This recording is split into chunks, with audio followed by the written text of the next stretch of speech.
I'm Scott Al Miller. It is Thursday night, and that means it is time for the Thursday Night Live. Welcome to the show. It is great to have everyone here. And let's get the word out. Let's let people know that we're doing the show. See how many people we can get on. Get this ball rolling. And it's going to be a little bit as we get things happening and send out the notifications and all that jazz. How's everybody's week been? Hope it's a good one for everybody. And we'll talk about the cats in just a little bit, let people know how that is going. I've talked to so many people this week that I can't find our groups for things. I should, just type it in like a normal person, but I don't feel like it. And my door is opening. Yes, what's up? You can come in and talk. Just be aware that you're live. I know. They're fine. They're not sick. See if you can find the thermometer and take their temperatures. Look up how to take their temperatures. They should be below 102.5. If they're above 103, then we'll need to talk to the doctor. Maybe your mom has got the idea that maybe they're all sick and these are just less sick. So it's worth checking, but I think they're just nervous still.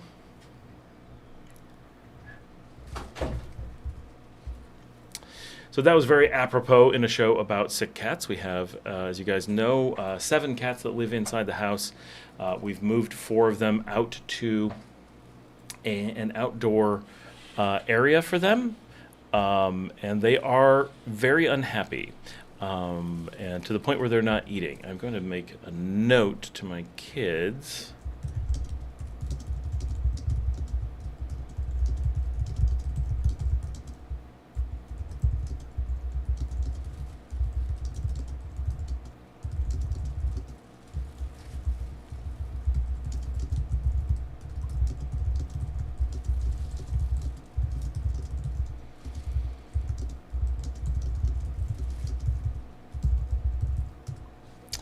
Okay.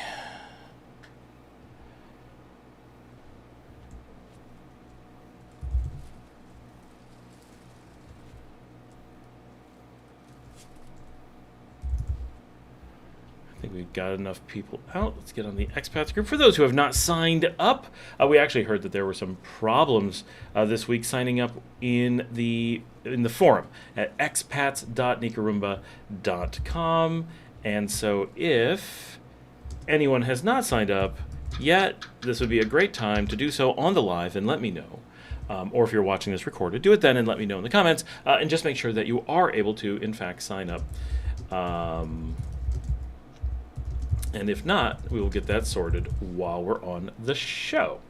But some people have managed to sign up in the last 24 hours, so I assume it's working okay, but I think for a little while it was not. So the platform is a little bit busier, not much, but a little bit busier than usual because a major celebrity here in the country, Heidi Gallo, did an announcement about Nicaragua to get the word out this week. For those who saw the thumbnail this week, it is 2 cats with cones on because they've had surgery. Because I have 2 cats, Fritter and Muffin. The mother and the youngest of the littlest of the babies both got sterilized yesterday, and both are very sick. They have very, very strong fevers. And the other cats have moved outside, so we need to check on them. Janet says, it made me watch 2 ads before getting on. Wow. But she has a class. Perhaps if not, she'll be here. John Mason is here. Hey, John, how's it going? So we have cats in hospital with high fevers. They have had a very rough 24 hours, more at this point, 30 hours at this point, and we're really worried about them. So, and my kids are just checking on the other cats who will not come out and eat. They're really just hiding under a bed, making themselves sick. So we're trying to figure out what to do with all of them. Oh, life with cats. It is always a bit complicated. How are all of you guys doing? We got 6 people on right now. And I'm going to be doing some work in the background because I've had a very, very, very busy couple of weeks and I am exhausted and need to be caught up and do not have unlimited time to just do the show. So I'm going to be doing multiple things at once as we do the show tonight, but that should be fine. I often do that anyway. And partially I'm just getting my desktop cleaned up because I do the video editing, right? And it quite literally fills up my desktop if I'm not careful. So I need to get things cleaned up a bit.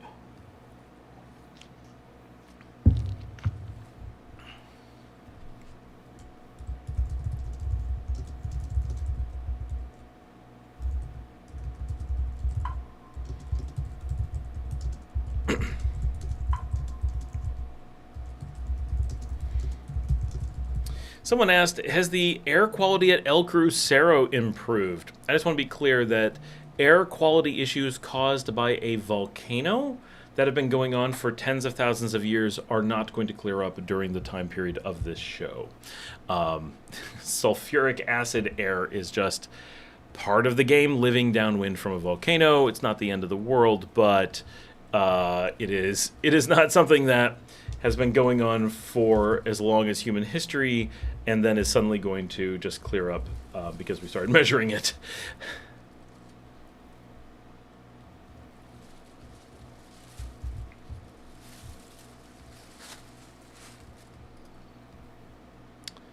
Let me get back to you guys. All right. Samantha's here. Hey, happy to be here. I just moved to our new sublet in Sutiava. Awesome. Let me know what part of Sutiava you're in. You're in my neighborhood now. I know you were living directly next door to my place, Samantha, but I don't have a house there, and so I never saw you. So we've never actually gotten to meet in person, but we've been dancing around each other because you were staying directly next door to my property, the back wall where you were staying. That's my property there, and before that, you were looking at renting some places that I was looking at renting the house next door, and then now you're up here next to me. One way or another, we're going to be next to each other. She says, it's great. We're getting adjusted to being in town. I do love Sutiava. It is a great location. It really is. She says, hi, Janet.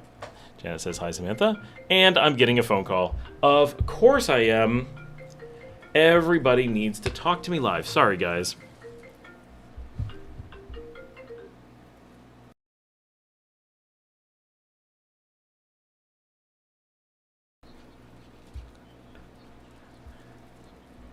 Oh, I bet. Yeah, me too. It does. Yeah.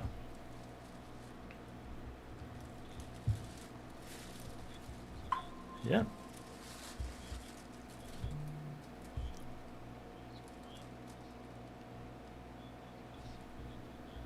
Uh-huh. Yes.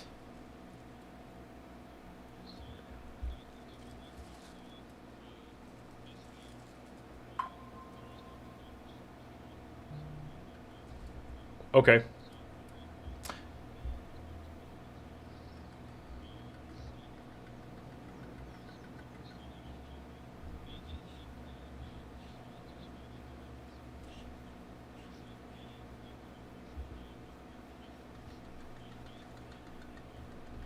Sure. Okay, I'm pulling it back now.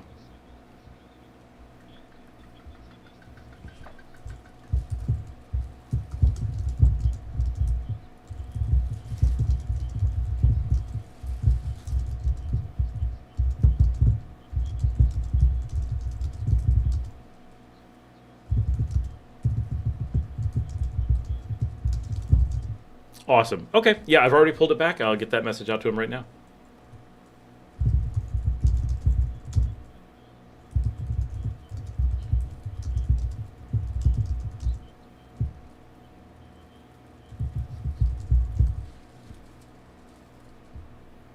You broke up. They're going to send someone when? Oh, okay, cool. Oh, okay.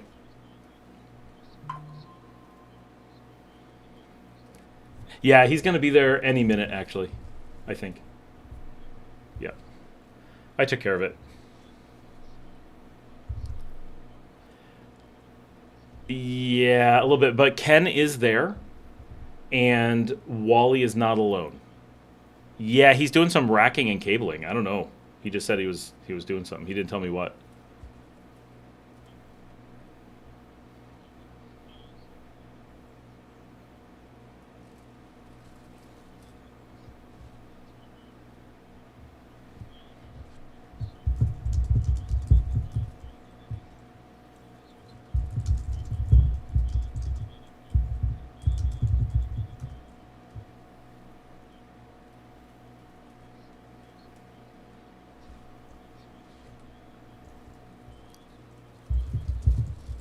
Hey, how's he doing?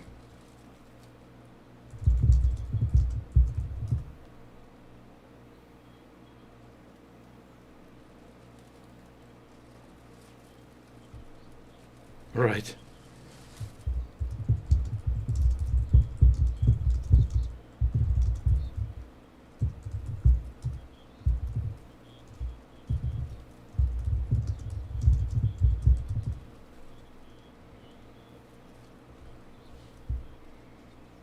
Yeah, it would be handy having him back. He knows how to work, and he knows how to work with us.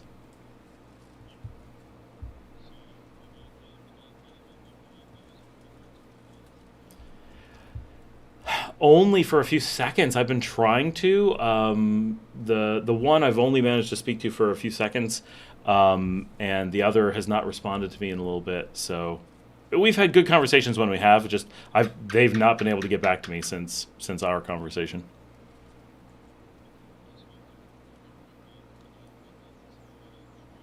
Right.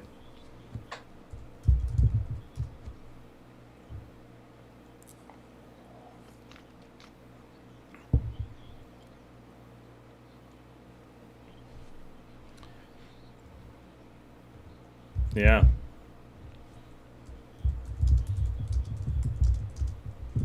Okay. Okay. Cool. I'll do so.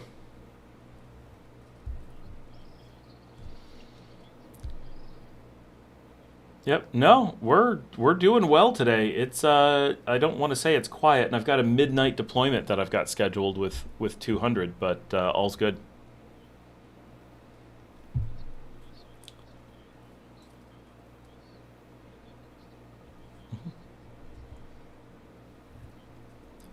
Yeah, and I talked to Ken about that, and that's why we were talking because he's busy, but he said later tonight he's going to get with me to plan that out. Will do. All right, we'll do. Have a good night. Get some rest. All right, take care. Bye. Sorry, guys. But that was my night check in. Should be quiet after this.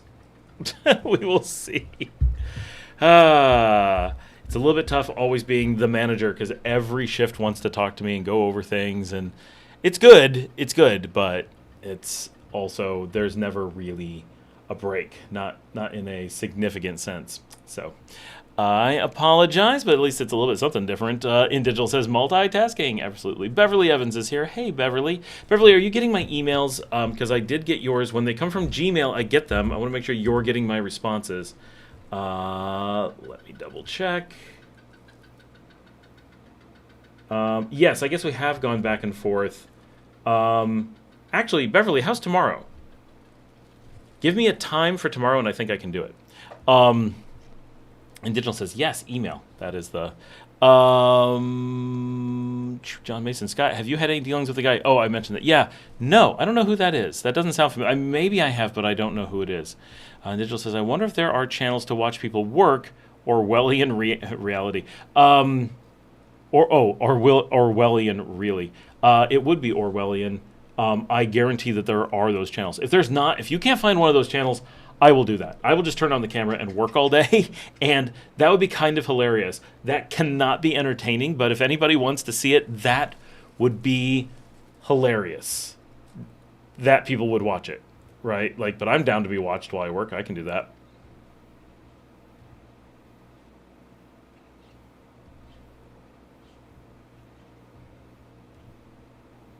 I do not see that email.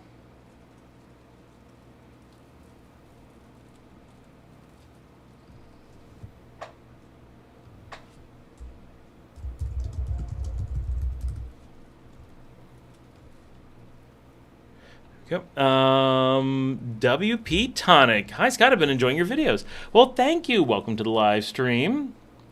Indigenal says the stream is like moonlighting. It is. It is. It really is. And it's good. Like I get to watch the shop on Thursdays, and we're getting that taken care of. I've talked about this, that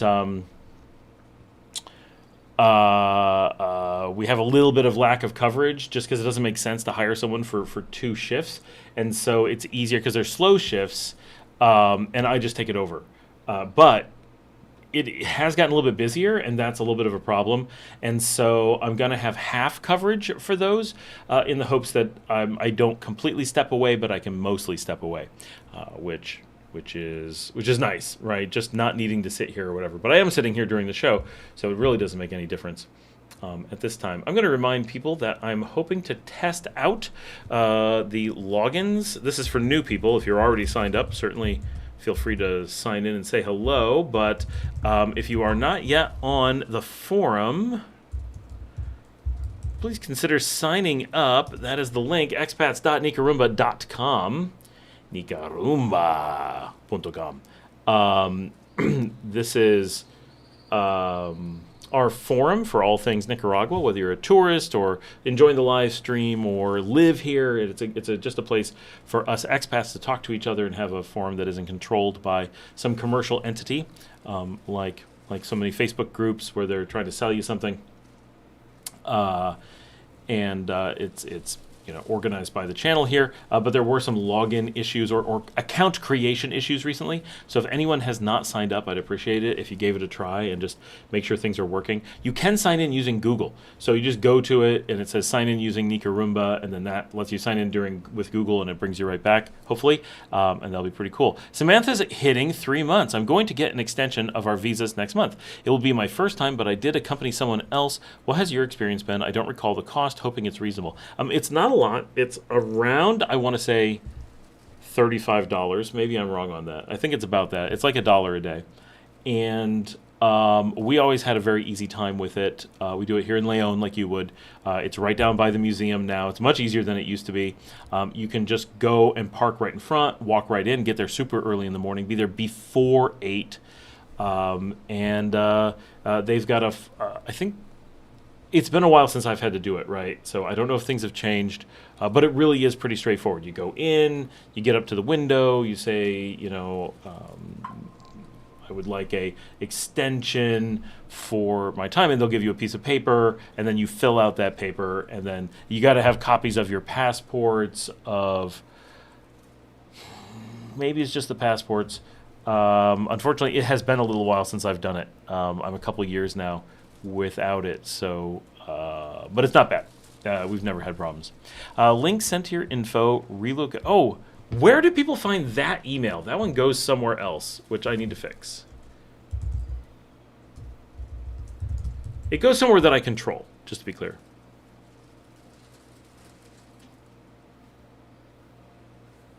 Sorry, I thought I heard a cat complaining. It's not one of the cats having a problem. We have outdoor cats too, and they live right outside my window. And they're very sweet. But I fed them just before the show. Beverly says I sent it a few times for tomorrow. Checking. Yes, you did. Central Daylights. Okay, so Central Daylights to here is 1 hour more. So that'd be 2, 3, 1 or 2. Let me check my calendar. I think I'm free. Yeah, let's just do cool. Perfect. Responding.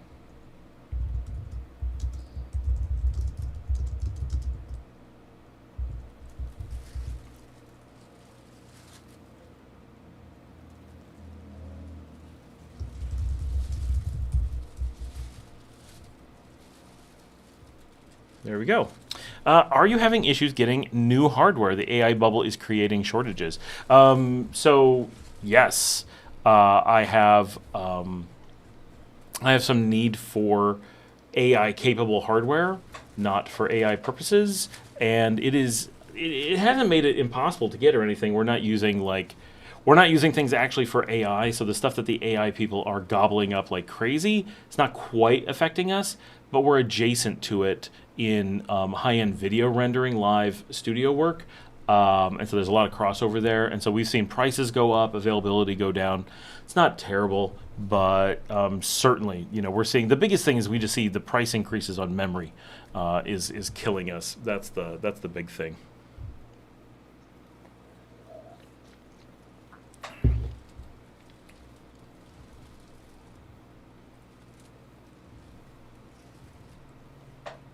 I assume all you guys are seeing the same thing. Big price increases. So August 3rd is your 3 month. Okay, yep. So in 4 days, my sister-in-law and my niece are coming. And it's our first time with family visiting us here. We've had a couple, but only a couple of friends over the years. 3, I think. Brian, who's on the show, is one of them, who have come to visit us anywhere in the world that we've lived, let alone here. So it's a bit crazy, but it's nice that we finally have some family coming down as well. So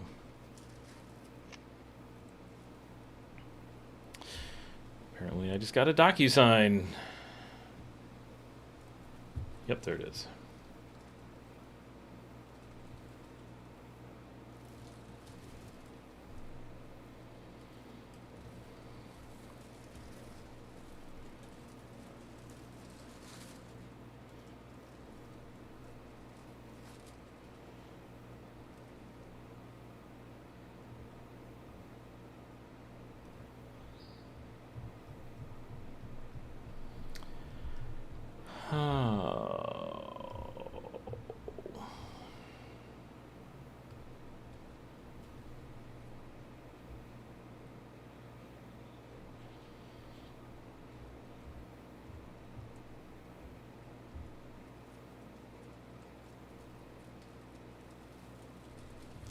Sorry that I have to read a legal document while we're doing this.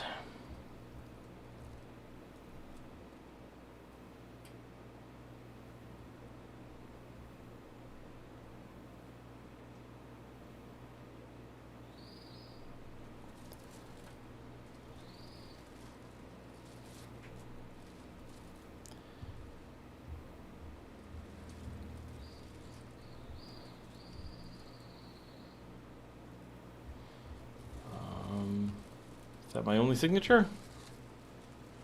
It was accepted, I guess so.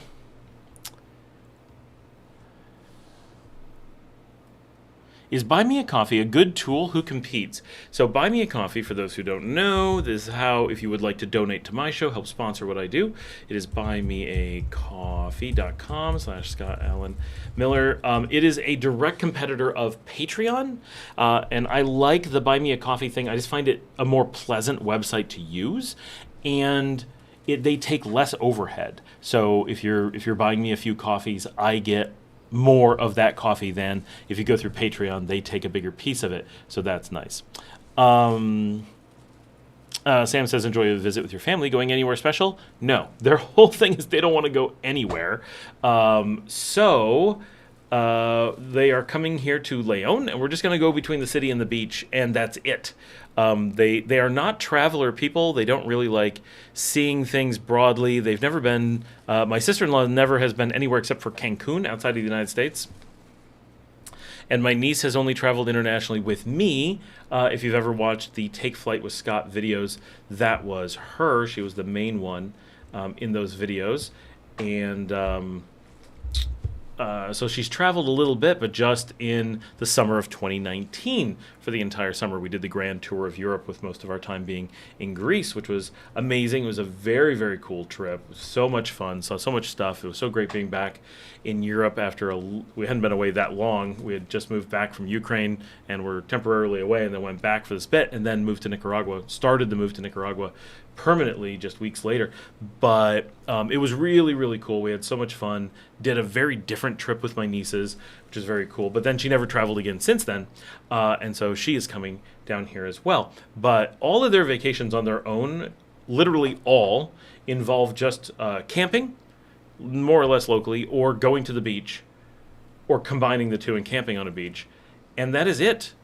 That's all they do. And when they go to a beach, they sit on the beach and they have books and they read on the beach. and enjoy the sound of the ocean and kind of the breeze, and maybe they get in the water a little bit. Like, that's not unheard of. And then they go out for dinner near the beach, and they always do that, like, rent a beach house, cook at the house, sit on the beach all day thing. That's their vibe. And so they're going to stay most of the time on the beach here at our place and come up and see us in the city, because we're only a few minutes away. That's it. They have no interest in volcano boarding. My sister-in-law is my age, so that's a little bit old for volcano boarding. I realize some people older do it, but it's still a bit much. And my niece is prone to breaking things, even just running in the yard. She has broken her foot. So unlikely to want to go up a volcano, and neither of them have any interest in going on the rum distillery tour. So even those things that are so iconic and like, who doesn't do those things, they're not doing. So we're probably going to go see the cathedral. We're probably going to go to Via Via. Definitely going to do some beach stuff. Going to hang out at the house. Honestly, we're like, what are we going to do for this trip? But they like sitting on the beach. So sunsets on the beach, bring food down from the city. I don't know. It's actually going to be pretty chill. A little bit weird. Okay, my kids are texting me.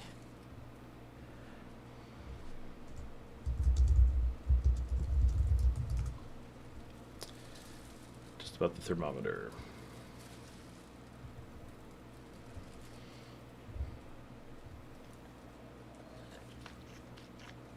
Document them freaking out, yeah.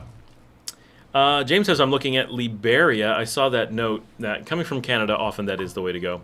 Gooch says, it pays me the monthly amount. Wait, what? Oh, hey, Scott, just wondering for the Rentista visa, if I stuck $100,000 into an investment account that paid me $1,500 per month would qualify. I could just keep putting the money back into the account after. Not even after. You could have it put the money back into the account immediately. Should count just fine, because you can take it out is all that matters. Right? It doesn't require that you do take it out, just that you can take it out. Now, you may get a little bit of pushback on that depending on who you talk to. A good lawyer is going to have no problem being like, are you seriously going to require him to do something dumber than something better? No. So it's probably no issue at all for that. But that is a way to do it, right? And you've got two options there. One is simply buy, a Vanguard share or whatever that pays the $1,500 per month average and maintain that for a little while. Or you can form a company that owns shares and does the same thing. And the advantage to that for a few people, well, potentially a lot of people, is that if you want more flexibility, obviously owning a company creates some overhead. But if you don't mind that little bit of overhead, what you can end up with is a mechanism whereby your company can own shares, $100,000, $100 million, whatever.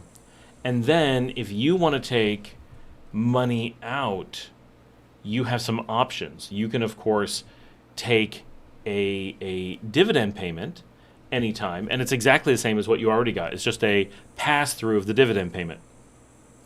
But if you're American, then you get a little over $10,000 per month that you can get tax-free if you take it as salary on a W-2. So you might want to consider doing that if it's sourced from the United States. Then that amount is completely tax-free. Now, if it's low enough, the taxes kind of don't matter. But taxes on Rentista is always 17% from the United States. And so that's 17% that would turn into 0% if you did it as a salary. And then you can still do the make as much of it as you want, reinvest. That's not a problem. And then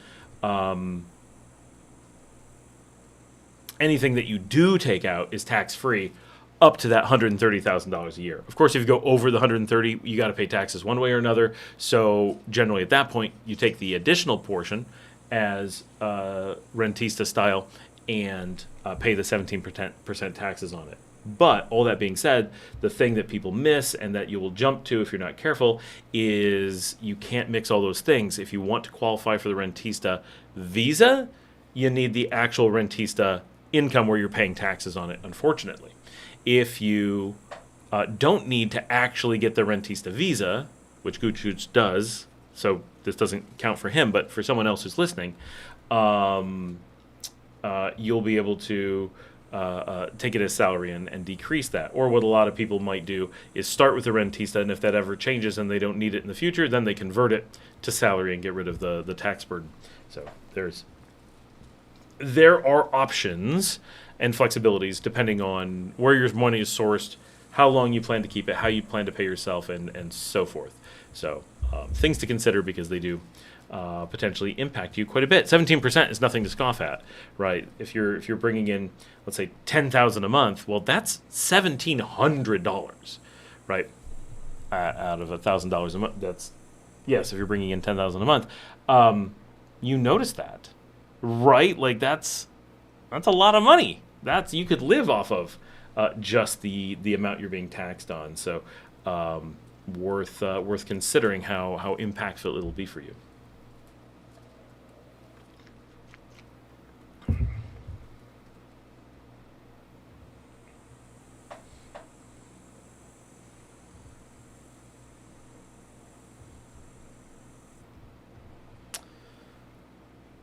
Rum Distillery Tour is in Chichigalpa, close to Chinandega, between here and Chinandega. Cancun is outside the USA? Only kind of. Bocomo, $69.85. Coming for my first visit next month. We'll be spending 11 days, mainly in Granada, taking Spanish lessons. We'll have a few exploring days. Awesome. That's coming up pretty soon. I've seen some of your notes. That's gonna be cool. I do wish I had the time to be able to sit down and do real Spanish classes here. I know people have and really gotten a lot of value out of it. That would be really cool. I can never dedicate that kind of time. It sucks because it would be great.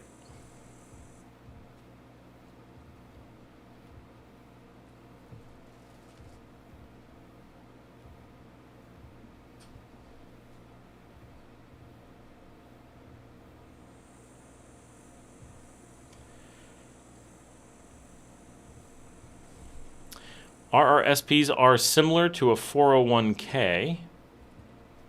Brent says, wait, here we go. Brian is here. He got home. Gooch says, yeah, my largest issue is that when I turn 55, I don't want to start drawing on my pension because I would have to pay income tax on that money due to the fact that I could be drawing down my RRSPs. Oh, I should have read that in order. It would have made more sense. Gotcha. That makes sense. Just JG says, hey, Scott and everyone. Brent says, hola, still in Laguna de Apoyo. Saturday will be 2 weeks of swimming in the lake, Laguna, whatever. Then off to Ometepe for probably most likely more of the same, which is fine by me. That is a long time to be in Laguna de Apoyo. I don't know if I would want to hang out there for that long. It is beautiful, and I like visiting, but I feel like that would be more than I wanted to do. I kind of like being able to come home to normal life a bit more often than that.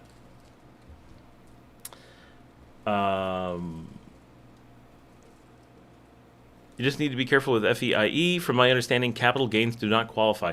FEIE, that's what I'm saying. Capital gains don't qualify. That's the 17% that I'm talking about. So he's correct, but it's not something you really have to be careful about because it's very, very clear cut. I mean, don't commit tax fraud. Be careful not to commit tax fraud, obviously, because that would be bad. But if you're looking at the FEIE, so FEIE is the foreign earned income exemption, and capital gains are domestically earned. They're not foreign earned.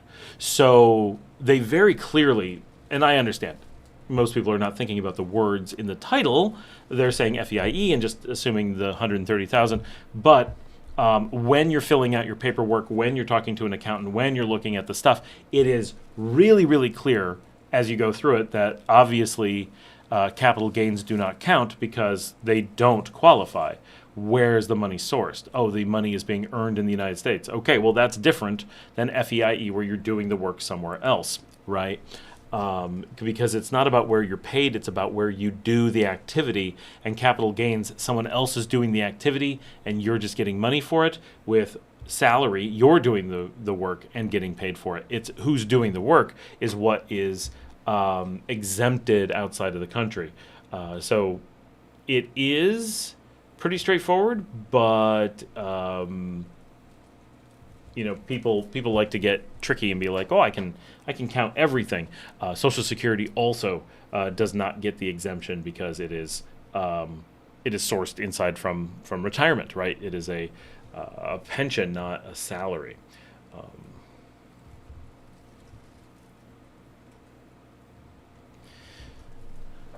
Individual says, when I had family here, I took them to Granada. It's just tourist friendly.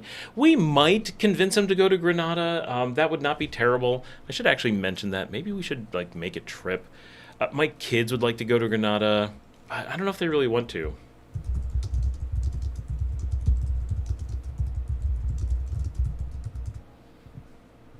It would be extra cool because, for this is my wife's sister, right? Her older sister. So my wife's 2.5 years younger than me, or 3, as she'll tell you, and her sister is just a few weeks older than me, or a year older, as she'll tell you, because we were born one on one side of Christmas, New Year's, and one on the other. So she's basically my age, within very, very close, and hold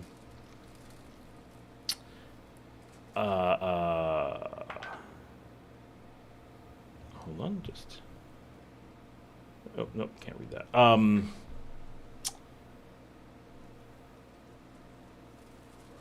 Because for them, we used to live there in 2015, so they have memories of us in Granada and us falling in love with Nicaragua, and their early impressions of Nicaragua are us talking about it from Granada. And so going down and showing them where we used to live and the places we used to go and the things, it's actually pretty cool.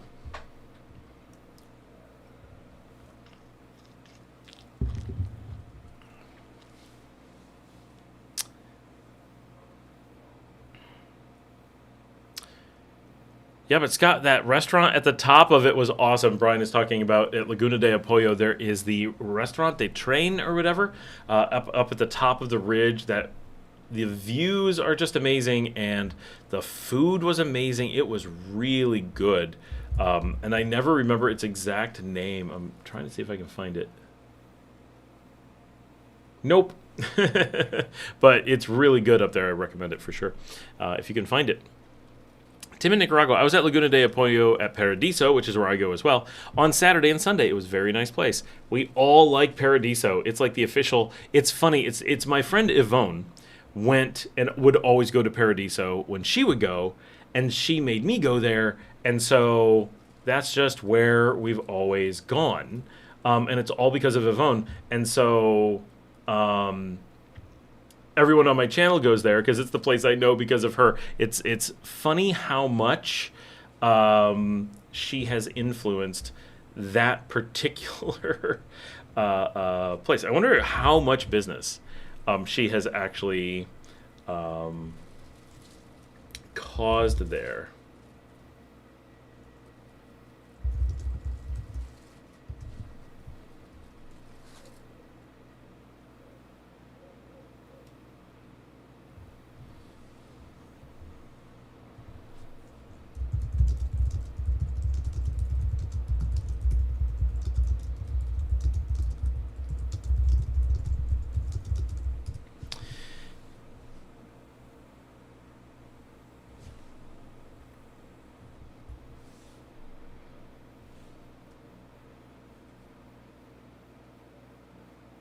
Friend says, haha, it is long, I know. From what I gather from the staff, pretty unusually long. I'm just basically using the time to acclimate to zero air conditioning for my first time really here.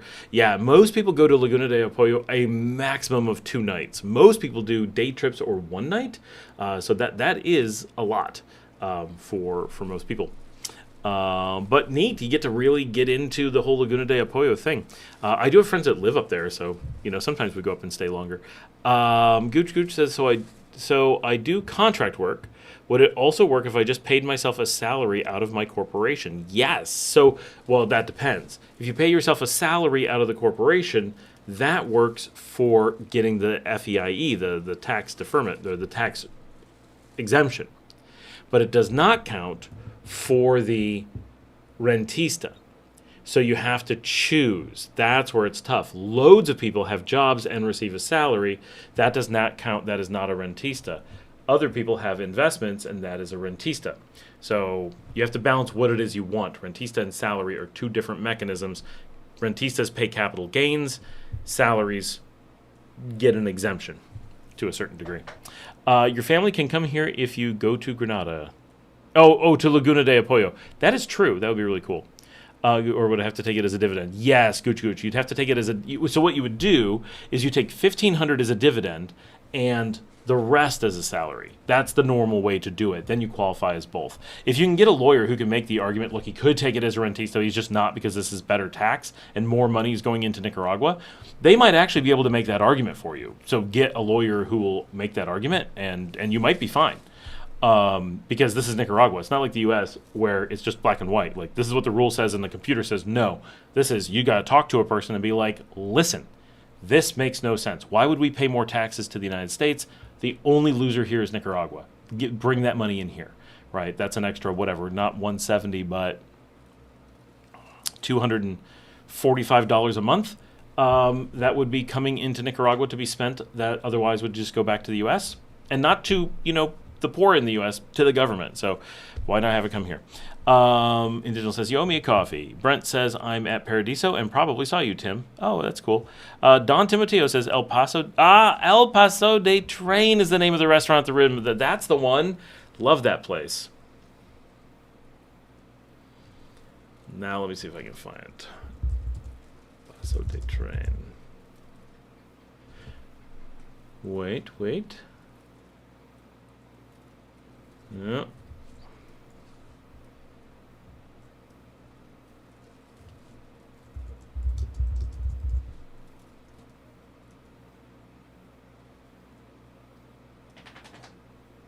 Nope, can't find it on Instagram. My dad's here. Hey, Dad. Gooch says, yeah, I'm Canadian, so I would not qualify for a foreign income exemption. Oh, almost certainly then capital gains is better for you. Not aware of when it may not be, but that's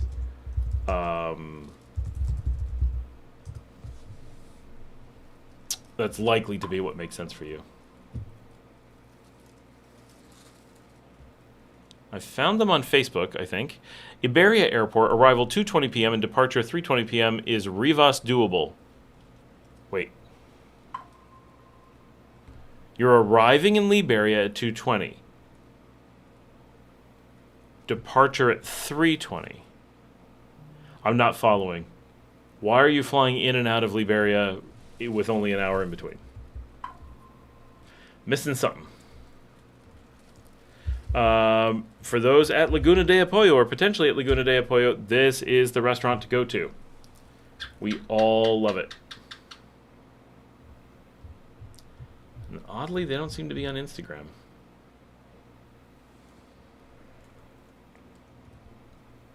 Not one of the bad Canadians that are causing all the problems, though. Good to know. Jump Lift is here. Hi, all.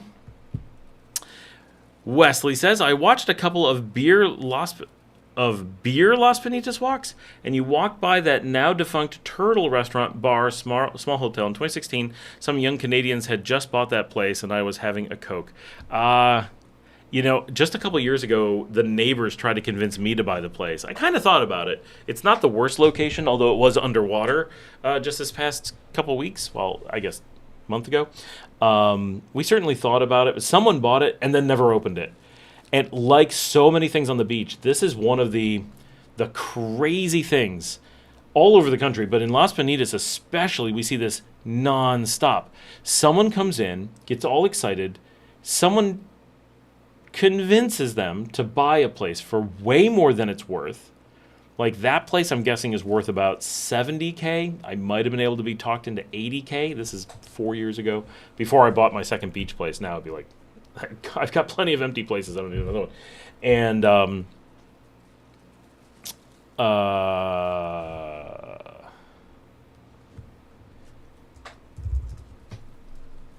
And then someone jumped on it and bought it for a bit more, not a ton, but paid like 90 or 100 or something for it. And the neighbors are like, oh, we were hoping you would get it because you would clean it up and turn it into something, speaking to me, because that's what we do. Like, we like to actually do stuff on the beach, and we actually live there. We don't want things to be empty and so forth.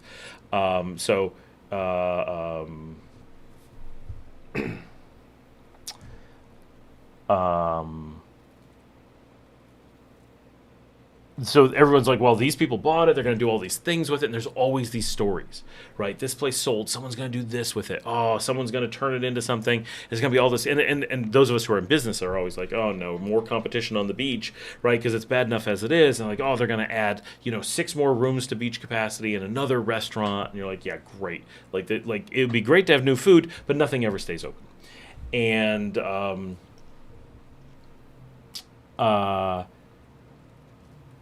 and then nothing ever happens. The people who buy it, at least half the time, never show up. People just buy remotely. They do all the things that we say not to do, right? They talk to a real estate agent. Someone tricks them, sells them this worthless piece of property, gets them to pay for it, and then they realize something. I don't really want to go there. I don't know how to get there. This will never make money. What have we done? And then the place just falls apart. And that's, as far as I know, it has not been touched in years. That place, I've been living on the beach since early 2021, and that place has never, to the best of my knowledge, had a single human in it since 2021. 5.5 years of completely empty.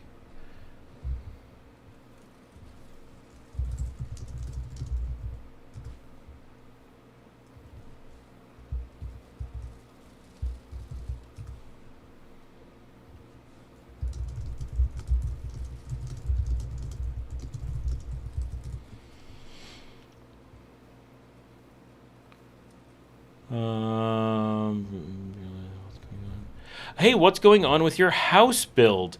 So we have a lot of things going on, kind of. Our big house, so we've kind of circled around. So my kids and I are of accord that we want to avoid building a intermediary house because they realize we're not building a house. Let me back up. We have a lot of things in motion. We own multiple properties and we rent a place. We were looking to rent another house so that we could get out of the one that we're in, just because there's some volatility here. And we're not really confident we're going to be able to stay here as long as we'd like. Doesn't mean we don't mean years, but once you know you're not going to be able to ride it out or buy it, it's like, well, maybe we should just not stay longer than it makes sense, and let's move on to the next thing and try to accelerate things, maybe save some money and get a build going. Well, the places we tried to rent just fizzled out, as often happens here. You go and you work out a deal. You're like, okay, I'll rent the place, and then at the last second, oh no, we decided to sell it, and you're like, okay, and then they never bothered to sell it. Like, the deal falls through and they threw away their renter, and then the place just falls apart because they can't afford maintenance, and now it's worth nothing. They claim they sold the house for $50K. We would have paid them $40K, no questions. $40K, I'd have bought it, right? I'd have found a way to get $40K because of where it's located and stuff. So, and we were going to rent it, and we were ready to move in, and we were ready to give them money up front. Well, I think it's the same person that Sam was going to rent from, and I think I heard that Sam had some complications that maybe he's not the best person to be giving money to. And so good that we didn't, because we were going to give like 3 months up front, which is not the end of the world, but we were going to give like 3 months up front, and they were going to fix the place up, and then we were going to move in. But they were already like early on, oh, but the stuff you saw, like the water tank's not going to be here. And we're like, the water tank's going to leave? You can't just take the water tank away. That's a problem. So it was already like, maybe something's wrong. And then he tried this whole thing to sell it, and then tried to sell it to us. And we're like, you already sold it. Like, we're not obviously making a deal on this. You already screwed us over on this deal. What were you thinking? Part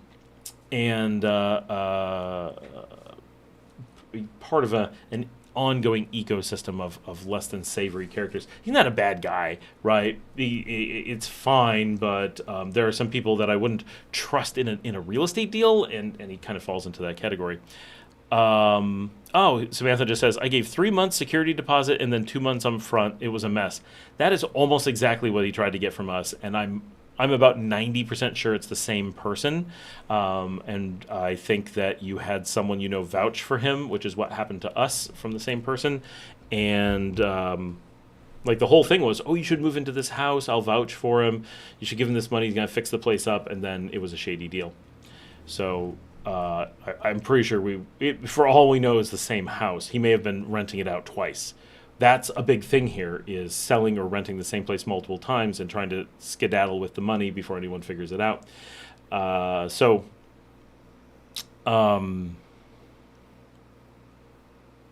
that fell through. So we're just going to stay here, I think. We've been looking, and there's just nothing that we're interested in more than the place we are. And we certainly, even if it's just as good, we don't want to move, right? You could have problems too.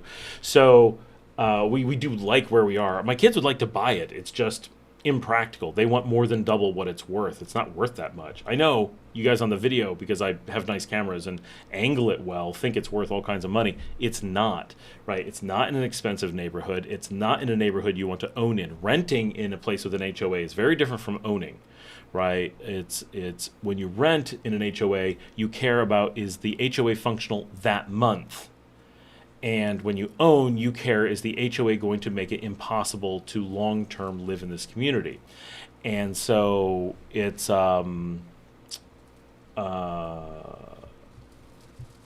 important to consider those things in the house value, right? Do we have a nice garden? Yes, but was it as nice as when we moved in? No, not even close. They've not maintained it. They ruined a whole bunch of it. There's a ton of maintenance items that need to be taken care of. We cover it much of the time. Not a big deal, not our house, but if I owned this place, I'd be really unhappy with the way it's been maintained. I know that the foundation is going to go from all the ants, things like that. If we owned it, we would change walls, tear down all kinds of things. We would change so much, and that would make some of the value, but we'd have to get it at a really good value, which is not likely. Because like everyone here, especially because it's an American owner, they're basically like, well, if we can't get, a Hail Mary out of it, I don't care if it falls down, right? Because they're like, the amount you'll pay us isn't worth the transaction, so it is what it is. And they've been trying to sell the place for 30 years. One person came to look at it ever, walked in the door and said, nope, and that was it. And even when we looked at it to rent it, we were it was a unique that they were willing to rent to us. I didn't want the house when we first looked at it. I was like, this would function, but this isn't what I want. And then we came back again and kind of really thought about it. Like, okay, we can make it work. And we have made it work, and I'm thankful for this house, for sure. And I'm glad that my kids are very happy with it. But is it a house that I love? Absolutely not. Other than the memories of the kids growing up here, having the animals here, it's not that great.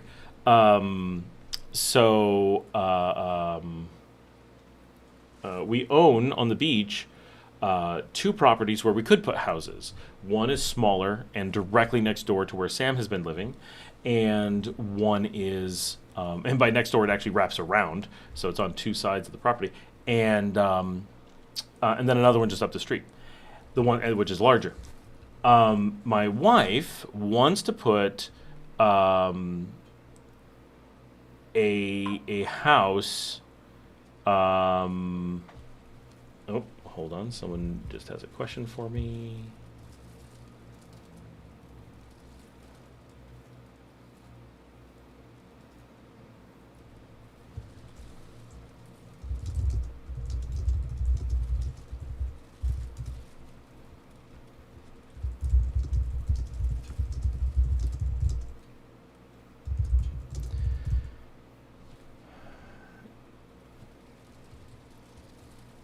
They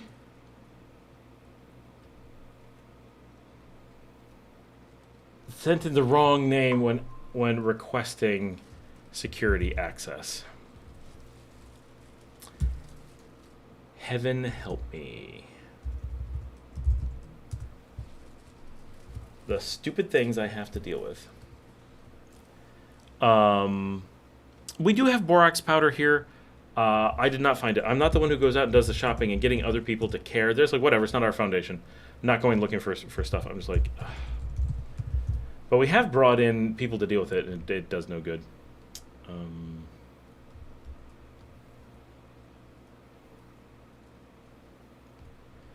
So, of the two, so my wife wants to put a smaller house at the smaller property because she likes being closer to the middle of things. She says. I don't think that that's actually true. I think that she's convinced that she wants to be there and is trying to reason it. My kids want to have a larger house that is more secluded, which is weird because my wife likes being secluded. She doesn't actually like being in the middle of things at all. She likes having a short travel distance, but once she has a golf cart, she's not going to care at all. The difference is 1 minute of golf cart time. It's not something you sit around concerned about. It makes no sense. And so we've been kind of planning on building a smaller house at this place that my wife likes, and we're kicking that around pretty heavily. But now doing two things at once. Now we've had a few things change, and our desire to be there is less, and our desire to be at the other place is more. And so the overall feel, and I talked to my wife about this, and she's like, okay, yep, now I'm seeing this vision.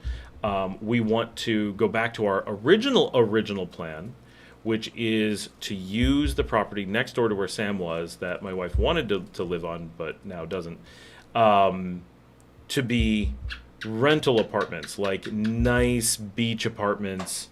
It's not on the beach, but very close to the beach. Definitely can see the beach, can hear the beach, can throw things basically to the beach. And sorry, just almost there.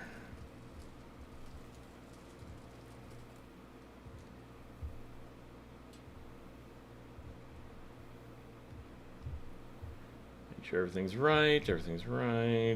I'm just letting someone into a building, and it's a bunch of paperwork. So we're putting off building a house a bit, but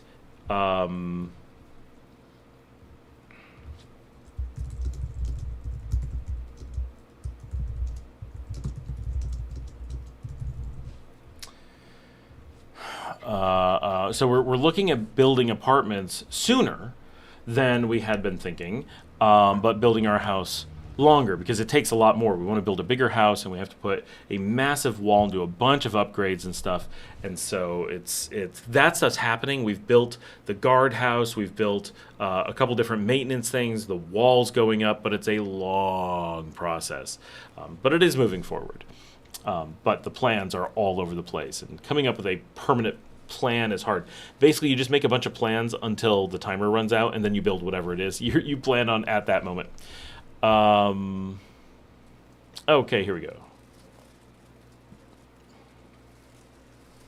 Wesley says he was probably in his 40s and he had been plowed the night before, and he was drinking that same night I was talking to them. Talking about Robin Messiah, maybe? Iberia Airport flight times. So I was wondering if I could travel to Rivas through customs same day. Oh, everyone does same day. Yeah, that's normal. From the airport to customs is 90 minutes. So do whatever you're doing at the airport, get out of the airport. So if it's a 2:20 arrival, you can be, outside probably at 3 o'clock. And then 4:30, you're at the border. That's easy, right? You're actually you're in the middle of a bunch of. So mentioning Rivas is confusing there because Rivas is nowhere near the border.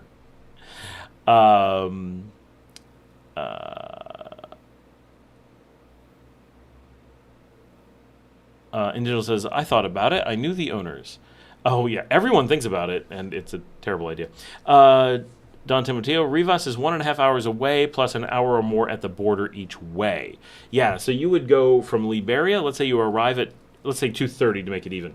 You arrive at 2:30, or you arrive before 2:30, but you walk out the doors at 2:30 to get into your taxi. At 2:30, that means at 4 o'clock you're at the border. That means 5 o'clock, hopefully you're through the border, if all goes well.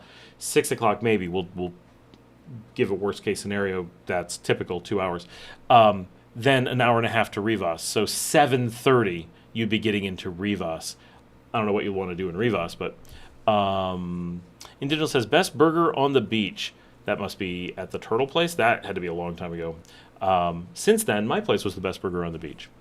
And long since gone as well. Wesley says, it's not surprising you didn't last for him. He was getting drunk in his bar right away. Don says, and there isn't much in Rivas, right? Not a destination. It's okay, and some people like to live there. Nothing wrong with Rivas. It's just a small city that has no tourism. And there isn't much in Rivas. Gooch, you talking about elbows up? Wesley says, I used to talk, text, and sometimes I don't pay attention to what it spits out. Indigenous says, I had a few rental units and a huge house for themselves. It had. Gooch says, Rivas to Liberia, allow yourself 6 hours of travel time to catch a flight, for sure. Indigenous says, it floods. Yeah, the Turtle Place, it flooded a couple weeks ago, like sand in the hotel, in the rooms. Rivas is to pick up motorcycle rental for 2-week visit. Oh, okay, that makes sense. No, I was talking about the Canadians stealing, not paying, vandalism, abusing women around San Juan del Sur. Sam says, we're back to that. Indigenous says, honestly, it sounds like the tourist industry is broken. It changes everything. It's not that the tourist industry is broken. It's that there's an unlimited number of clueless expats that are willing to throw money at things where there's no business sense. The lack of business sense does not reflect a problem with tourism, right? Now, you can argue tourism could be better or worse, or that it's desirable or undesirable, but you can't base a string of predictable and dumb business decisions on tourism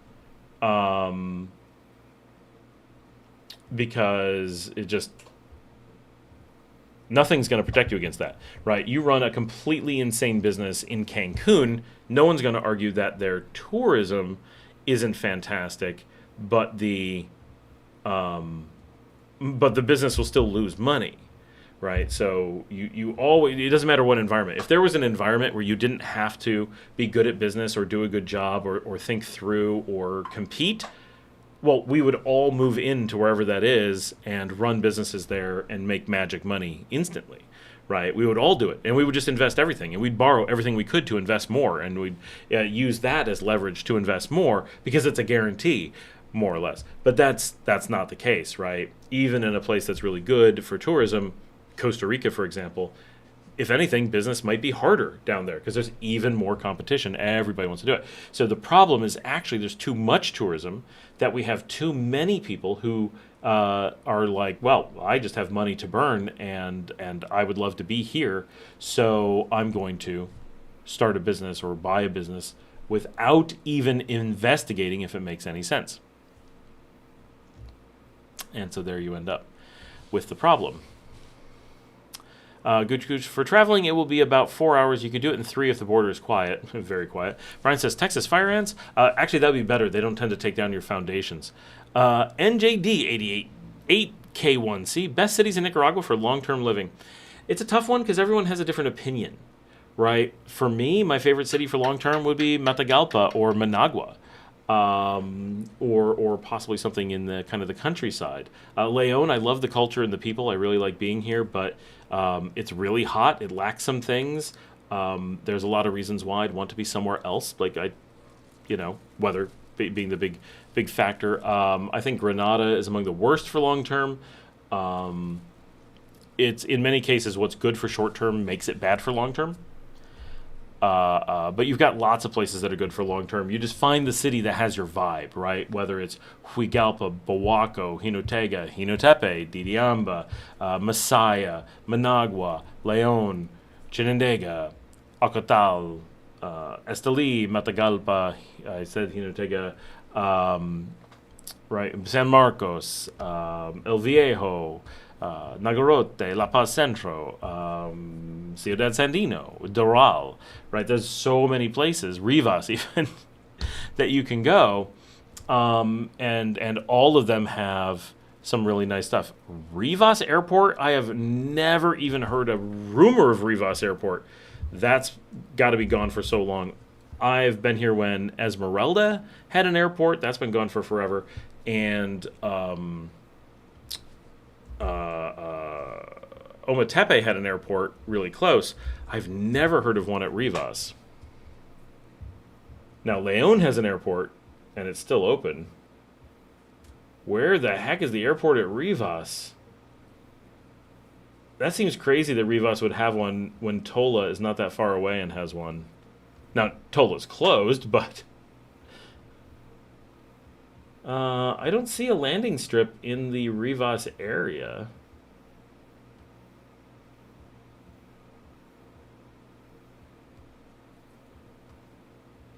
Yeah, I've never heard of that.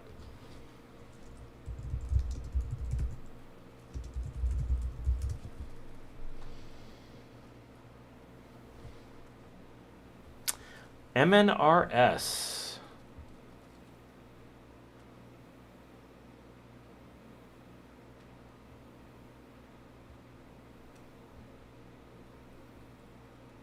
There it is.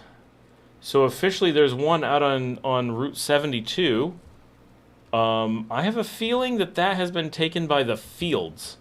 Hold on, there's 72. There's the area.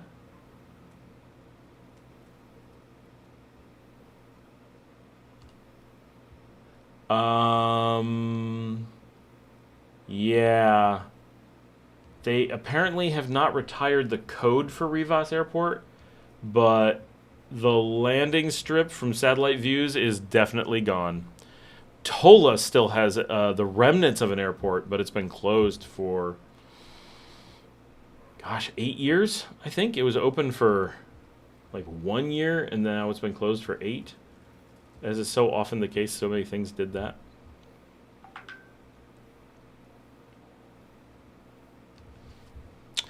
We just got update on my cats. This is Fritter and Muffin are at the vet's where they are spending the night. Both cats have been doing well. Muffin no longer has a fever. We managed to get them to eat with little syringes, but at least they consume some food, and they are still on IVs.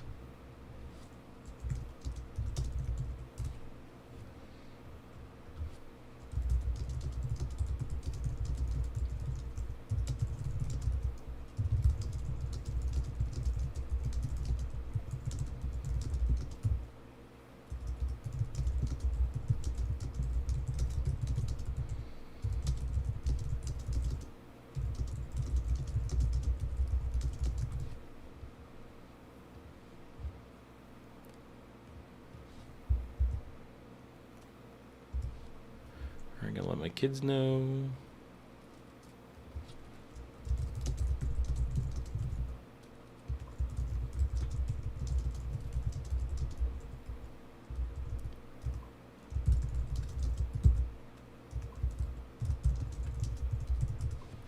So we were really scared last night. Our little tiny baby kitten just so sick all night. Super high fever, delirious. It was rough. She's at the vet and she's doing better. And she's there with her mother, but her mother was doing decent. Not great, but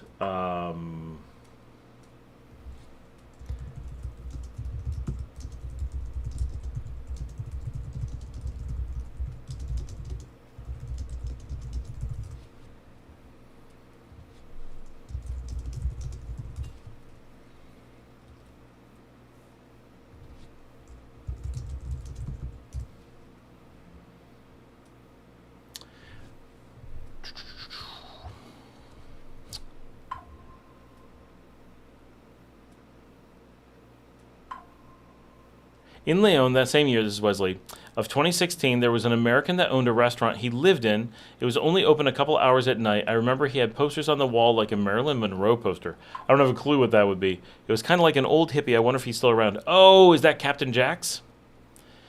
So many Western speculators have lost their ass there, mostly because they're not really speculators. There's a difference between like speculator and just dumb, right? Like nothing wrong with you want to own a restaurant, you're going to lose money, you're happy with that, that's all fine. But at some point, you're not really speculating. You're just doing random things that people perceive as business, right? Like there's speculators gives the impression of being a wild investor. This is a just randomly throwing money around, not with any actual speculation. There must be a fire sale on everything. I mean, at this point, it's not really a fire sale. We've gone to market price, and it's been this way for forever. These are just the prices. Jump Lift. Hey, Scott, any tips for finding a driver? Managua to San Jorge and Rivas to get to Ometepe. What's a general safe range of price? Not sure about price on that. That's probably going to be like $50 if you're taking a driver, but you can get a shuttle for probably similar. Those are pretty nice. You can get like a nice private shuttle. It's just, you'll be a hand. I did it. I want to say I did it with Brian. And we went to San Jorge. We didn't go to San Jorge. We passed through San Jorge. It was a stop on the way. But now I want to say I was on my way to meet Brian, so he wasn't with me on the shuttle. Anyway, I took a shuttle, the Ishimche, out of Leon, heading to San Juan del Sur. It passed through San Jorge. I was the first one on in the morning. I think I rode with between 4 and 6 people. I remember we stopped in Granada briefly. I was actually able to go shopping in Granada while we waited for the shuttle people or whatever for the schedule, and went through San Jorge, and then went on to San Juan del Sur, which is where I was meeting up with Brian. He had come across from Costa Rica, and that I feel wasn't too bad. Maybe it's like $45 to do that, and that was coming from Leon. If you're just doing Managua, it shouldn't be that much. Or you can get a private driver, of course, or you can just take the bus. If I'm coming from Managua, I just take the bus. That's like $2, and it's a nice air-conditioned bus, and it's completely safe. So, also, do you have a video, or can you point where I can learn more about Nicaragua history? Someone sent me a documentary on the Nicaragua president. Not good. I'd like to learn more. If someone's making a documentary on the president, guaranteed it's an American that's doing it for credit in the United States. So, it's gonna be pretty fake stuff. Leslie says, "Why can you only put in these short paragraphs? I can't finish really what I want to say." Well, it's meant to be a chat for the live stream, so it's not like a full. I don't know. Gucci says, "Jump Lift, you need to seek out some other sources. The American propaganda are very critical of Nicaragua and all of the good that is being done here. And the more good they do, the more they need to bury it, right? Like it's. We just did the march to the 14 a couple days ago, and I went up with some friends who were like, I don't even know what wars the U.S. fought here. And I'm like, you don't remember the Sandinista War in the 70s? You don't remember the Iran-Contra War in the 80s? And it's just like, nope. I don't know what, And I'm like, wow, I grew up with this stuff. It was constant.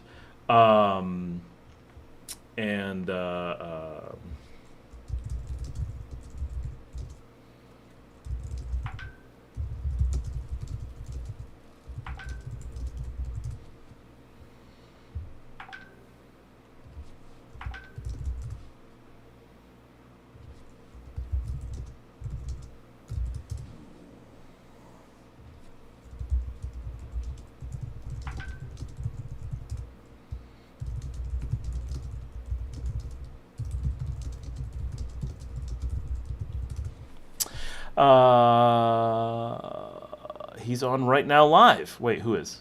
Oh, anyone ever watch The Motorcycle Guy? His site is called Exclusive. He drives around on his motorcycle and explains all the businesses as he's driving by. No, I don't know that one. He's on live right now. Costa Esmeralda Airport in Tola. Yep. I saw a plane land at the airport in Tola last month. Oh. Must be open for non-commercial. Kind of like we are here in Leon. You can't actually use it, but you can do things. Jump Lift, there's an interview with Larry, the ex-CIA guy, and the young American that lives in Nicaragua and is getting married.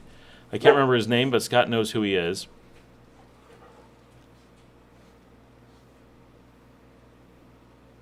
I probably do know who it is, I just can't think of it.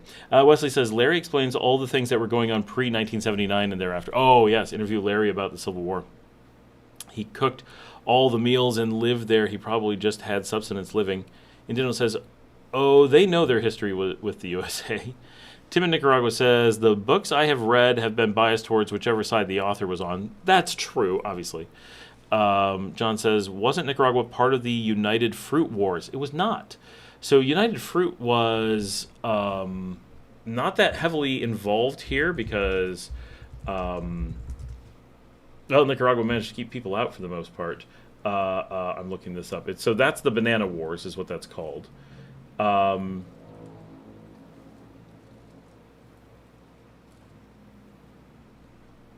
So we are listed as being part of it, but I'm not aware of us actually being involved in the actual fruit wars. So that's Honduras is really well known for that. The group that's generally listed is Cuba, Puerto Rico, Guam, and the Philippines, Panama, Honduras, Nicaragua, Mexico, Haiti, and the Dominican Republic. All of them were countries that the U.S. invaded for just to try to colonize and take over between 1898 and 1934. And the Banana Wars term didn't exist until later. So the famous banana intervention from UFC, which is now Chiquita, United Fruit Company, that was not here. But as part of the military missions to control the region for them, Nicaragua was swept into that, and it was during a time when the U.S. was occupying here. The U.S. occupied... Yes? Oh, you're doing a live stream. It's Thursday. Oh, okay. From 1909 to 1979. So this all happened during the time that the U.S. occupied Nicaragua. So you can always argue that there was obviously that stuff going on here because it was already occupied and colonized. So it's difficult to classify as one thing or another because of the overlap. What's up? Oh, I was just coming to check. Oh, cats are doing pretty well. They're still on IV. But they're getting fed by syringe. Okay. But the fever has broken and they're doing better. Okay. Yeah, they were delirious. That's why they were freaking out. They were literally half blind. The one had developed a fever blindness, and so she was terrified of her own mother. She was losing her mind. Wow. Yeah, they were. Okay. They were bad. Well. You're losing doggy. All right, talk to you later. James says, I read an article from the States that was talking like Russian military presence spending in Nicaragua. That one's always a weird one. It's like, oh no, the Russians do things here. And it's like, to the rest of the world outside the United States, the Russians being somewhere isn't a bad thing, right? It may not be a good thing, but like, because an American presence in another country is universally bad, it makes Americans think that any country's presence in another country is universally bad. And that's not the case, right? British, yeah, that's always going to be bad. American, always going to be bad. But if Russians or Chinese or, Egyptians have a delegation in your country or are doing something with them, that doesn't imply something bad. It could be bad. It could be good. It could be neutral. But it doesn't have this big, this really big, like, has to be something, right? And quite often we'll see the news, oh, the U.S. is freaking out because Russia has done X. And the news leaves out that the actual thing was Russia, China, U.S., and Canada all do X together. And they just phrase it as Russia doing it. And it was something like joint military operations to train in like search and rescue for Coast Guards, right? Completely benign. It doesn't matter that Russia's doing it. It doesn't matter that the U.S. is doing it. Neither one actually cares about the other. They're working together on it. And they just conveniently leave out whichever one and allow the reader to fill in it's bad. Because people just do. Well, it's in the news, it must be bad. Why would we think that? It's never been that way before. Why do we make that assumption? Humans are just illogical, right? So it's easy to make people think everything is really bad, even when you say good words. And Nicaragua gets that a lot. Oh my gosh, did you know they have free healthcare? Well, if you say it like that, it sounds bad, but it's hard to actually type out the words, they have free healthcare, and then go, that's bad? What? How? What form of they have free healthcare? They have free healthcare. They have free healthcare. They have free healthcare. No matter how you emphasize it, it's always good, right? And yet, somehow it's portrayed as an evil thing to take care of the people. It's weird. I still remember when Bill Stewart was killed. I was 5 years old when I saw it on TV. I did not get to see it, but I was 3, which is probably why I didn't see it. That is for those who don't know, a turning point in American history and obviously Nicaraguan history.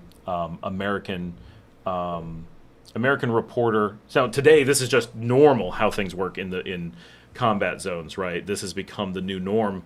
But an American reporter reporting on the war from Nicaragua was taken by U.S.-backed forces, put on his knees, and executed accidentally in front of his secondary film crew, who was running the tape, managed to get out of there, gave the tape to ABC News, called ABC in the U.S. and said, play the tape, don't put it on loop, just play it without checking. And they played live the execution by Jimmy Carter of U.S. reporters on their knees, full-on Islamic State executions. That was America training their forces, how you take care of Americans who get in the way, right? And that was a message to every American that even Jimmy Carter, as president, if you so much as spoke out, they would take you from your homes and blow your brains out. That was a message, right? If anyone ever tells you that speech is free in America, remind them that there has never been a president that you could trust wouldn't authorize force against American journalists. There's a reason why all the papers and stuff in the U.S. repeat the same messages. It is not because they have access to the truth and no one else does. It's because they are terrified for their lives, but like money. The very good thing that the government fixed up the park that was named after him in Managua. Oh, that's awesome. I actually don't know where that park is. And Diddle says, tried and true. Wesley says, Scott, you interviewed with him. He lives in Managua. I interviewed someone in Managua? Or are you talking about Paul? You said Larry, but I think you mean Paul. James says, back in history, was Nicaragua part of a larger country? So Nicaragua, I mean, kind of everyone was. So between 1821 and 1823, I almost said that backwards like it was BC or something. Between 1821 and 1823, Nicaragua was part of the Central American Republic, just for those 2 years. Previously to that, it was for 1 year, part of Mexico, and before that it was part of New Spain. So it's had its moments of being New Spain, of being Mexico, of being Central America. So you can say it in that way, and we still consider the Central American part very strongly. The association with New Spain and Mexico, always very loose. However, if you go back 1,000 to 2,000 years, Nicaragua was part of what is now seen as Mexico, a part of the Aztec Empire and the Oltec and Toltec prior to that. And so there is an association with Mexico from a cultural perspective, not a culinary, a cultural perspective, and sorry, someone needs something, of course.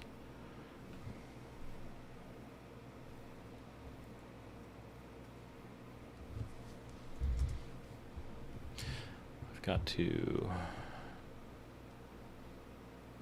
figure this out.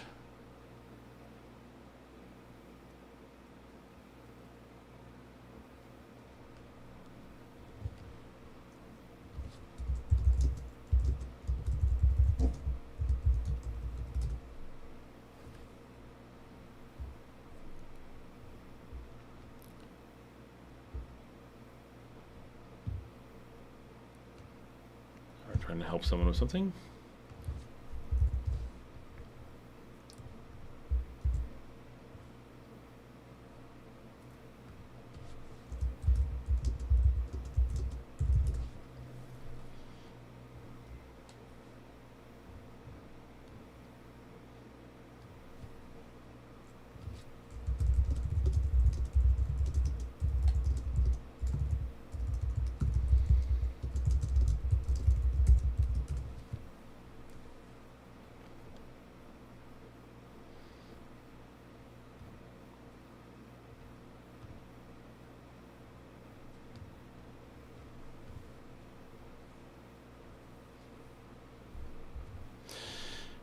All right, I'll have to come back to that. Ah, boy, keeping up with you guys is tough tonight, which is awesome. So yeah, Nicaragua was part of Central America and still considers itself that. The Central American countries, the CA4, still consider themselves a group, and we still are a single border. Our passports are shared. Our license plates are shared. I was hanging out with someone. One of you guys came down from Honduras. He lives up there. He has a car up there. Got to the border, and he had paper plates because Honduras is out of plates. Got to the border, and Nicaragua issued him plates for his car, license plates, because they can print them for Honduras. Like, that's hilarious. We've got things together much more down here. Back in history, Wesley says Guatemala, OMG, and then he says the banana wars were Guatemala. There was some there, but the main thing was Honduras, which is, I mean, we all touch. John Pilger, if you haven't watched it, you need to. It's called The War on Democracy. It's a great documentary. Wesley says Scott the Young America's got long hair, kind of skinny. He lives. Oh. That is not Larry. That is. Oh gosh. He's going to kill me. I can't think of his name off the top of my head. Wow. Gooch says, healthcare is socialized. Socialized equals evil. Yep. And Digital says, dictators are relative these days. I'd argue they were always relative. Because if you think about it, in a lot of the old days, dictators were just, the kings and stuff were dictators. Right, Europe was all dictators until very recently, and then once they switched off of the dictator system, it got worse in most cases. Like more wars, more problems. And then you end up with, what's the alternative? Well, the U.S. didn't manage to go to democracy. Canada still has a king, right? So they're under a dictatorship openly.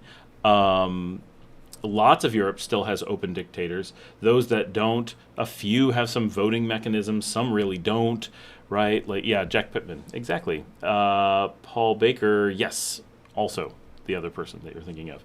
And even, in the U.S., it was Biden even said that any elected leader that doesn't follow U.S. policy and is socialist, they consider a dictator. And I'm like, you literally just said that you're lying about what a dictator is, and instead of being a person who dictates, it's just a good person. Like, they literally defined good government as dictators. Okay, that is the official stance. So the United States openly, only a good government can be called a dictator. Just because they call them a dictator doesn't make them good, but to be good, they essentially must be a dictator under the U.S. definition. So it's weird that people in the U.S. use it negatively because its definition in the U.S. is only positive by the government. The park is in Barrio Riguero. Ah, okay. Indigenous says many countries have exploited Nicaragua. Mostly Spain and the U.S. It's not too many beyond that. When Mexico did it, there was no one here that we know of. It was just Mexico moving in. The reason there are scattered out, because I can't write one long paragraph, it's also disjointed, so you don't really know what I'm talking about. That is true.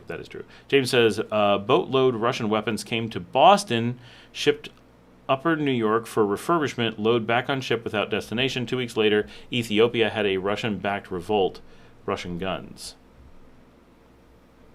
How long ago was that? And why did it come through New York? At that point, aren't they American weapons? Well, it's kind of like, where does all the weapons of the cartel come from? Directly from the U.S. Army military depot.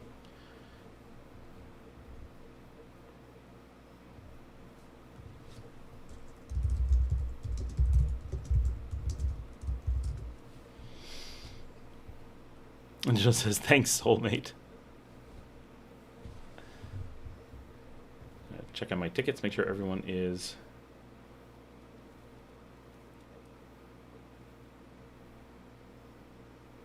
doing okay.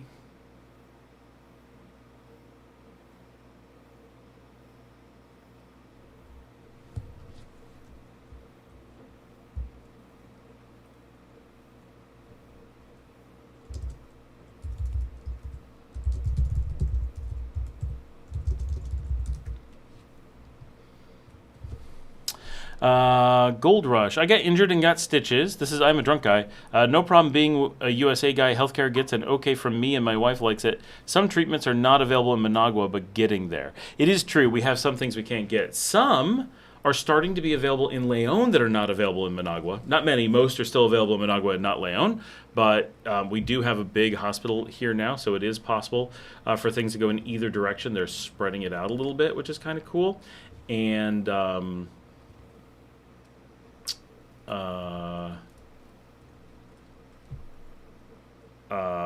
you can, under the healthcare system here, be sent to Costa Rica as part of the healthcare, which is cool. But we can get an awful lot of things here. And I know a number of people, including my wife and daughter, who get treatments here you can't get in the U.S. So it's not, Americans have a tendency to be like, and to be fair, I tend to be the opposite, but Americans have a tendency to be like, oh, you can't get all the treatments in Nicaragua. But it's important to understand that Nicaraguans also are constantly like, you couldn't get this in the U.S. Nicaragua is more China than Russia oriented. I think that's mostly because Russia has very little global influence and China has a ton. How much could there be of Russian influence? What would it look like? Right, it's hard to tell because being heavily Russian influenced doesn't really change anything on the ground, but being Chinese heavily aligned has a tendency to change trade and things you see every day. Jumpless says, thanks, Scott, Wesley, Gooch, and everyone. Love learning. Wesley says, the skinny guy interviewed with Larry, the ex... Oh, I see. Larry was explaining from the inside what was going on in 1979. Now I understand. James says, president of Boston Longshoremen's Union, source of info.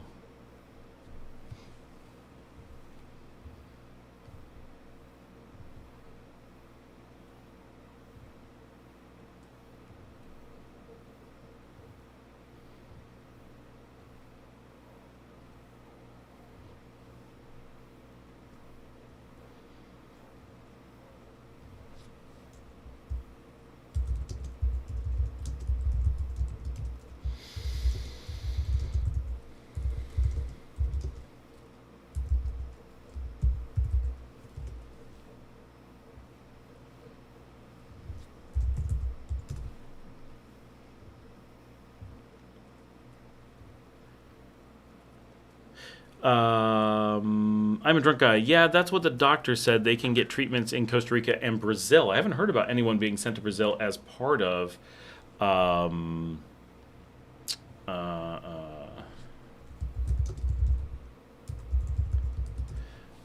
as part of the medical program. Like, obviously we can go to those places, right? And when things come up, you might go to, like, if you have something really serious and you want to get your own treatment, you would often choose Colombia, for example, because it's very, very good. But I have no idea what Brazil's medical is like. I've never heard of it being connected to us here, but that's really cool that that's part of the options. I know from Marcella and her situation that they almost sent her to Costa Rica. They had a list of things like, okay, this needs to go to Costa Rica for just tests. Very simple stuff.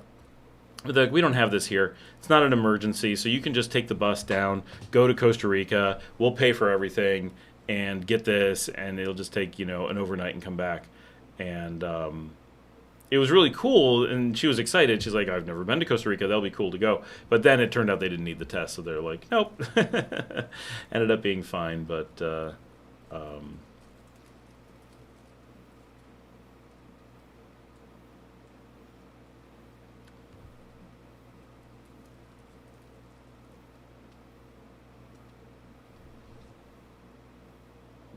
what is this?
Sorry, working on something. Go ahead and keep posting, guys. Need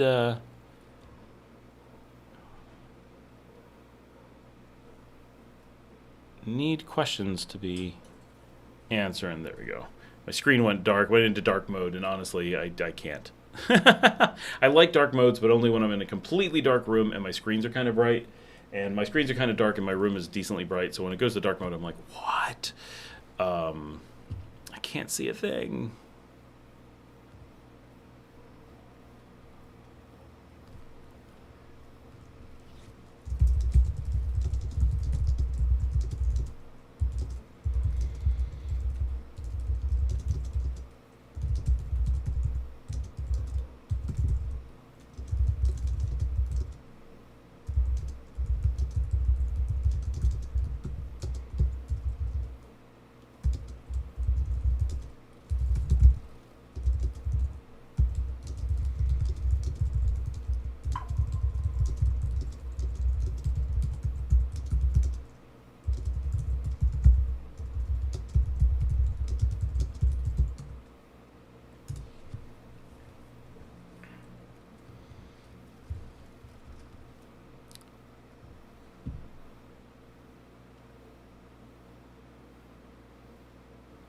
What story about Sutayava tree that some rebel leader got hung from?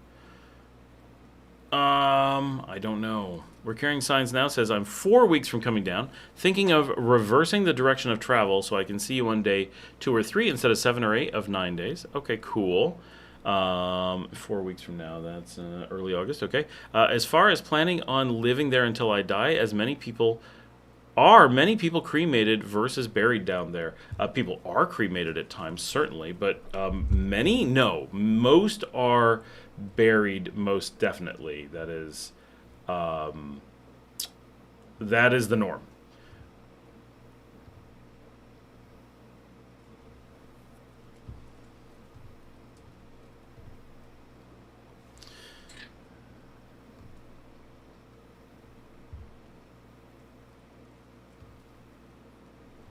There we go. Just fixing something at work.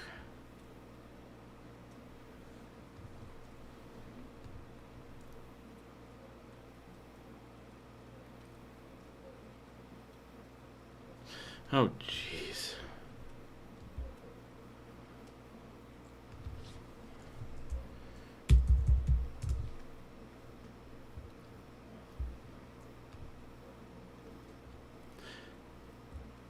No, cremation is generally expensive, only done in Managua, pretty rare, but can be done, certainly. And same thing with pets. Most people bury them, but they can be cremated.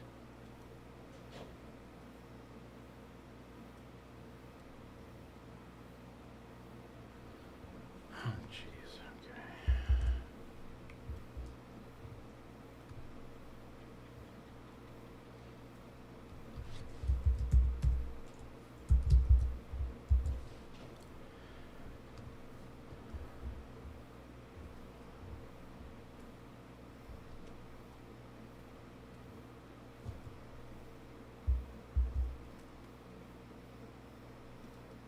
There's got to be a better way to do this.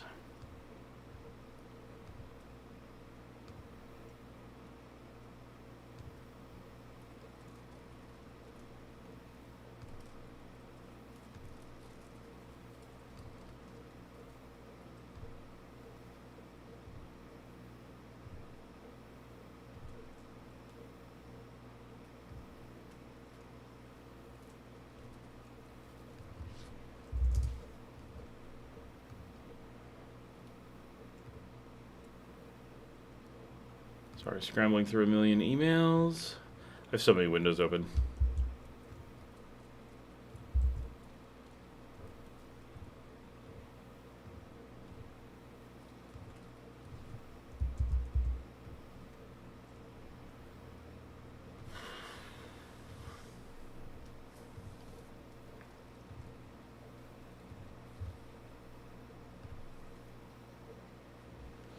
All right. Oh, we're back up to 30 people. Wow. What? All that time and everyone's quiet. Fail.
Just the lurking class.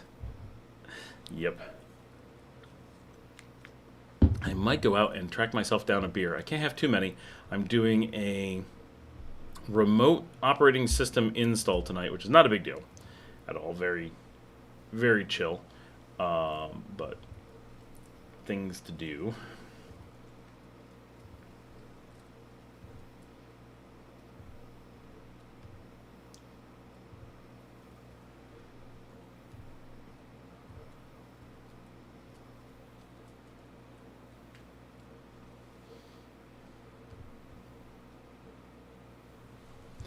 Trying to get someone to work order. Things are slow.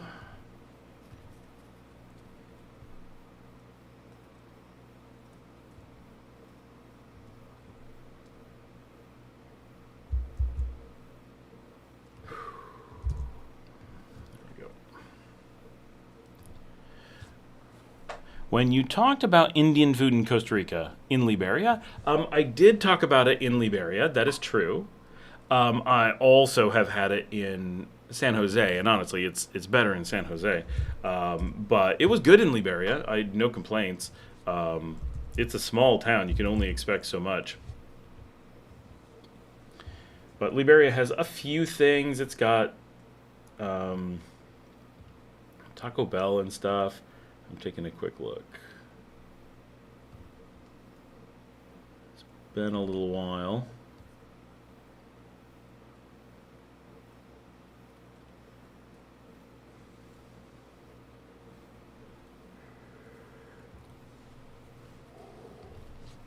Excuse me.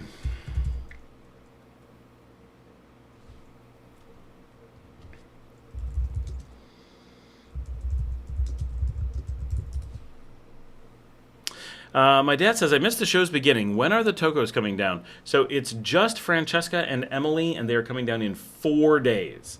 So Monday, I think, is correct.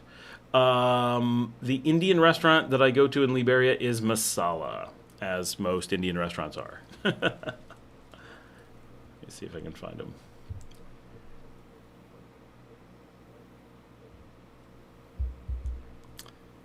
This is them. If I'm going to be in Liberia, I would definitely hit them up again.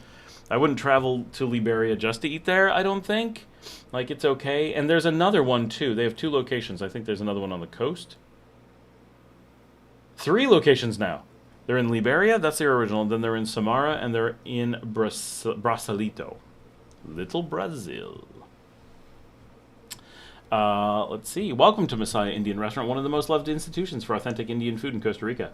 With our locations in Liberia, Brasilito, and Samara, we proudly serve locals and tourists looking for a flavorful, memorable Indian dining experience. If you're searching for an Indian restaurant near me in Costa Rica, a cozy place for family dining or authentic North Indian cuisine, Masala Indian Restaurant is the perfect choice.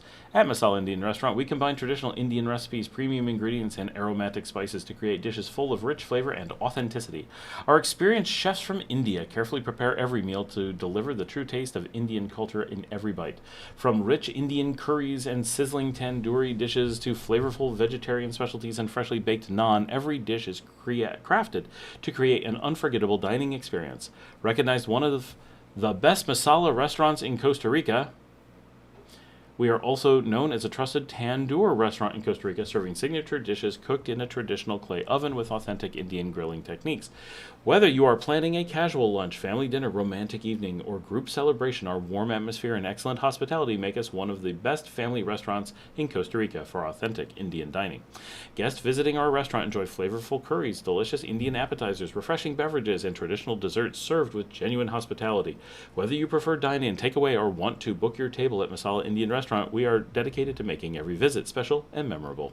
Visit us today and experience why food lovers consider Masala Indian Restaurant among the best Indian restaurants in Costa Rica for authentic flavors, quality service, and unforgettable dining experiences. What is the most plentiful of different culture restaurants there? Chinese? No, definitely not. Very little Chinese food here. It is hard to get. You can get it, but it is hard to get.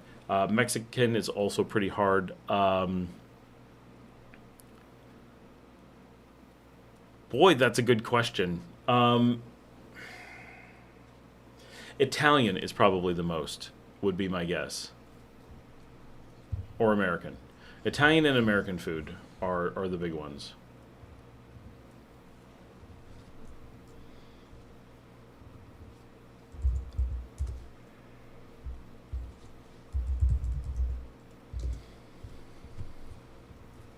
We're carrying Canadian or American food. Yeah, lots of Canadian and American. A decent amount of Mexican. Decent amount of pasta.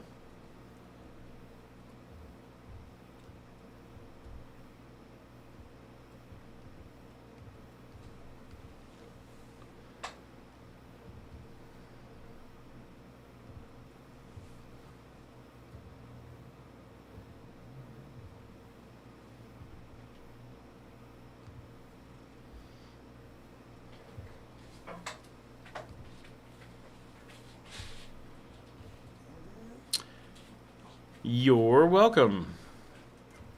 Where's my dog? Come here. You've been sleeping. It's almost 8 o'clock, sleepy dog. Oh, you got sleepy face. You got sleepy face. You've been fast asleep. Fast asleep. Oh. Yeah, the amount of actually focused restaurants on like a different culture is so few. It's really shocking just how little there is of everything. What is American? Like Denny's or diner food? So there's no Denny's here. There's no diner in Nicaragua. There really isn't.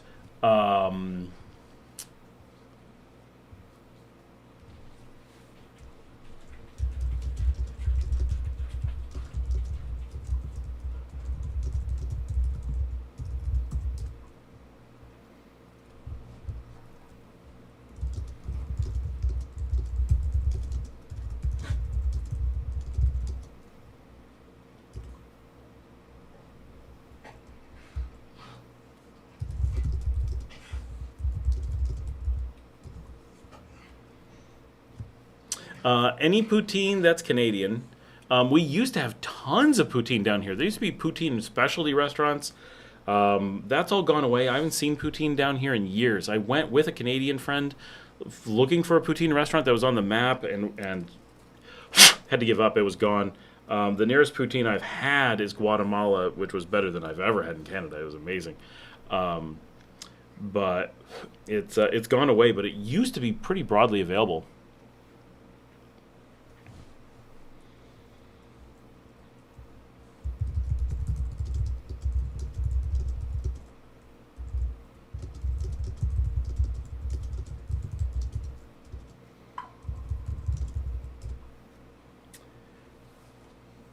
Um,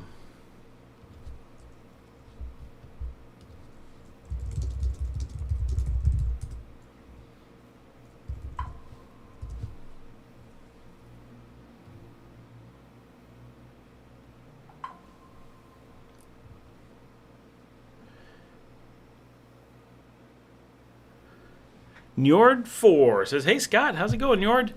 So American food is a lot of things like hamburgers, pizza, and you can argue, oh, pizza's Italian. Well, yeah, but it's American pizza is what they mostly sell down here. Um, uh, uh,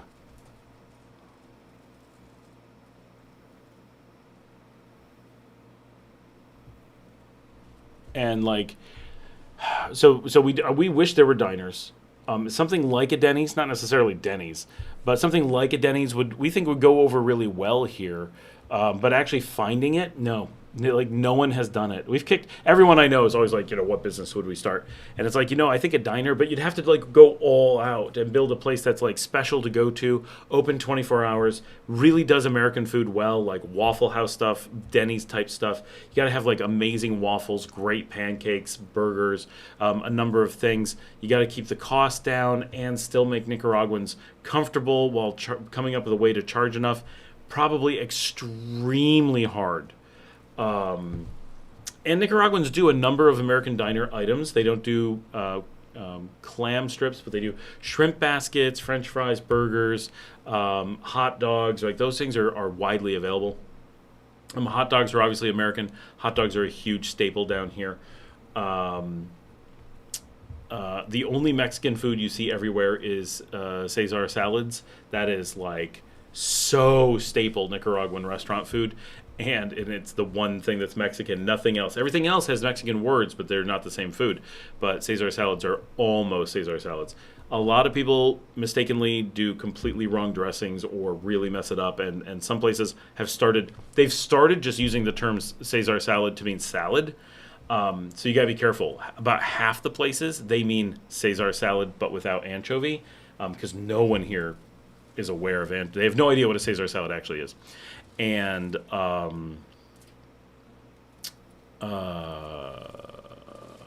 then about half the places just label anything Cesar salad. You could get something that doesn't have a single ingredient of a Cesar salad, and just it'll be oil and vinaigrette dressing on iceberg lettuce, and those be like Cesar salad. And you're like, these aren't the ingredients. There's no croutons. There's no anchovy sauce. There's no shaved Parmesan. Like, you're not even trying. Like, you can't say Cesar when it's just an iceberg salad. Like, there's already words for that.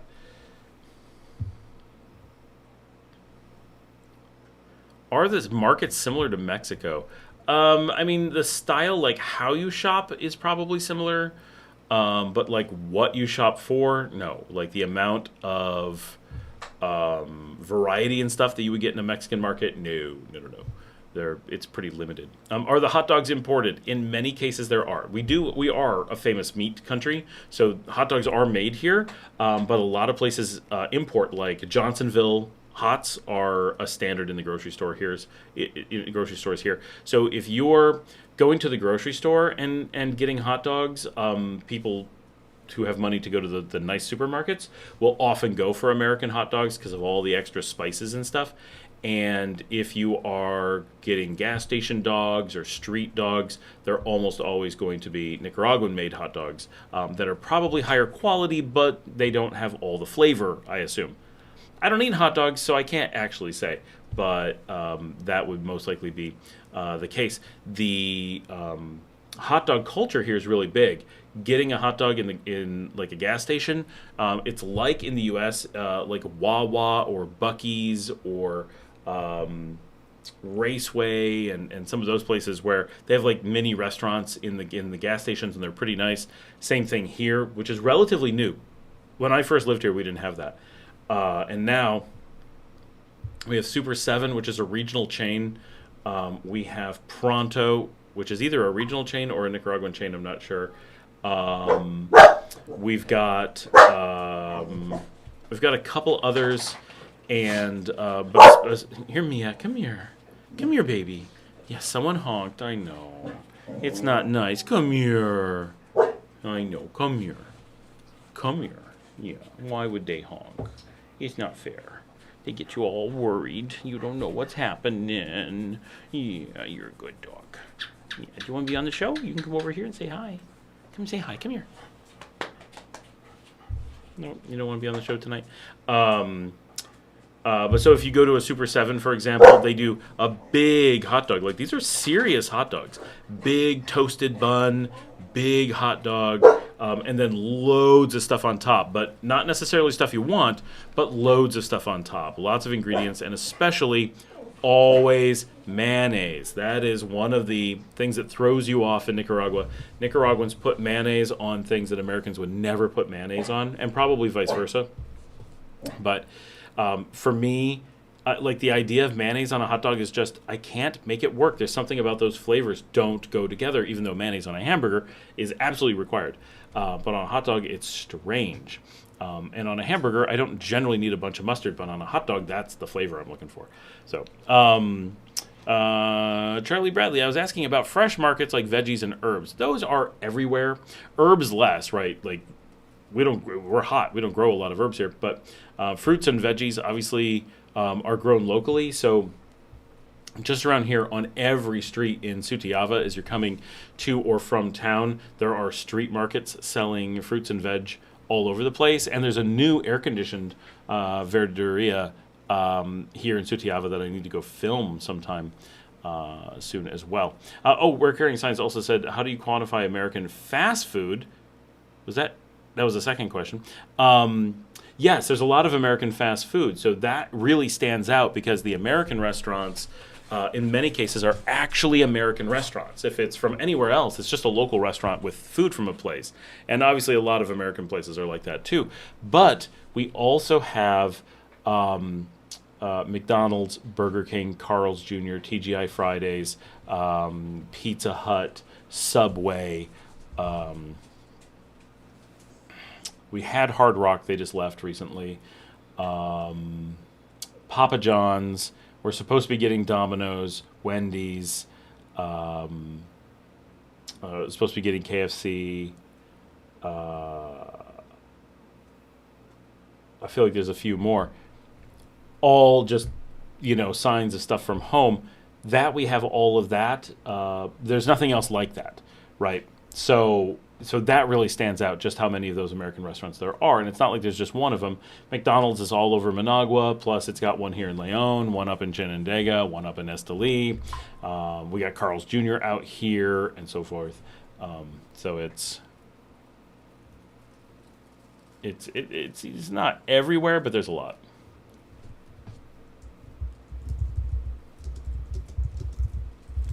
All right, finally got someone into the data center. Only took an extra hour. That was ridiculous. Had brother-in-law from Nova Scotia that put molasses on everything, including mashed potatoes.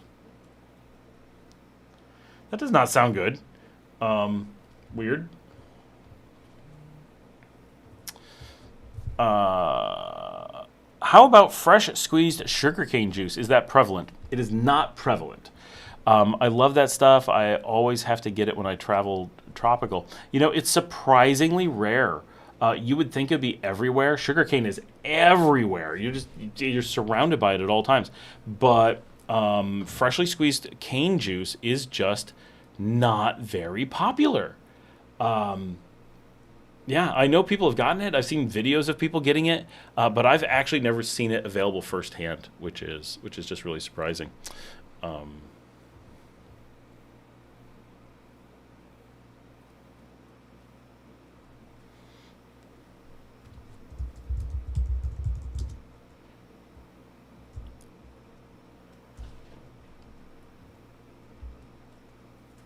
Checking a few things.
Hi. Why are you nervous? Do you want to go outside and see people? I'm going to grab a snack and refill my drink. I will be right back, guys. Keep talking. Enough food. How are hardware stores? I mean, we've got Ace Hardware. They're the big one. Hardware stores here, ferreterias, are not very exciting, but they do exist, right? Obviously, we build things, so hardware is hardware. But it's not like Home Depot or anything like that. You need to go to different places to get all the different things. I will be right back. Just gonna take this dog out, get some water, maybe grab a beer. I think I saw one in there.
Hello, hello, hello.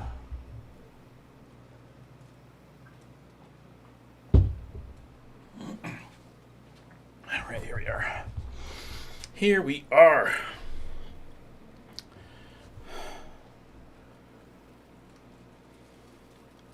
If I need a hinge or nut or tool, tools are a little bit hard. But I mean, every little neighborhood has a little ferreteria. I've seen sugarcane juice in the Oriental market. Oh, good to know. My dad says, good night. Night, Dad. We're carrying signs now. It says, how expensive is plywood there? Honestly, I've never seen plywood here. And what size is a sheet of plywood there? As opposed to the US 4x8, can you get treated plywood or lumber there for large crafts or possibly a small boat? I can't imagine using plywood in a boat, but I don't know how to build a boat. Gooch Gooch says plywood, lol. It is not a normal thing. Definitely not. Yeah, I've never seen plywood used here, ever.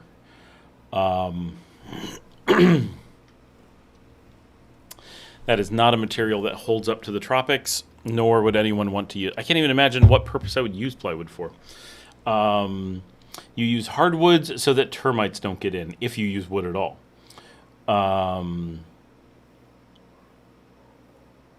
Cement you would use. Would you be able to launch a boat on a river if you have frontage? What river? Can docks be built or what with permitting? You need to be real specific because this is not a country where there's like 1,000 rivers and 1,000,000 spots to put a dock. Like, can you have river frontage? Sure. Are you picturing what that actually means? You are not. There is no chance that you are imagining the coast of Nicaragua.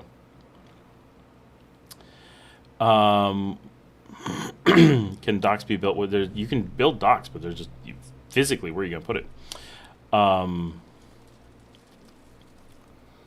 Wesley says, okay, it's Jack Pittman, Nicaragua, understanding the Nicaraguan Civil War with Larry Johnson 2 months ago. Oh, I had no idea he made one. He had stopped making his show. Wow, I don't know why that didn't come up. I'm subscribed. We're carrying signs now says, I'm going to bring some myrtle wood down. It's a hardwood for sure and just gorgeous, many different growth patterns. You cannot bring wood between countries. I don't care what country you're thinking of, you cannot bring wood. Wood is very specifically a non-transferable material. Jumplift says, thanks again. Remember, wood is one of those things, you can't even drive from town to town in the U.S. with wood. You have to have permits just to go down the street.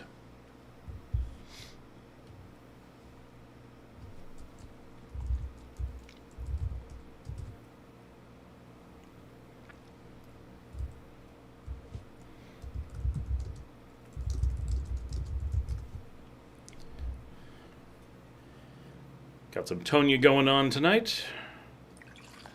Oh, yeah.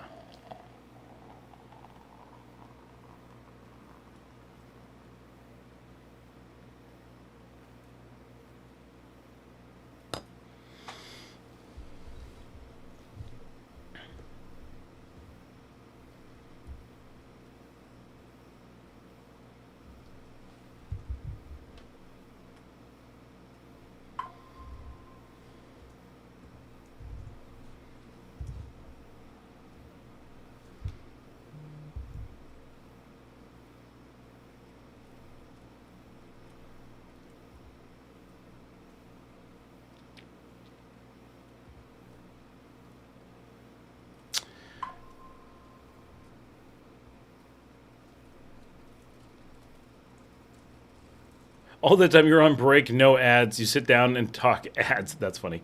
Gooch, you are too funny. We're carrying signs. Fudga from Christmas Story. Are you bringing craft wood? Beverly says, yeah, beer. Yay. Oh, I almost knocked it over. Wesley says, I can't believe the Emerson Coffee guy used drywall on his house in the mountains of North. Oh, my gosh. He was already having mold problems. He needs to rip it all out. What the heck? Drywall? Here? I mean, I guess in the mountains it's a little bit better, but what?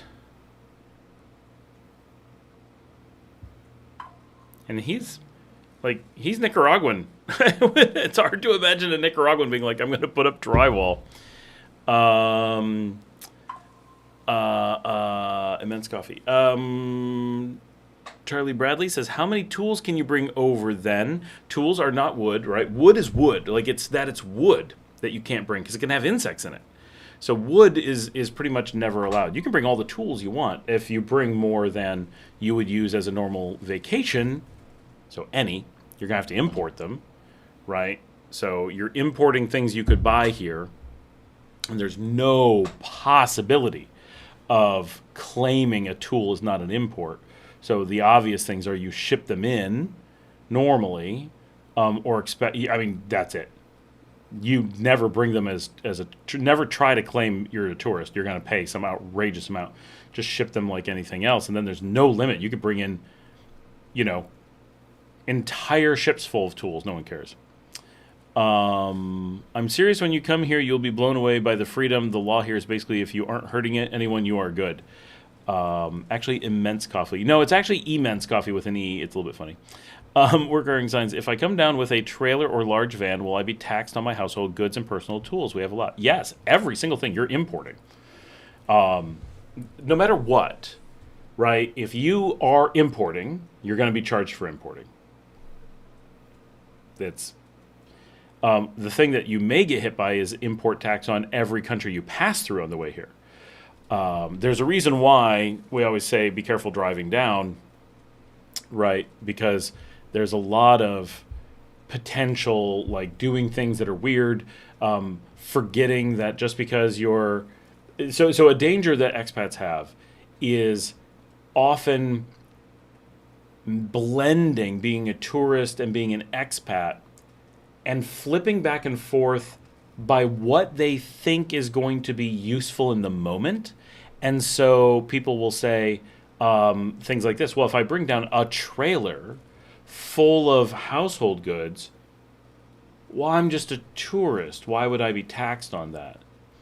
What makes you a tourist versus not a tourist? You're a trucker bringing down a truckload of expensive items to import into a country. You are importing, right? No ifs, ands, or buts, black and white. Import is happening.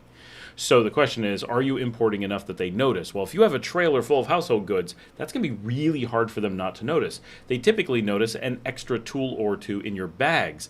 So if you've got an entire trailer of obvious imports, because if you think about it, if they didn't tax you, well, who would they tax?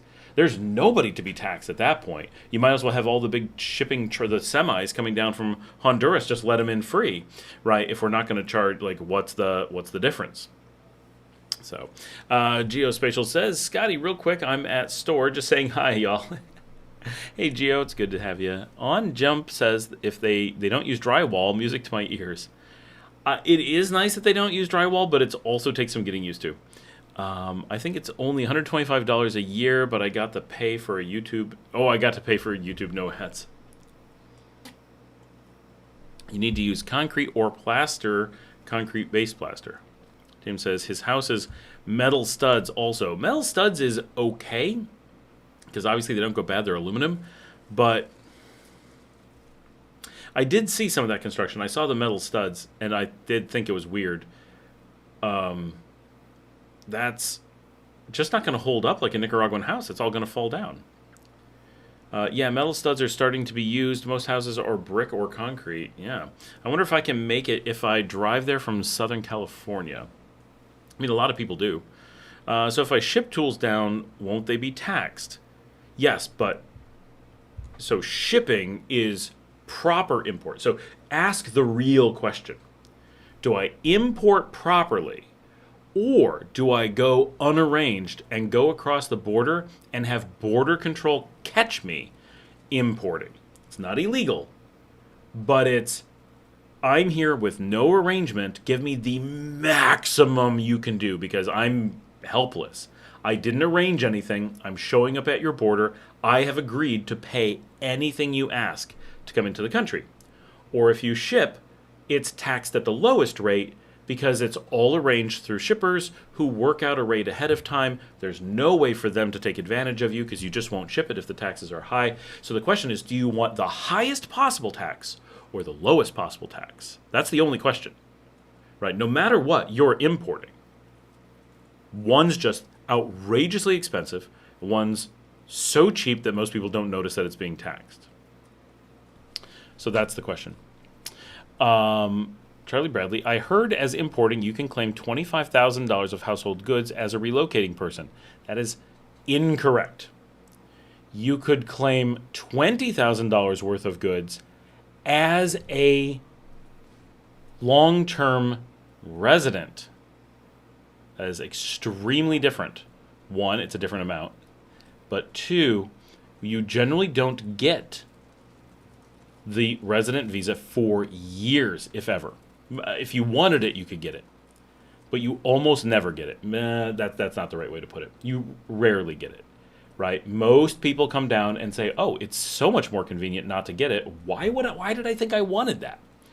Right? But even Luke has the record, to the best of my knowledge. I'm not saying that no human has ever beaten him, but he was super prepared, wanted it as fast as possible. He did the fastest reasonably possible residency, but it still took months.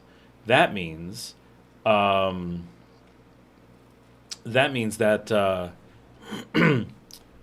you can't ship it with you. You have to come down, move, get your residency, and then go get it and bring it down. But that's also, so it's not based on relocating. It is based on that visa that doesn't come with your relocation. You have to have already relocated to start the process of filing for the visa, to start the process of trying to get to what used to be a $20,000 waiver. Also important, that waiver was eliminated years ago. So it hasn't existed in recent times. When I first moved here, it did. I've never heard of a person using it, right? So everyone thinks when they're coming down that they're going to use a waiver. And then when they do come down, realize it makes no sense, and there's a reason that they're giving you a waiver, because you won't do it, right? And basically no one ever did, but then they decided a few too many people did, so they did away with it. So now the only way to do it is to be a permanent resident, and then, so I get the waiver, right? But to get what I have requires years and years of being a temporary resident. So you have to move down, go through what is normally 2 to 12 years of non-resident, then do 3 to 4 years of temporary resident. Then when you get permanent resident, which I know a total of me who's gotten since I've been here, certainly other people get it, but I am literally the only one I've met in all my years here. I'm the one person who gets that waiver. I've been here for so long, they know anything I'm bringing in for household goods is just, nostalgic stuff, right? It's been sitting in storage for so long.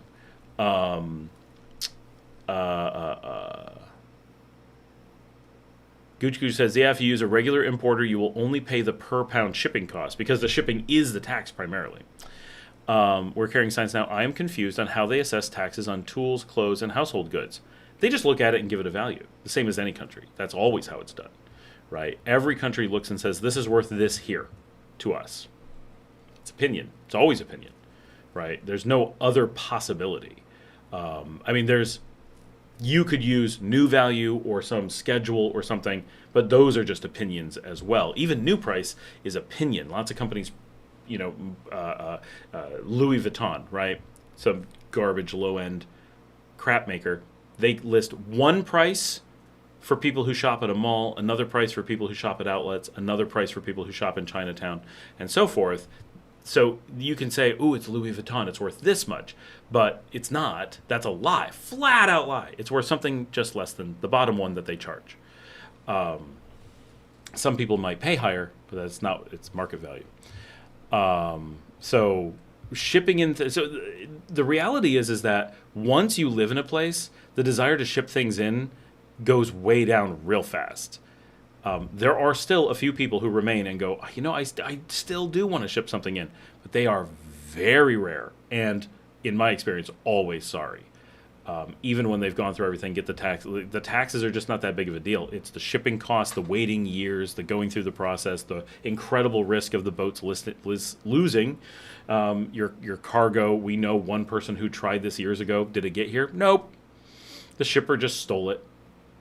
Right, and because it's an international shipment, good luck.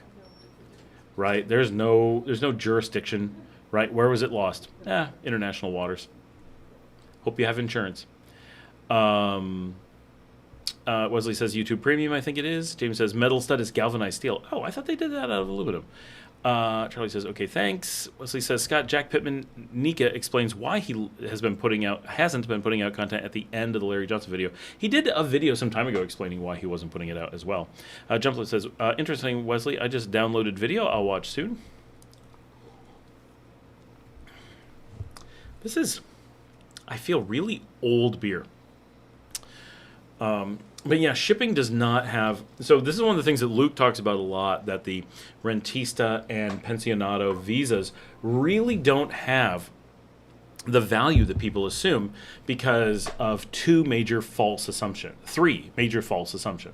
One is the false belief that they are a reasonable path to citizenship. And, of course, the further misinformation that citizenship is something that people need or want. That they make you not have to do anything every 6 months and make life really easy. That's not true. And that they give you this big tax-free thing on something you want. Also not true. So the reality is that they don't, in any reasonable way, move you towards citizenship. They do not give you a tax bonus in any sense on anything anywhere. They don't eliminate the 6-month thing. Every 6 months, even as a permanent resident, I have to go to... I did this Monday. You have to go to Migracion 3 days ago. 3 days ago I did this. You go to Migracion, and I have to file for my new cedula. It is not a renewal.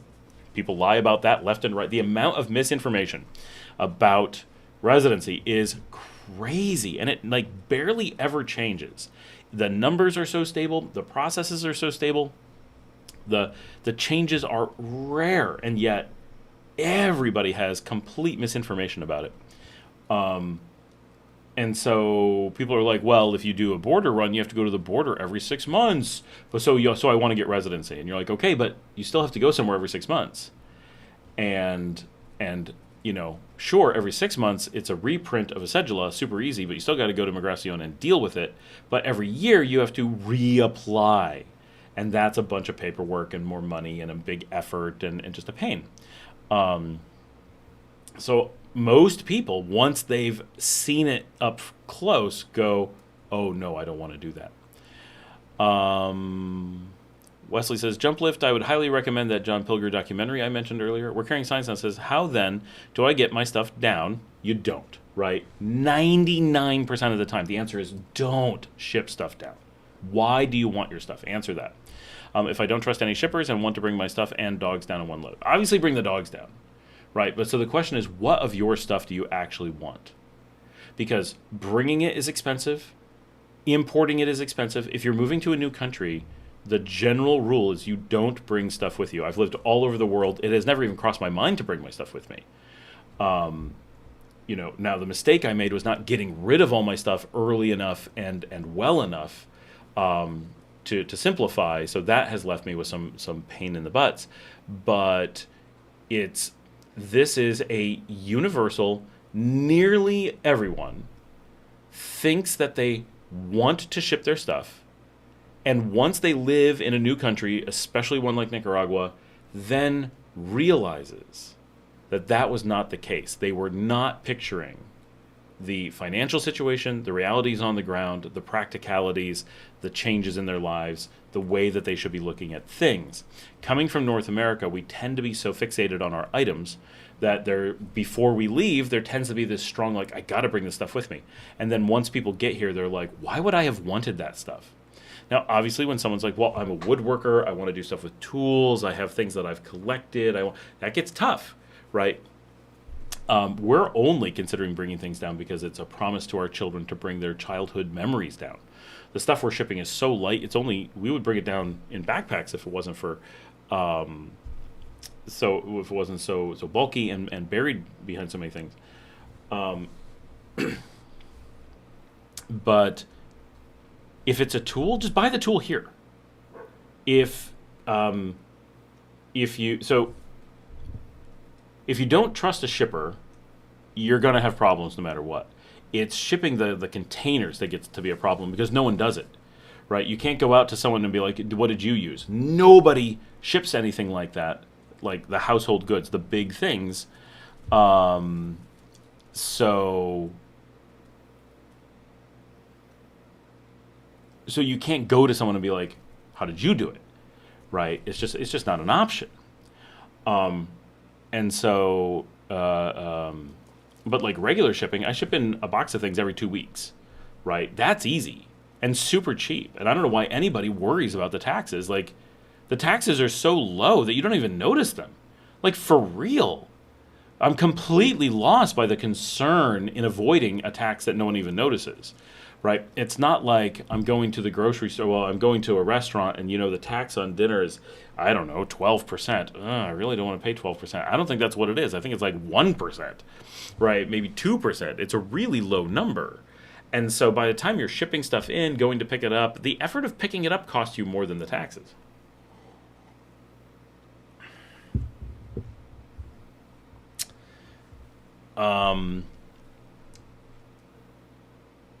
So I think it's a couple things, right? I think on one side, there's a really strong desire to keep a ton of things that you don't need to keep, and I think that there's a because most of us in North America move from town to town. Like, I moved from New York to Pittsburgh, right? That's probably a bad example. I didn't take my stuff with me, but I would have, right? I've moved from New York to Texas, and I took my stuff with me, right? And of course you do, because you put it in a truck and you drive it down. That's what you do, right? And so Americans do so much relocating within their country, and Canadians too, that we have this picture of you load everything in a U-Haul and you move on to the next place. Well, when moving between other countries, people don't do that. They take a very small number of very important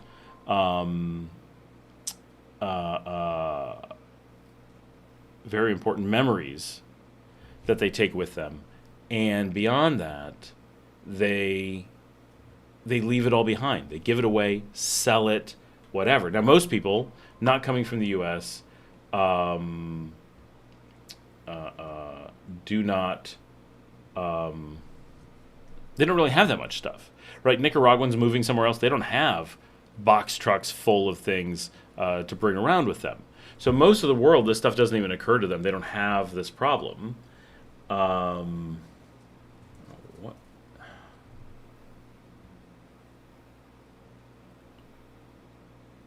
Oh, jeez. Okay.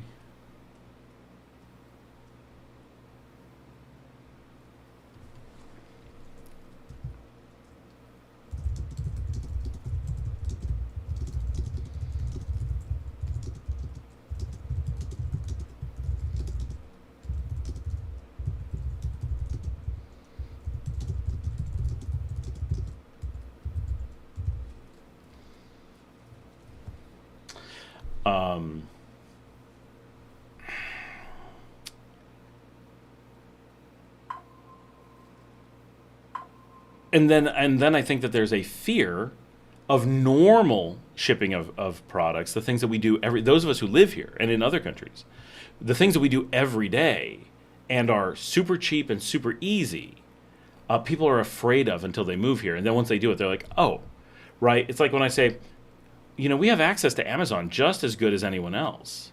It's slower, but it's cheaper, right? Remember, we pay less to get items from Amazon most of the time than you do, assuming you're in North America. So we're getting just a tiny bit less, right? Not much less, but we're getting Amazon for cheaper than you are. And so when you think about it in that perspective, it's like, oh, okay, shipping things is such a non-brand, it's just so easy. We never think about it for shipping things, but we're not shipping houses of stuff. We're shipping items, the normal ebb and flow of life. So I think, like when my family moved abroad, we moved in 11 suitcases. That's what we went down to. Now, that was extreme, but that was 4 people, right? 11 suitcases, and that was everything we needed for our lives. And we did that when we moved to Europe, and we did that when we moved to Latin America. And over time, we brought more things, right? We're probably up to 20, 25 suitcases at this point that we have brought many times, the same suitcase going back and forth. But it's,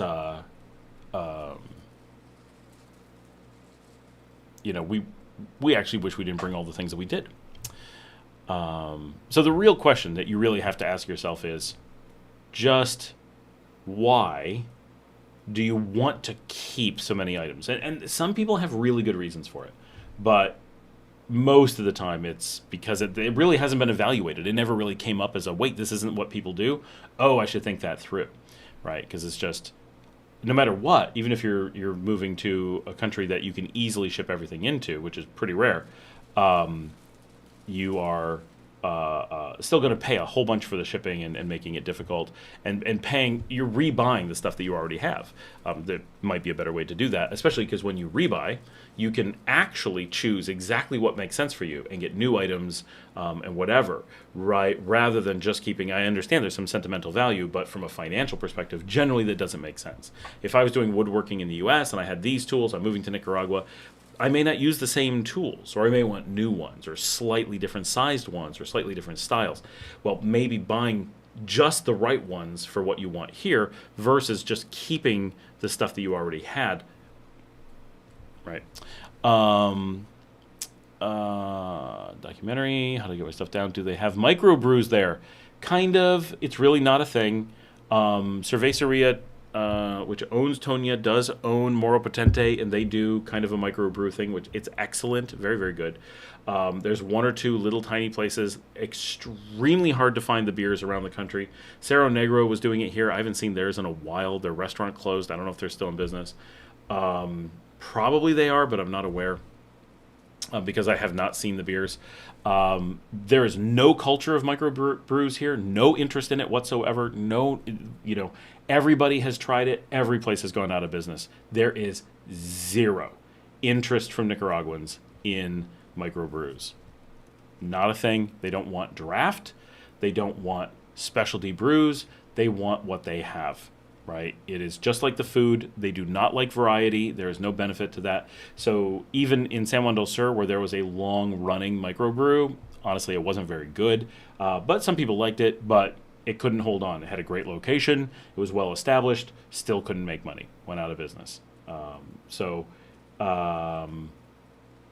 It's something that we've got less and less of all the time, and you never see it. Like, I just never go to a restaurant and see it. The interest in it is so low, and that even if you go to a place that has it, it's stale because there's no one ordering it. And I know I ran what, as far as I know, was the largest number of taps in the country. I had every single Moro Potente on tap, plus several others on the beach. And it was amazing they did it as a gift to me because I love microbrews. I was so excited. The beer was so good. I would go there and drink it all the time. All of it would go bad. We spent so much money replacing kegs before they were empty because nobody would drink it. I could be there 6 months and see zero other people drinking a brew. Once in a while I'd see one, but I could go half a year at a stretch with never running into another person having anything. Even people who claim that they like, North American beer, oh yeah, I love beer, they would still come down and just order a Tonya because the price of the microbrew is higher, and most expats, regardless of what they like, are on extreme budgets,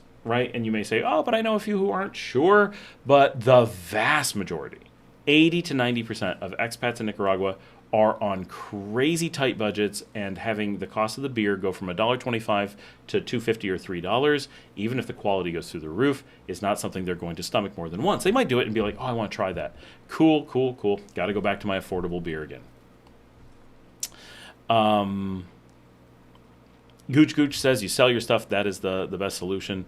Wesley says, I like a full-flavored microbrew every now and then. I like it every day, but it's just not my reality. Beverly says, I'm just bringing clothes and sentimental pictures and knickknacks and dogs. Downsizing is so freeing. I do have to say, downsizing is freeing. I wish I downsized much more than I did. It is good. It does make life easier. It's good. For most, it's not for everybody, but for almost everybody.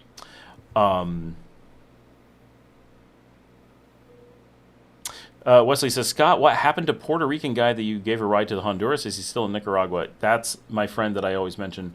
Lives at Laguna de Apoyo. If you were on the video a couple hours ago, we were talking a bunch about Laguna de Apoyo. That's where I stay. It's his house that I stay at when I'm down there. Yeah, he's still here. And he's not Puerto Rican. He is Trini. Indigital says, don't bring pets that can't handle the heat. This goes bad. Most pets can handle it, but certainly be conscientious that your animals may not do well in the hotter climate. Wesley says, that was good to ask you about that Jimmy guy. Oh, that was good to ask you about? But then I heard what happened in a later show I watched of yours. Where did he end up in Costa Rica? Do you know what city? I do not know what city. And I certainly don't know what's happened to him since then. I've no idea. Went to Costa Rica and off into who knows where. This is making most of relocating to Ireland easier. I have a lifetime of stuff that I would use to remember my wife better. Most things I would bring are irreplaceable to me. I have 80-year-old surveying equipment. Damn. So I don't know that it makes Ireland easier. I think Ireland has all the same challenges. It's just that Nicaragua is not giving you some special pass, right? Maybe Ireland does, but Ireland, your shipping is so much farther that likely whatever you're imagining as being tough here, I guarantee is going to be harder going to Ireland. I have lived in Europe, and this discussion would be, what? If you're going there? I cannot imagine that making sense. And again, I get it. You have a lifetime of stuff you want to keep because it is nostalgic. That makes absolute sense, right? If you're going to bring it down, you need to consider a few factors. 1, it will be taxed. 2, it is not normal to bring it down. And 3, you want to bring it in a method that is practical, right? Those are the things you need. Same things you would have to do with Ireland, right? Whether or not they tax you is irrelevant because the cost to get it there will be double. So whatever you would pay in tax here, which is so minor. So, right, so this is the thing. The taxes here are so tiny as long as you don't try to import at aduana. It's always the wrong answer. I mean, if you try to, I got a water filter here. Okay, they're going to look it up on Amazon. Okay, that's a $10 water filter? Yes. Okay, give us $2. Okay, here you go. Yes, that makes sense. Maybe. But even then, why? I could ship it down in a box that I'm sending from the U.S. and get it here for 50 cents. Why would I spend $2 to bring it with me in luggage? Maybe I'm just feeling lazy and I'm going and it just fits. Okay, I get it. But in general, I think it really requires this misunderstanding of how simple it is to ship things, but how hard it is to ship in a shipping container, right? That's the... Wesley says, I was going to ask... I've rid myself of 90% of my furniture, 40% of my books, 90% of my wife's clothes and our crafts. Crap, be right back. Beverly says, my house just sold on Monday. Oh, congrats! And the people wanted all the furniture and kitchen stuff. Wow. I've been giving my stuff away for months. I'm selling all my stained glass cutters, saws, and supplies. Neat, but cool that you sold it. Wesley says, like most Americans, I have so much stuff, it's stifling. I can't wait to unbond myself, and feel some freedom from all this stuff. I get it. Beverly says, I will miss that hobby, but I will find other ways to express myself. That is a cool hobby. Cristo Taziano says, I'm looking at leaving the United States for 3 to 6 months. I want to look at countries to retire in. I would also like to learn Spanish. I don't have a lot of money, about $6,000 to $8,000 US dollars, I assume. Are Spanish classes for American common in Leon? I'm going to say not common in Leon. Certainly available. Not common. I know Janet has done them, but it's been a long time. I just spoke with someone on the channel. If you scroll back up, you'll find him. Bob, is doing them in Granada. Much more popular in Granada than Leon. Leon just doesn't have very many Americans. I don't know who would take a class here anymore. But one-on-one teachers, absolutely. I could talk to one right this moment who's available if you want one-on-one here. But it's not a thing where you're going to find like popular classes or schools. Maybe you'll find one. I'm unaware of any. Okay. One reason to live there is minimalism.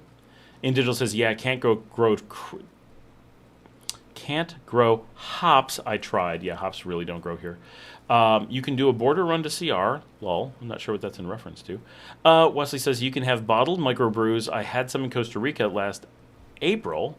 You can have them. It's just we can't get them. James says, does Nicaragua have high-end audio retailer? Most definitely not. Not a thing at all. Never seen a high-end audio store. Never seen someone with high-end audio. Never seen anything of the sort remotely in any way, shape, or form.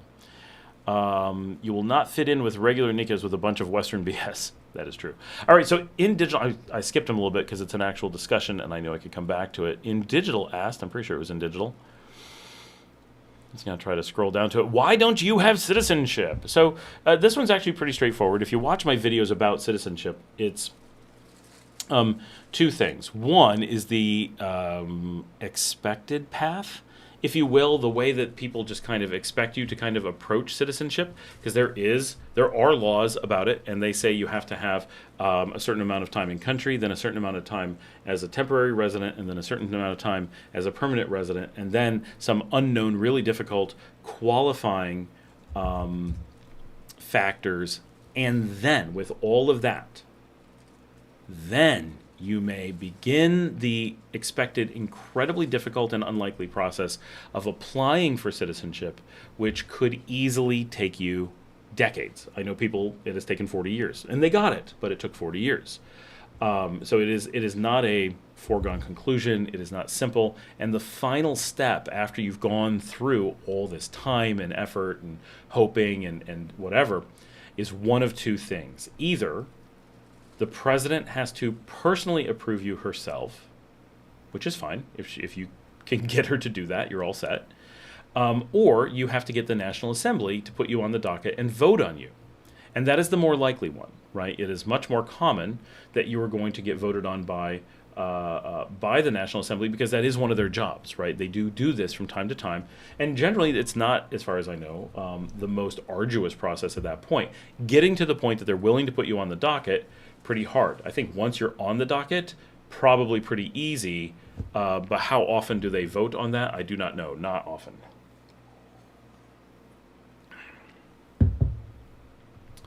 So that is a very, very time-consuming, difficult thing to get. And so, in all my time here, I now know 2 people who have managed to get citizenship. And one of them was here for an outrageously long time and eventually got it while I was here. And the other got it long before I was ever here. I've heard of a few other people getting citizenship, but I've never met them. Or if I did, I was not aware that I met them. It is an exceptional rarity and honor. Really, think of it in that way. It is not a process.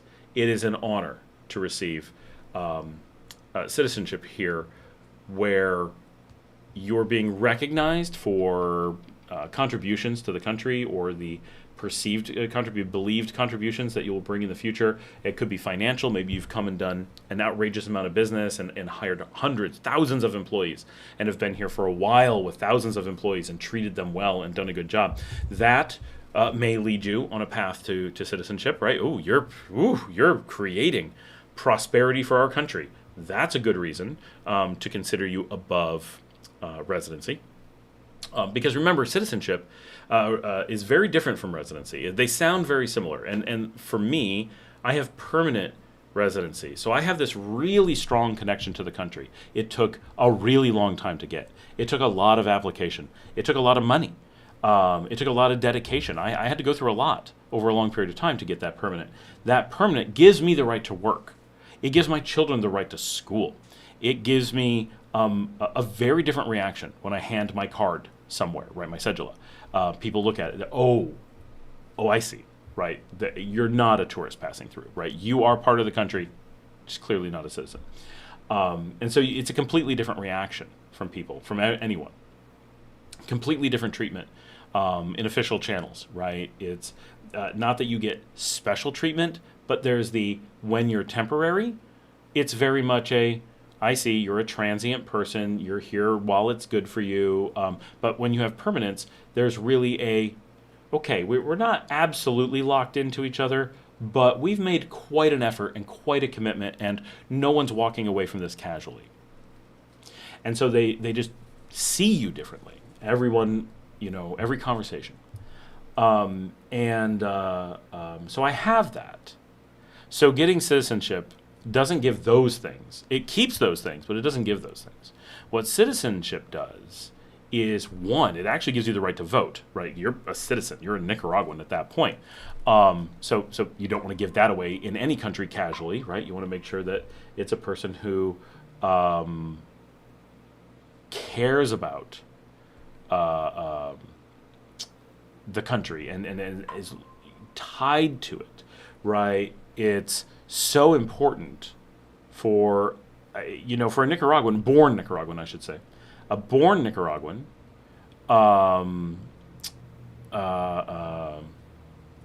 if they vote, well, they may vote the way you could be anybody, the way you want or the way you don't want. But what you know about that person is that this is their country, right? They're born into it. They're stuck with it. It's stuck with them. They are voting for something that they are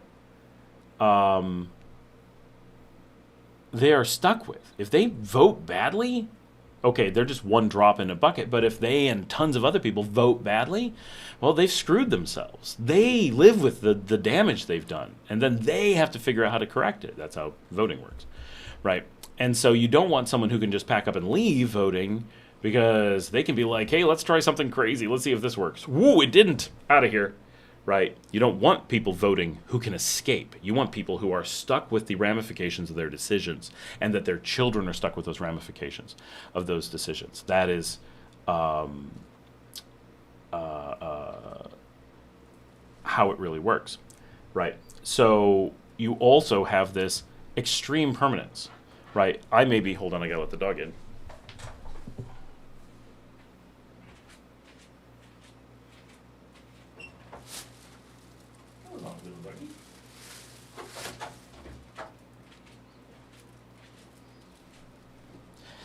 As a permanent resident, the expectation is that I will always be able to be here. But let's be honest, if I, go crazy, I'm a terrible criminal and I do all kinds of bad things, they're going to reconsider the permanency of my permanent situation. They can do that. And I can leave at any time. I'm not intrinsically tied to the country in any formal capacity. So it's still an association at will on both sides in every sense. Once you move to citizenship, you are effectively saying we're both, the country and the person.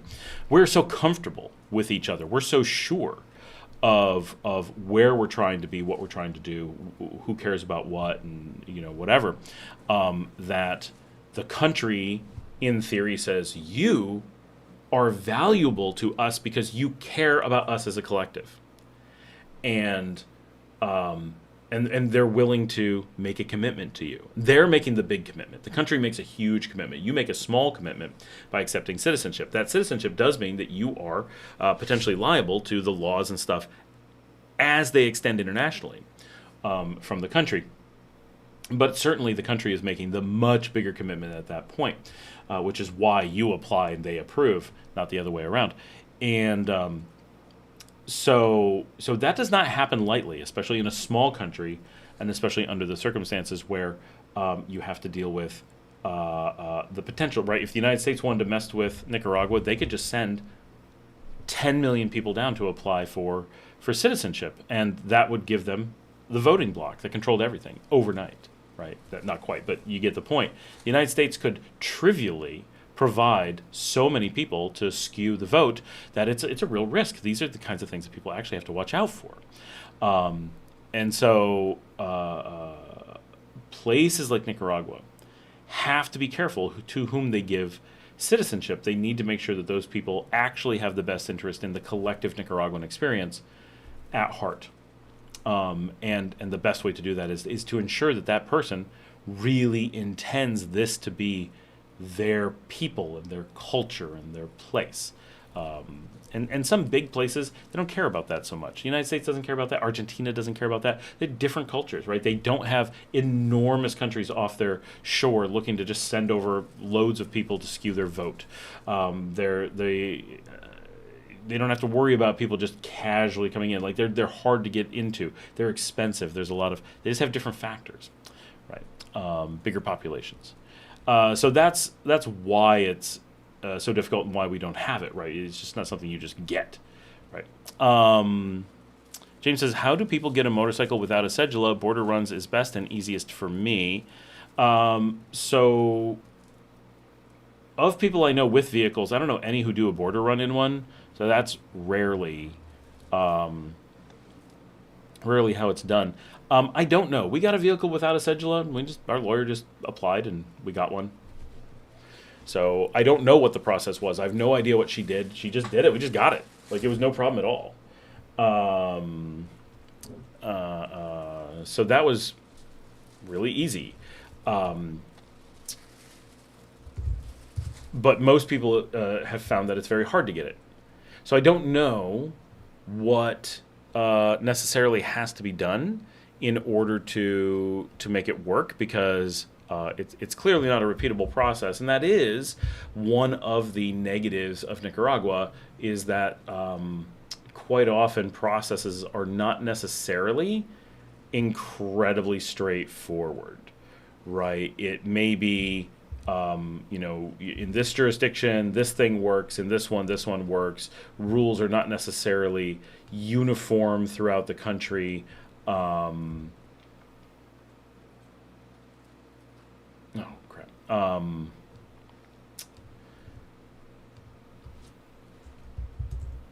Sorry.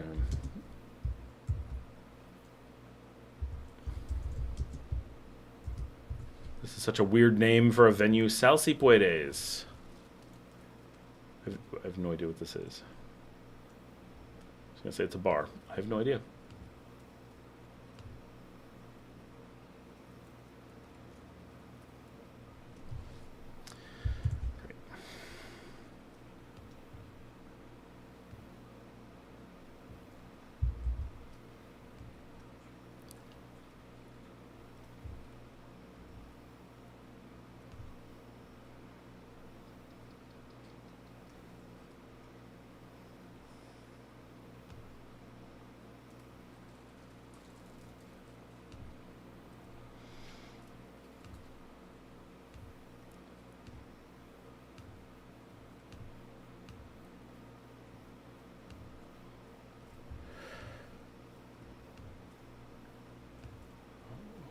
Hold on.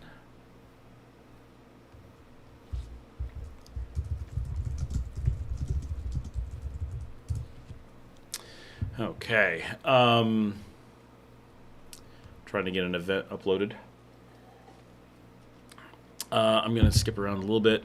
In Digital says, she, the president? What happened? She was voted in as the president years ago, and has been the primary president. Do I want citizenship? Absolutely. I would love to have citizenship. That would be fantastic. Obviously, for me, I think it's pretty straightforward, because I spent, and I think this makes me a good candidate, because I, obviously, to be a candidate, you have to come from another country. So that goes without saying. But I came from another country and came looking for a place that would be better for me, right? Or for my family or my situation, whatever. And I didn't come straight to Nicaragua. I went all over the world. Or at least did a ton of research, worked and lived all over the world, got a lot of really good locations. I didn't go to some terrible war zone and go, that's not for me. I went to the south of Spain. I went to Italy. I went to Romania. I went to Greece on Crete. I went to Ukraine. I went to Panama. And I went to Nicaragua. All that I lived in. And so when I came back to Nicaragua and tried it again, was like, yeah, for real. And then I came back with the family, and we're like, yeah, we made the decision, we're coming back. We did so with, my wife just said today, she's been to 41 countries, that's her current count. And a lot of those we've lived in, right? 8 we've lived in. Some I've worked in that we didn't live in. I've worked in, I had an office in London and Belfast. I never really lived there, but I've worked out of both. I've worked out of Madrid, but I lived in Granada. I have a lot of scope of places. And and I do, like, now I do work all through Latin America, right? I have offices three offices in Bolivia. I have 2 offices in Argentina. I have 2 offices in Mexico, offices in Guatemala, in Belize. Like, we're all over the place, right? So I bring a lot of scope and opinion and insight to where I live. I don't mean for other people. I mean, kind of. That's why you're asking. But I bring it for me. For me and my family, we've put in the time all over the place, and can look at Nicaragua not through an American trying to get out of the U.S. perspective, nor a Nicaraguan born here and stuck here perspective. I'm coming from I went all over the world and evaluated places and chose Nicaragua. And then I came back and I put in the time.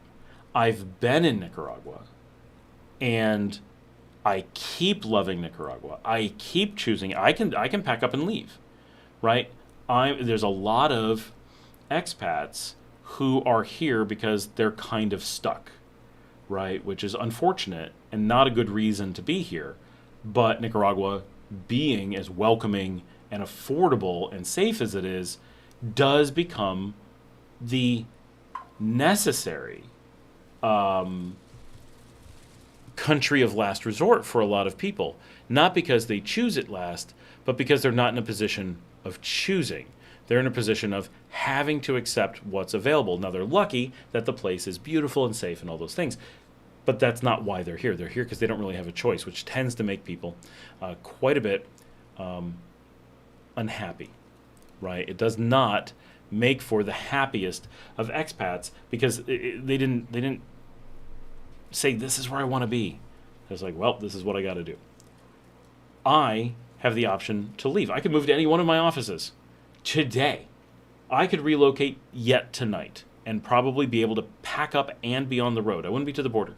But if I wanted to leave, I could do so, right? I wouldn't want to. It would be a huge pain in the butt. It would be expensive to do it, but I could. But I don't. I, every day, get up and say, this is where I want to be. And I've moved to lots of countries. I know how to move to other countries, right? I could move back to Panama. I could just jump in a car and go, right? Would not be complicated, would not be mentally taxing or anything like that. I am in Nicaragua because I choose to be in Nicaragua.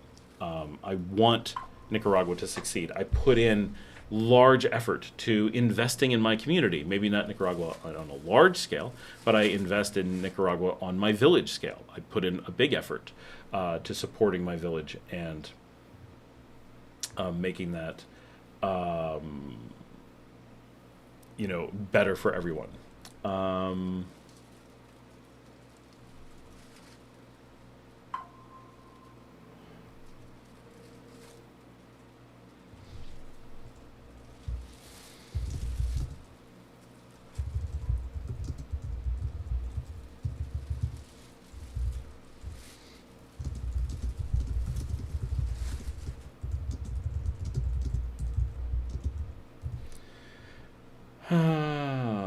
Where's this information? Great. And so I think that makes me a really good candidate for Nicaragua, because finding someone who has put in the effort, not because choosing Nicaragua is hard, but so few people who are doing this kind of research ever come to Nicaragua. They don't get that far. At some point, they've been enough places and they choose something, and they have lots to choose from, and it's a busy market, right? And to have someone who put in the effort, really has that scope, and chose Nicaragua, and continues to be happy with it, and has built up that time, right? It's easy to find someone who did that yesterday, but have they put in enough time to really prove themselves? Not very often. That's very rare. So I think I make a good candidate for that reason. How do you get? Do you want? I have marriage. Bribing is the answer. Wesley says, about learning Spanish, check out Spanish with Keru Paul. or one of the polyglots online. They use different techniques than the regular school learning. He's a American in Mexico that does language YouTube channels. Politics and money. Do you have that philosophy, dedication to Nicaragua? I think so. There are plenty of Nika shuttles back and forth the same day. Yeah, there's a lot. You don't need to drive. Did you talk to the president? The president does not talk to me, no.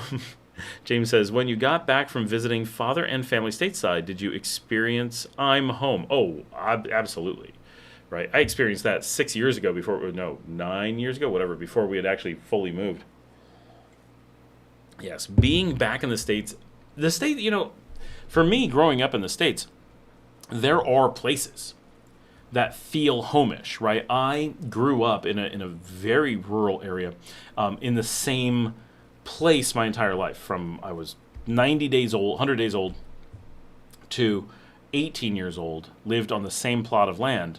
And so, my local school was my local school. All my neighbors were my neighbors. Like, that's where I grew up. And there is a part of me that can't ever see something else as the place of my childhood, right? That is a unique place for me. It always will be. It has to be. It is the one and only place that knew me as a child. And going back there are things about that immediate vicinity, which is about where my dad lives now, so you guys saw it on the show, that will never, ever happen to me somewhere else. And one of the things that I notice is how easily I can hear people speak, how easily I can read facial expressions. There's all these like mini expressions and things that people do and little like quirks that I realize only do you get in the place where you grew up. And so I just have this rapport speaking to people so fluidly there, because that's where I grew up. And every single street holds a memory. Every little corner. I worked all over the place. I bicycled everywhere out there. I ran businesses, started my own company, had friends, went to school, right? I did my life all took place within a 20-mile circle for the most part, 40-mile circle maybe. And so there are certain feelings that I get there that I don't get other places. But honestly, home isn't one of them. Nostalgia is. If you can separate the feeling of home from the feeling of nostalgia, it really strongly is two different things to me. I don't feel particularly nostalgic about Nicaragua, although I'm getting there. I've been here long enough now that, my kids were little here. There are things. Sometimes I get hit with nostalgia here, but it's pretty rare. Being in the U.S., yes, right? You just drive down the street. Every 10th house has a memory, right? Every little thing, every shop, something, when I was 6 years old, Mom took me for a soda there, and over here's the post office we went to one time. And I won't get that anywhere else in the world. But my kids do. My kids have that nostalgia for a little village in Spain and a little island in Greece. And, that's kind of magic that they have that nostalgia in those places. But it's also terrible that it's so hard for them to go back to them and experience them again in that way. And that makes me sad that there isn't just, if we were always in Nicaragua, they'd be able to walk out and all of those memories would be right here somewhere nearby. And for them, they need to go and find a little village in Romania and rent this house on a little corner and sit out there in the rain and remember. And that'll be very hard for them to do. And I think if they did, they'd be like, whoa. But for me, there are a few places that I get a sense of home strongly. And all the places that I've lived outside of the U.S. do that a little bit. Places like Houston do that none. Not at all. Dallas, almost none. But I did raise my kids there the most in the U.S., and there's a tiny bit. I have not been back in decades, but if I went around Peekskill, New York, I think there'd be a tiny bit. Being even in New York City, it's kind of like, I lived here? it's almost like a movie in my head rather than a memory. But like when I was back in Greece in 2019, that hit me. That was like, okay, this has a certain something. I guarantee if I go back to southern Spain, that Spain especially had a feeling of home a little bit when we first, and that was when we first got there, right? That wasn't like we lived there for so long. But I think it's safe to say there is no place like Nicaragua that feels like home, and likely never will. But I do really want to go back to all the places I lived with my children and all the places I traveled with my children when we backpacked Europe, and do that again, and see those places and be like, oh, we did this, oh, we did that, you saw this, you saw that. Because in so many cases they're too young and they don't remember, or they barely remember, and they got to piece it back together. Like we spent time in Moldova and Chisinau, which we really seriously considered moving to Chisinau. Love it. And they have these memories of there, and I can remind them, oh, this is where we did this. This is where this happened. This is where I sliced the bottom of the tendon of my foot open and still walk funny because of. And they'll be like, oh, that was Chisinau. Okay. But if we took them back and walked the streets and went to the restaurants, I think they'd be like, okay, this feels like something again. I wish that was easier, because that would be, that was such a great part of my life, taking my kids around the world, and letting them experience that. Hola, better late than never. ZZ Dreidel is here. There seems to be some negative stuff tonight. What happened to the kittens? Oh, the kittens. So the initial event was no big deal. They got sterilized. It was the mother, actually, and the tiniest of the kittens. They just got fixed. They got neutered. No, I'm sorry, they got spayed. And that was yesterday morning. Then they came home at about noon. They were super groggy. Something was wrong. We took care of them through the evening. I slept with the cats. I actually held the kitten the entire night. She was delirious and terrified. We talked to the vet this morning, and he's like, you need to get in here. They went in, got ultrasounds, got a bunch of stuff done, and had very high fever. They had infections from the surgery. The kitten lost sight in its left eye, we think. He's hoping that that's temporary, a fever-based blindness, but we can see something going on with the eye. It's very scary. And so they got in, they got him on medicine. They are now on an IV. They've been on an IV now for 9 hours, trying to keep them hydrated and everything, but they are getting better. They're on very strong antibiotics. They're staying at the vet to make sure that they're maintaining care and monitoring and everything, because we just don't know what to do, and it's hard to reach the vet in the middle of the night. You can. We have a 24-hour vet that's awesome and very close, right? Just 2 blocks from Marcella's house. But it's been a rough day for the kittens, and we've been very scared for them and how they are doing. So that was a rough night, and very scary, holding the little kitten all night. She's so tiny. She doesn't have a lot of buffer in her tiny little body, and so we've been very worried about her, and she's just been scared. And we moved all the other cats to a new apartment out back, and they do not seem to appreciate that. They are quite nervous or something. They're huddling under a bed and hiding in different places and just not willing to come out and engage with us. If we pet them, they're fine, but they're not really eating and stuff, and so we might just bring them back in the house. I don't know. But so nothing terrible at this point, but we have been very worried about 2 of the cats all day.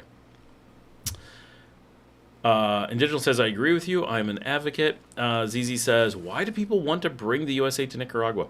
I think, honestly, a lot of it is because we have such a huge amount of, one, tradition from that being what happens in Costa Rica. That's like the thing to do. And so people associate it. And 2, because, like I said, Nicaragua is the country of last resort for so many people. The only choice they have, the only thing that they can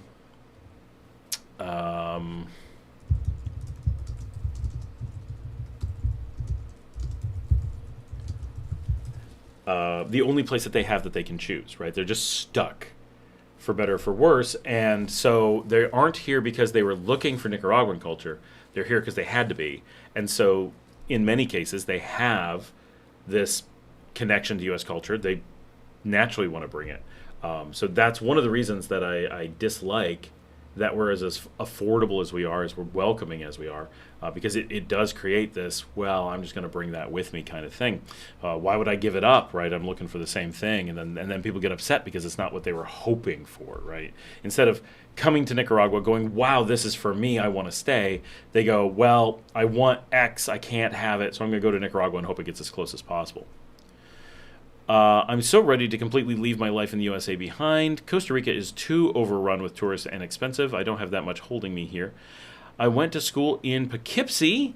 Maybe it's that I'm 74 and ready to start a new adventure. I haven't been back to where I grew up in 60 years, and I don't miss it a bit. I do like going back. I like going back and just seeing. I do like that where I grew up is doing well. Like it was pretty rough when I grew up there, right? People were poor. Everyone was poor, so poor. And now it has changed rather a bit. There's still a lot of poverty, but it's not the crippling poverty that it was. And now when I go to Texas, what used to be rich is starting to be poor. So things are shifting in the country. And Digital says, I appreciate you a lot. Your story is inspiring. Americans need your inspiration. Well, thank you. And Digital says, bummer. Yeah, the kittens are important to me. So sorry to hear that. Maybe the new place has bad smells for them, bad vibes. Cats can feel that. It's true. It's just an apartment out back. Like, I think it's actually a pretty nice spot for the cats, and there's a lot of neat, like, little places for them, but I don't know. Maybe they don't like it because there's loud fans in there trying to keep them cool. I'm going to shut them off tonight and see if that makes a difference. During the day, you kind of want it, but at night, there's no reason.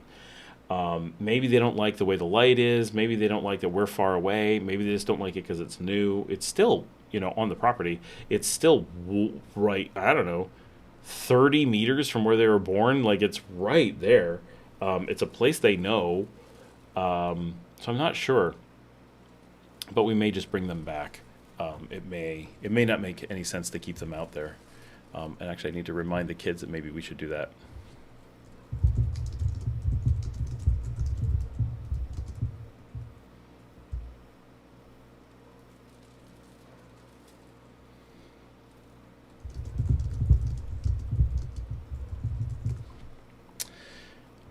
And they're also sad because two of the cats are gone. One of them is their mother.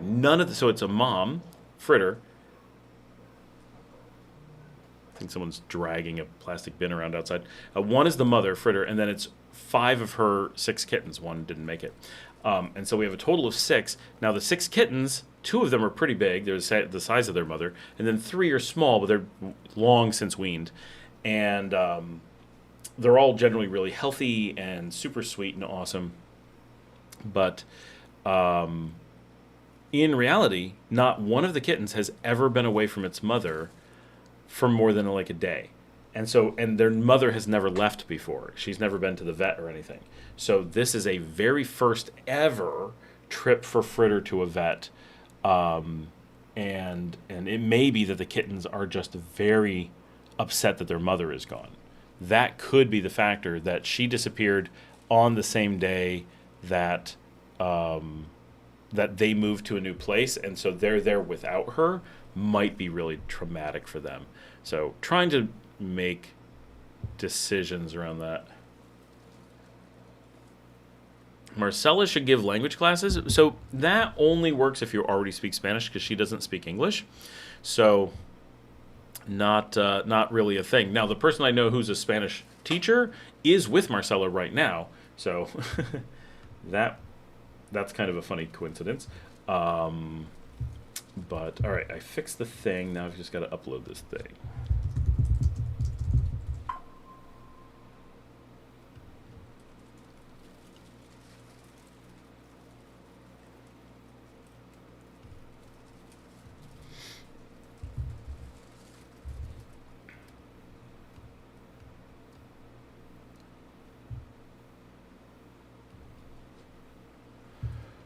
What was the name of this?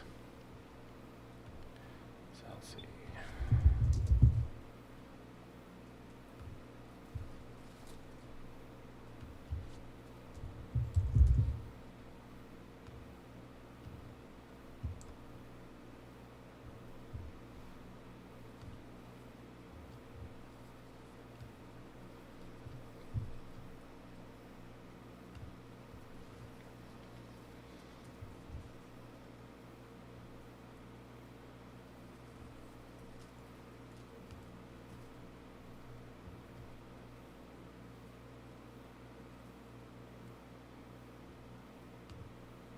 we go.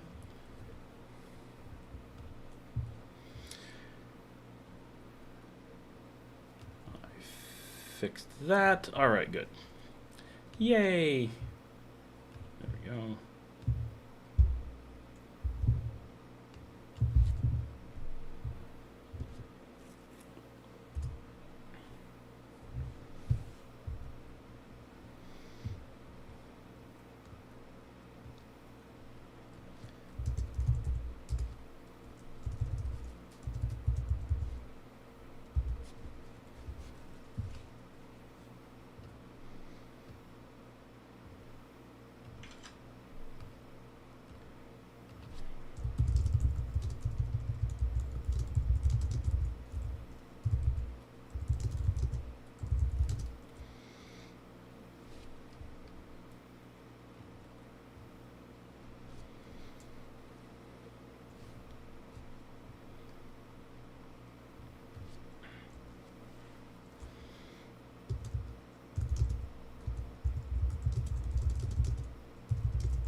Oh, sorry, I was in the middle of looking something up and forgot.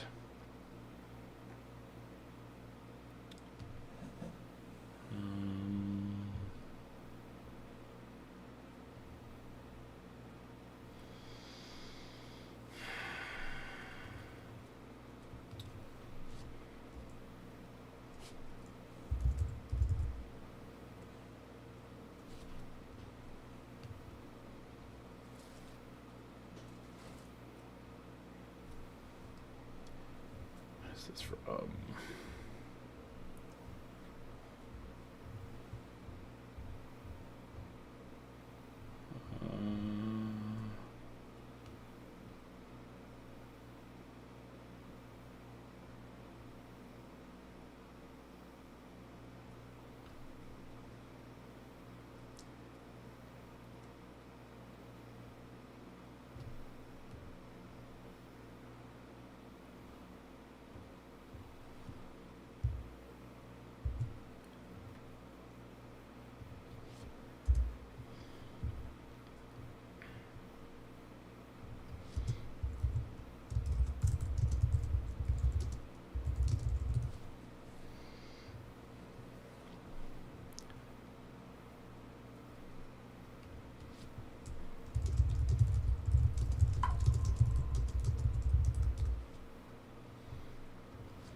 some guy at the data center looks like he unplugged his equipment and is now like, I don't know where to plug it back in. Great. That's wonderful.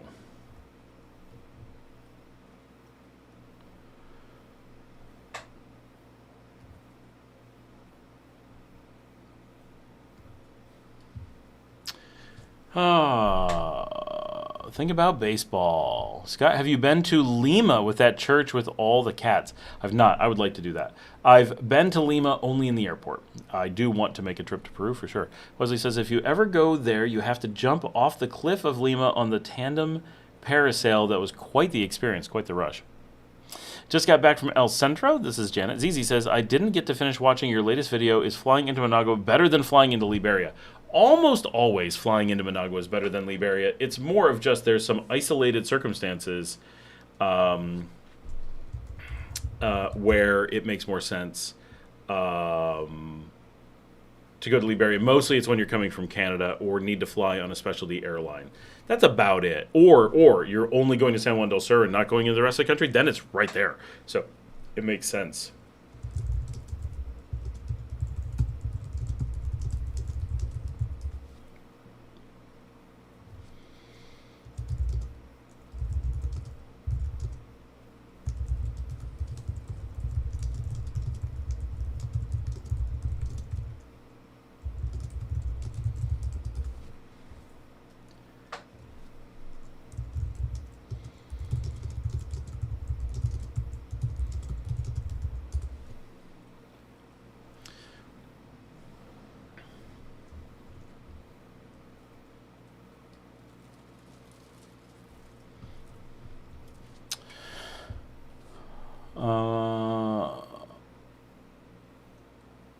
And it just says, set up a website for them to give language and cultural advice. I actually did that, and like all Nicaraguans, absolutely refused to participate.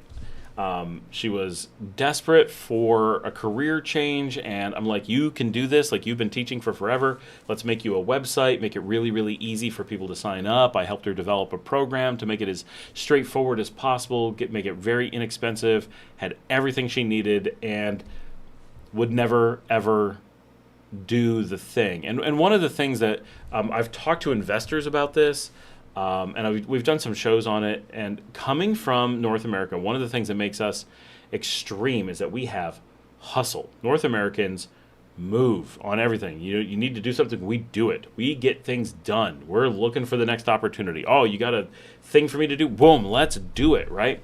Nicaraguans have zero hustle. It's so extreme from the big hustle culture in the north to the absolute no hustle here.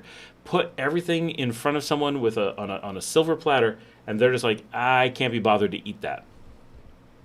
Right? It is what it is. It's just one of those cultural things you have to get used to. If you have a job and you're paying someone, get it right done. But when it comes to making their future happen, no, absolutely not. And so this is just one example. I've seen this so much down here. It is so frustrating because we want to be fix-it people, right? You come down and you're like, oh my gosh, you're 99% of what you need to be successful. You just don't know this one piece. You just don't have this one piece. We're just going to push you over the line. And they're like, whoa, no, I'm not going to go over the line, right? We're not going to finish. I'm happy being almost successful without actually doing it. And it's like,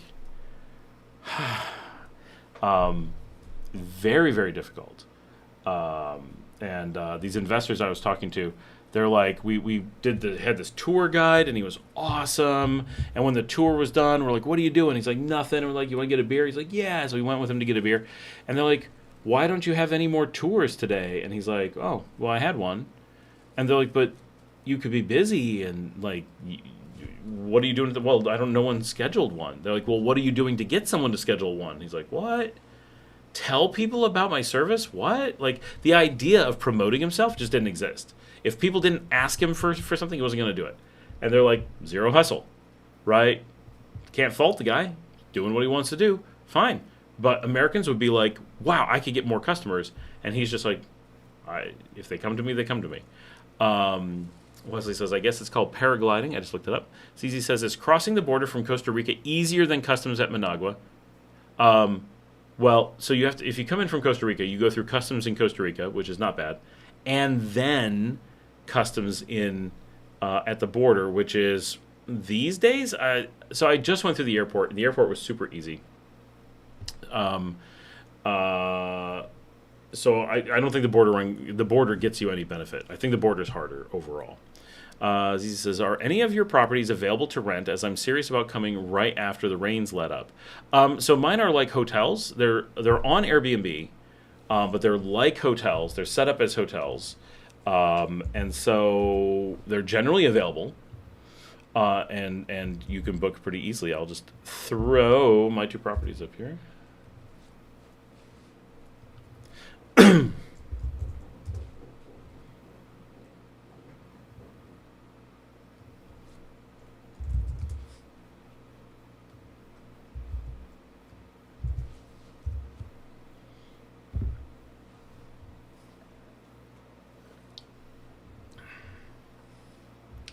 both of which were recently completely buried in sand. The Simple is being repainted today, actually. I don't know why it needed paint. Could be because it was old, could be because there was damage. I really don't know. But yeah, so generally they're available. You can just hop on Airbnb and grab a room that you like. And if I ask the hotel anything, that's where they send me every time. They're like, oh, just go on Airbnb. I'm like, thanks. So glad I own a hotel.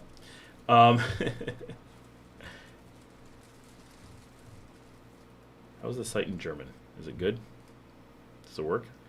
Ein Rucksack mit wir Süden direkt am Sandstrand, ein Privatierpool, der ganze Pazifik, vor Ihnen und niemand, der ihn mit Ihnen teilt, außer Ihnen selbst.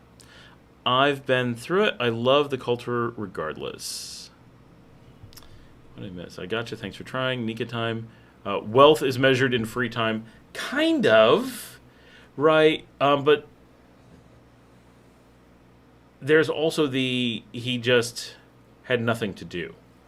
Right. I don't enjoy free time. Maybe some people really do. I hate free time. I want good time. Right. I don't know. Did you talk to the Adventure Freaks guy? He's really trying to monetize everything, in my opinion. I think he's trying to be Eugene Levy. He's trying to sell real estate. I did talk to him, and I owe him an email. He wanted me to be on.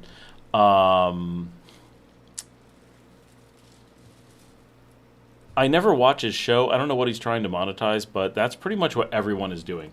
I mean, it's a hard thing, and that's the hustle, right? If you're a content creator and that's your job, you've got to hustle hard because it's a very competitive market, and unfortunately, I think doing really good shows doesn't make money. You have to do this stuff that's just very, I don't know. Factor Niner, where's the hustle? Properties where? Adventure Freaks is a channel. It's like a podcast channel. James says data centers are power pigs. Most now require their own power generation. Microsoft has applied to restart 3 Mile Island. That's been for a little while. Yeah, they use. It's not, so to be clear, it's not data centers that are power pigs. I run data centers. That's what I do. When you guys are seeing me in the background, I'm running a data center. That's what's going on. So I run data centers all over the country, but data centers actually don't draw that much power. I mean, certainly they draw more than a supermarket. But they're not anywhere near as bad as people think. What is bad is AI data centers. They draw so much more than traditional data centers. Now, in their defense, they're often doing so much more. My short, if you guys saw it today, I had this customer who wanted to take the simplest thing. Oh, I don't want this person to send this person an email. I want this person to do this convoluted thing that requires AI to figure out what they meant, do a whole bunch of stupid crap, send a fax, and then have some AI turn it all back into email. I'm like, all of this to just send an email? This makes no sense at all. But because people have access to AI, instead of a normal email uses less than a tenth of a penny of power and less than a millisecond to send. That's probably not true. 5 milliseconds to send. They created a process that would take 20 minutes, be completely unreliable because you have all this AI guessing at stuff, and cost an outrageous amount of money. I mean, a single message would be pennies, but maybe 5 cents, 20 cents to send a message slowly, inaccurately. What era is this? This is insane. Completely crazy. But the things that people are doing now is just, they've lost their minds. American developers go crazy with Nika time. Actually, working with my Nika developers, it's very easy because they're fast, right? Because they work fast. It's the hustle that's not there. It's different. Wesley says, Christo, you know what I'm talking about? Scott, since you're such a foodie, you have to go to Lima. It rivals Vietnam, and it's so cheap. Yeah, Lima is generally considered the greatest food city in the world. Like, I need to go there and spend time eating. John Blair says, good evening. There is a cocoa drink in the restaurants. What makes those drinks so good? Are they milk-based? They seem watery. Honestly, I never drink them. I believe the one you're thinking of is the cold one. I think it's just cocoa and water. I think. Aha! They found Ken. Perfect.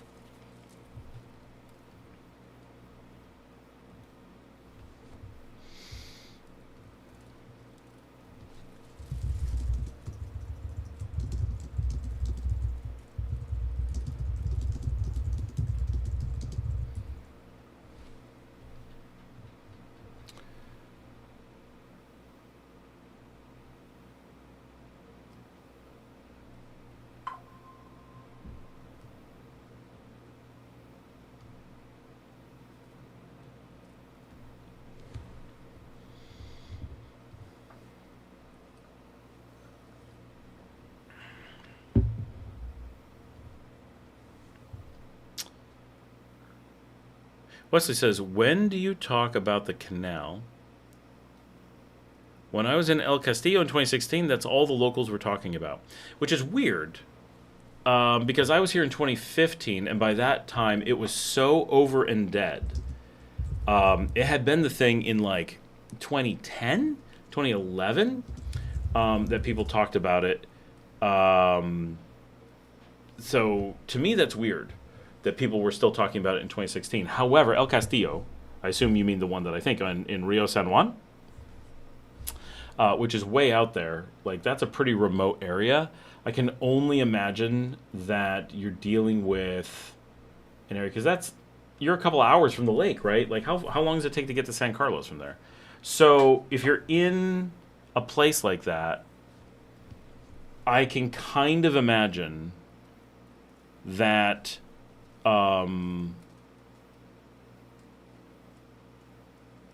that little villages and their chisme just kept going, and long after the cities and the main population had like realized that it was all just a scam they were pulling on the Americans to cause them to panic, and that it made no sense. Like, you could see a small village, because I mean, El Castillo, how big is that, right? Like, let's go look that up. That's got to be like, I don't know, 800 people.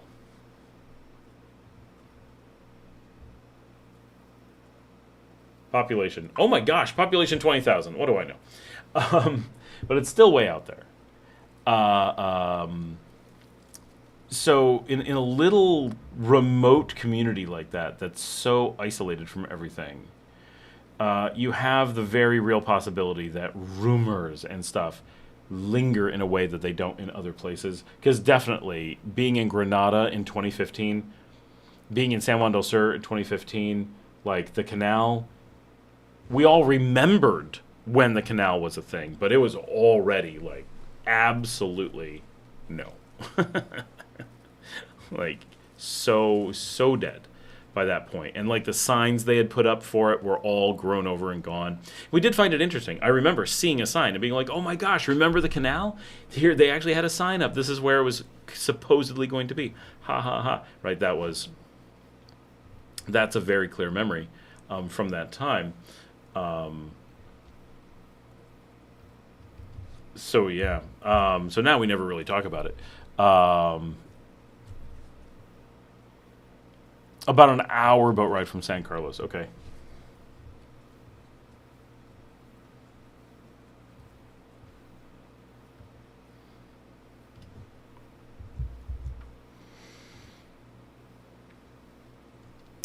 I just broke something. Well, that's great.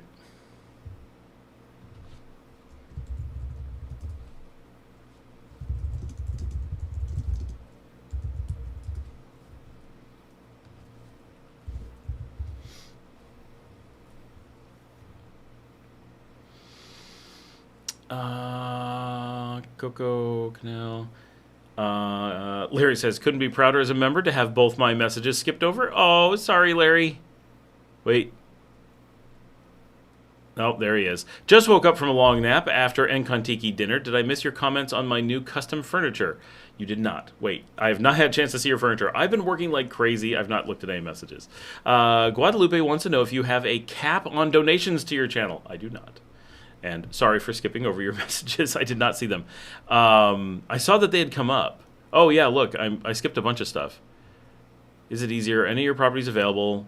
Then you just woke up. I'll be doing a border run for the first time next month, Reggie says. Awesome. I missed that, so sorry for missing that as well.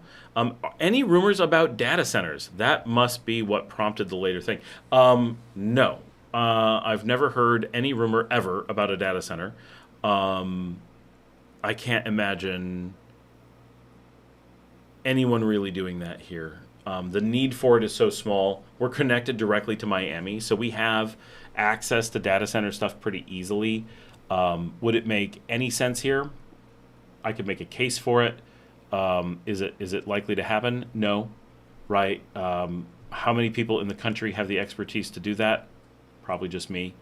I almost moved to Costa Rica a number of years ago specifically to build IBM's data centers down there because their mix of requirements left me as the only person that could do it. Like the mix of Central American experience and IBM experience and data center experience that I run a data center management company out of Nicaragua, right? Like it's funny, but if Nicaragua wanted to, here's the thing. There would not be rumors. If anyone was interested in running data centers in Nicaragua, I would be the first and only call, and we'd be doing it, right? No one's making that call because no one has a need for it. It may sound, when you're used to the outside world, it may sound like, ooh, if they had a data center there, it doesn't work that way, right? Like having a data center here would provide very little to Nicaraguans and the Nicaraguan people. Like it just, hardly anyone would notice. Could we come up with something cool to do with it? Sure, right? Could we run our own local AI? No, probably not. That's really hard to do on the kind of scale that they do, right? Like a Claude GPT kind of thing. Would any of them be allow you to run one here? No, we'd have to run big Quen instances or GLM type stuff, which are really good. That could work. Kimi 2.8 or whatever.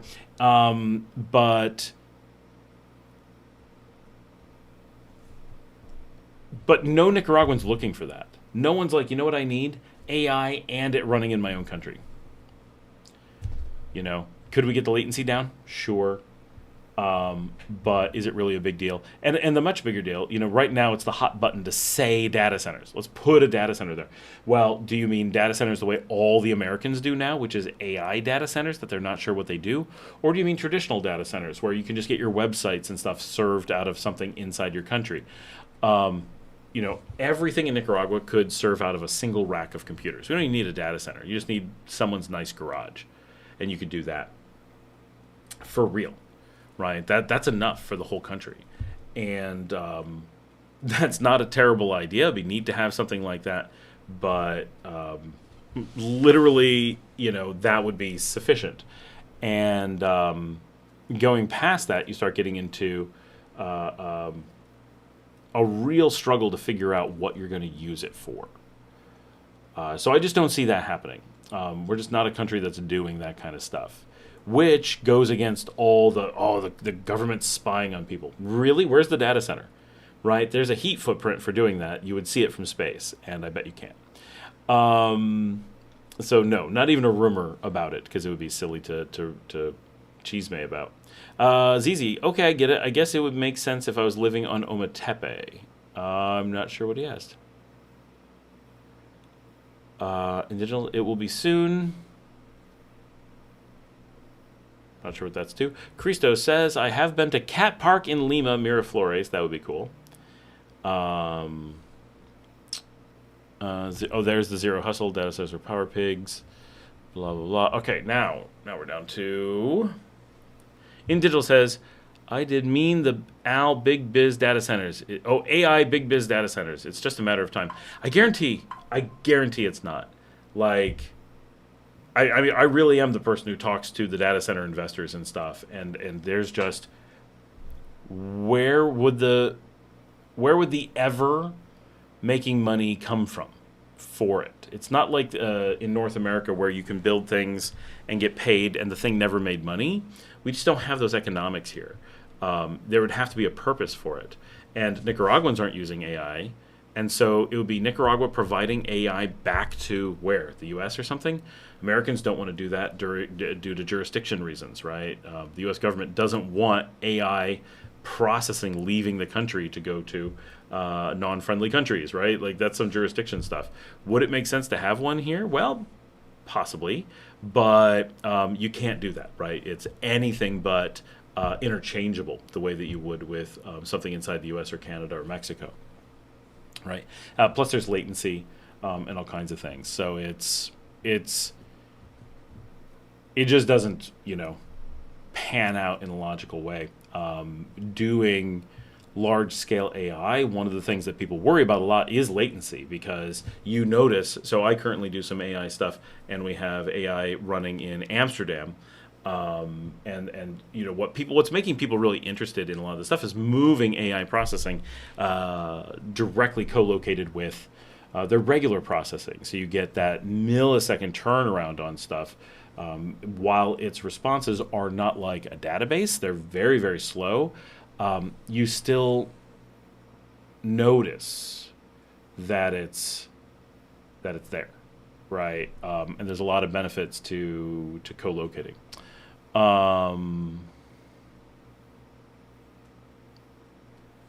Wesley says about halfway between the Atlantic and the Pacific. I think it was about an hour boat ride from San Carlos.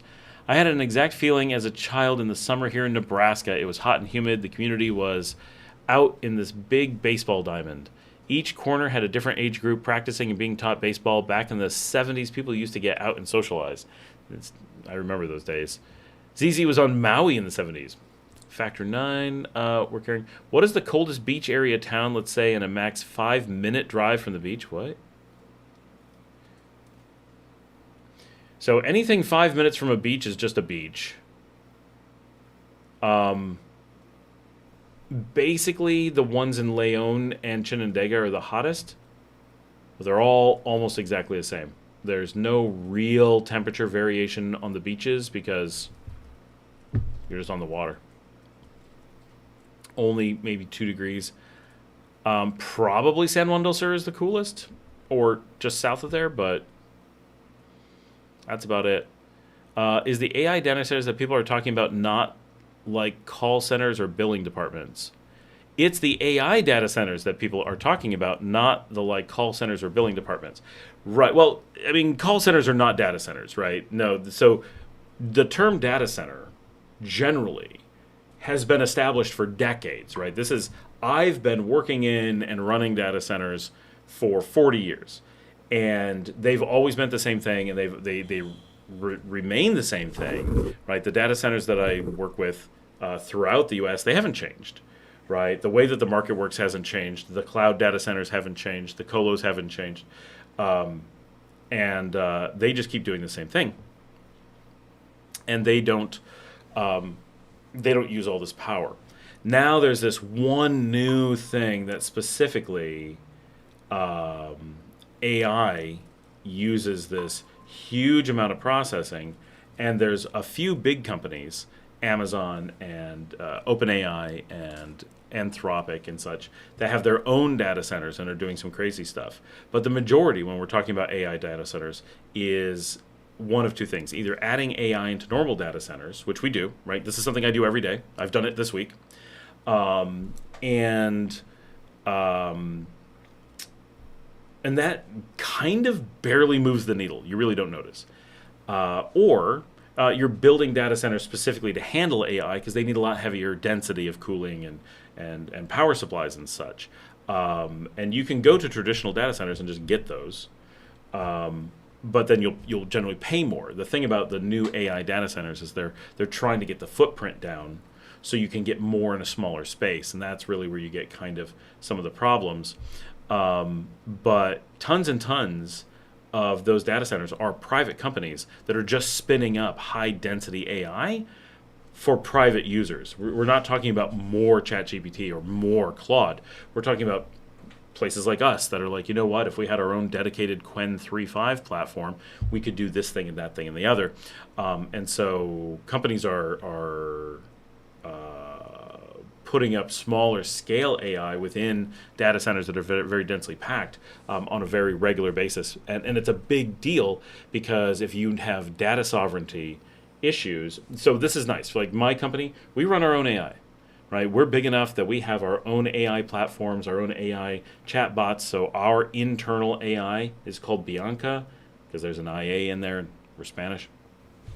And you can go in. There's a chat platform, and you can go in and chat to the AI, and you can be like, "Hey, how busy is the company today? Who's out sick today?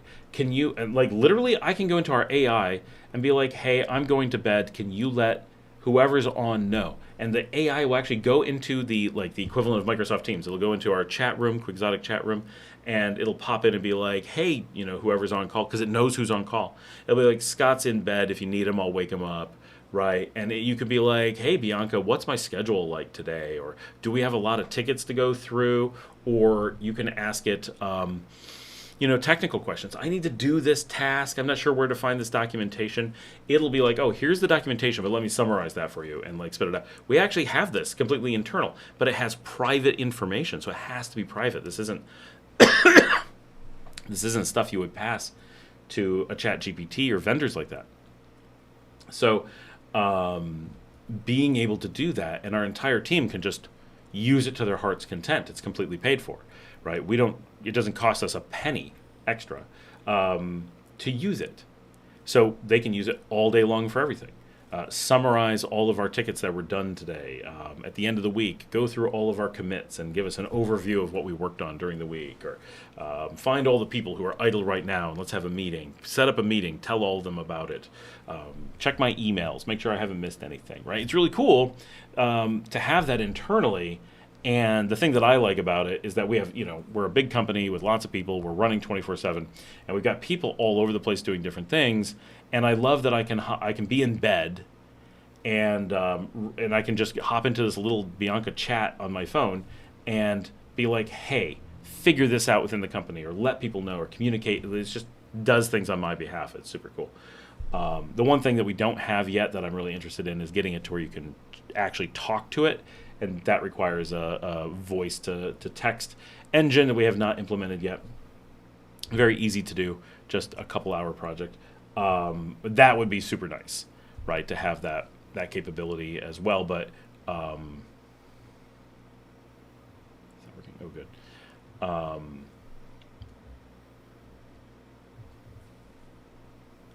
But that's where a lot of companies are going today, right? It's not everyone jumps to OpenAI and those kinds of things, and they do interesting things, and we do use them, but they have their own data centers, and they have such incredibly strict controls. I guarantee you're never going to see the likes of them in places like Nicaragua, especially now. After the new rules, not even close to being on the radar.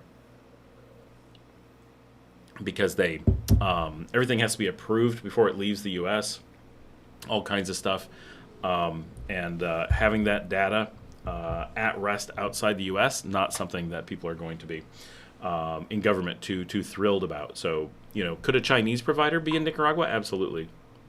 Do I foresee it? Not really. Not running on their own. Could I see, Quen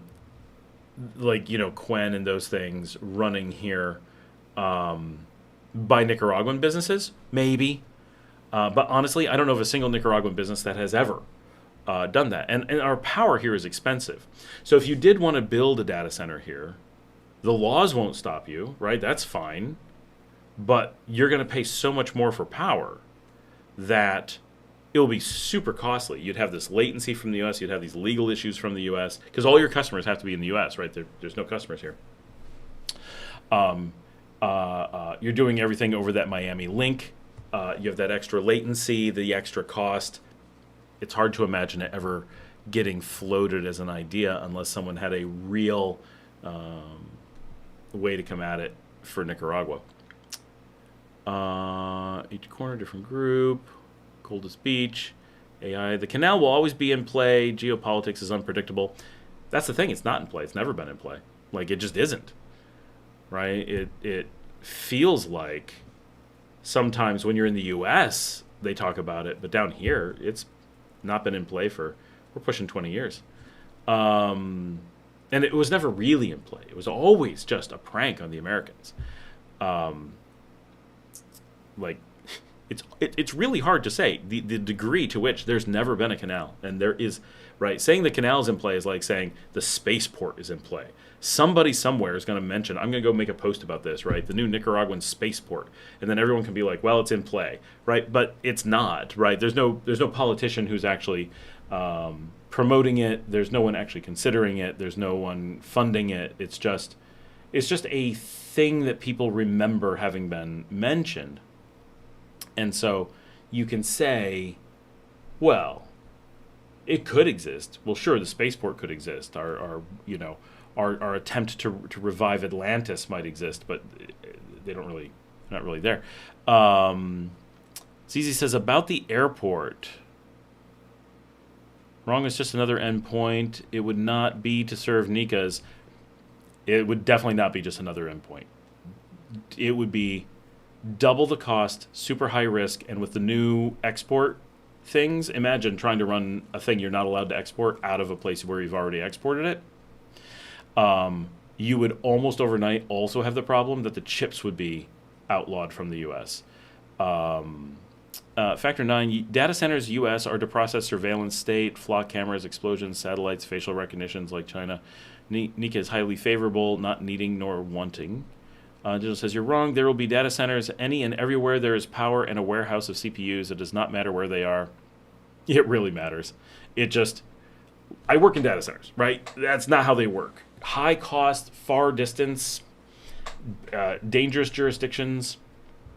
Now, would Nicaragua ever consider a data center here to protect it from U.S. jurisdiction? Yes. That, I guarantee, if that was my life's mission, I could get in front of the right people and get them to talk about that. I'm not saying I would get them to do it, but I could get people in Nicaragua to be like, we should consider sovereignty of data, right?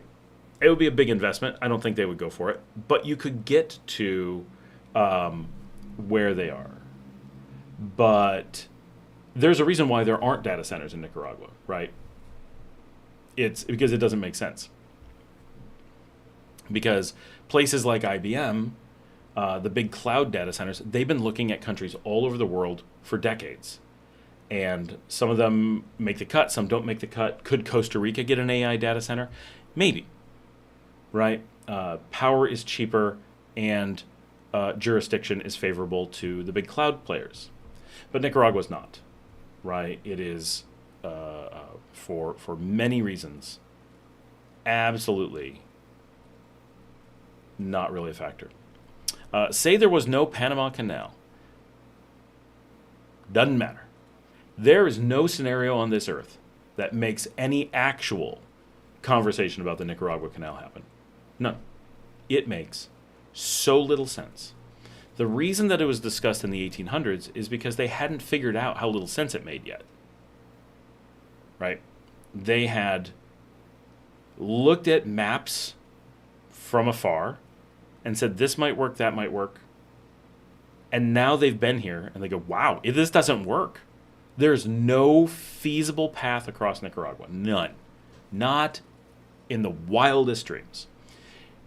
And it isn't because Panama has one, but it doesn't matter because it does. And they could always put it in another, and another, and another. But they don't need to because it doesn't make any sense. Nicaragua does not have a way to make a canal work. It does not have a place to put one. It does not have a proposal for one. It doesn't. It just doesn't work. The distance across the country, the lack of a place to put it, and when you're looking at a map, if you don't know the hydrology of Nicaragua, it's easy to be like, well, maybe it would work through here. Okay. Yes, if you're not aware of where the land is. But when you're looking at where the land actually is, it's like the Lago Nicaragua, right? Colsi looks like you could just, well, why don't we bring ships across the lake? Because the lake isn't deep enough. You have to have a canal in the lake. Do you know how hard that is to do? Much harder than a canal across land. Like, this is actually actually a much bigger challenge than you'd imagine. You're saying Iraq has taken control of the Strait of Hormuz? How would Iraq do that? I can't even imagine, like, how would they do it? And why isn't it in the news?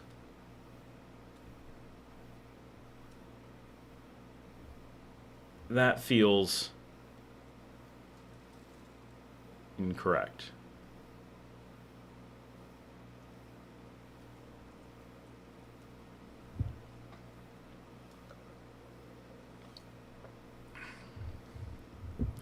It does look like the peace is broken and there is no more peace in the Middle East. They are back at war again.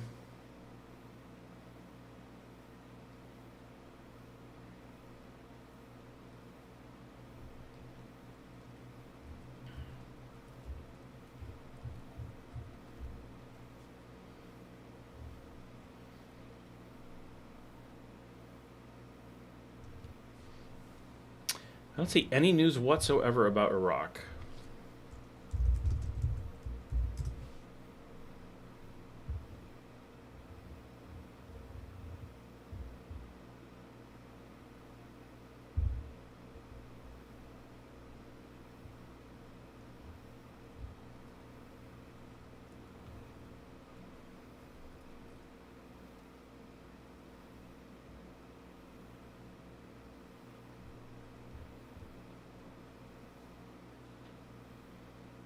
I don't think Nicaragua is going to start digging up Lake Nicaragua, which is probably one of the largest sources of fresh water in Central America. It's actually surprisingly a small source of fresh water because it's very shallow. But yeah, they're not going to dig it up. It's not practical. It's too expensive. The ecological damage would be so costly, the canal could never be paid for. It would literally lose money for all eternity. There is no factor that could make it make sense. That's the problem, right? It would be cool. It would be cool if we could have a canal, right? The Panama Canal is super cool. It's a neat engineering marvel. It's a tourist attraction. It's a huge revenue generator. It's got all kinds of great things going for it. I love that they have it. I wish we had a place to put one and an easy way to do it, but we don't. We're a very wide country. The distance that a boat would have to travel, because the Rio San Juan can't be a canal, right? It's not big enough at all. The lake can't handle a canal, so you have to go around both of those.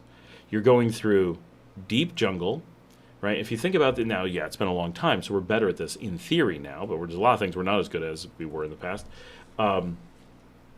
Putting in the Panama Canal was unbelievable.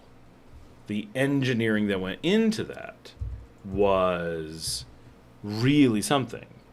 And they didn't have mountains where they did it.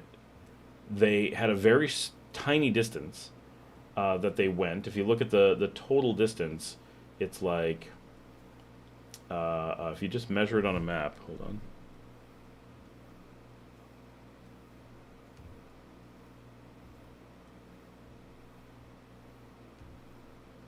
Like 83 kilometers, right? That's generous, right? It's actually smaller than that, but that's kind of it. And I used to live in Panama, right? So I used to go see the canal all the time. It's super cool. And now if you do the most likely path in Nicaragua, right, which has mountains, and it's not 83 kilometers, it's 379 kilometers.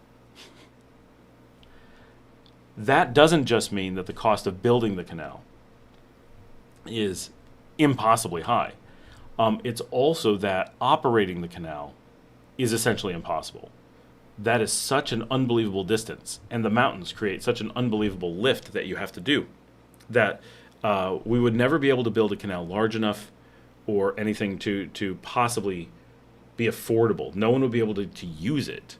It would be, if it cost $1 million to cross at Panama, this might be $30 million, right? At that point, you're just going to go to all the dry canals. There's railroads that take things across all over the place. Those make sense, right? There's lots of them. Everyone can put them in. Nicaragua's going to put one in. Costa Rica's going to put one in. Panama's going to put one in. Guatemala might put one in. Mexico already has one, right? Those things are already offloading the Panama Canal. And are they as effective as the Panama Canal? No.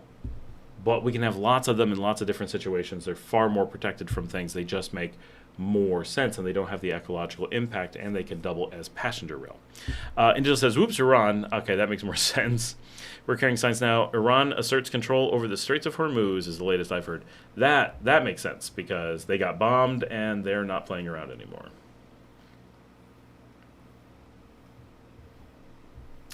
By the way, I'm totally against it. It would poison and ruin the country. It would, and everyone's on board with that, right? Like, there isn't some... This is like the theory, right? Is that there's some agency out there that's like, yeah, but it could make all this money. There isn't any, right? No one thinks it's going to make money. It's not going to make money. Like, that's not real at all. And so it's, it really is a popular joke for real. That people just mention this and try to get people kind of excited about it, because it's kind of funny that people think they're going to use it or whatever. I was just looking at a map for no particular reason and thinking about the fact that it would be so cool to do like a tour around the Caspian Sea, because that's a piece of the world I've never seen. And the places that connect on the Caspian Sea are so interesting. And it's so big that wouldn't that just be the coolest thing to, like, get some kind of boat and tour around? Because you've got, a whole bunch of Russia in the north. You got Azerbaijan. You got a whole bunch of Iran in the south. You got Turkmenistan. And maybe those are the only countries, but there's so much shore and like desert on one side, and a lot of cities line it, and there's shipping going across it. I would love to see the Caspian Sea. And it's so isolated for Westerners that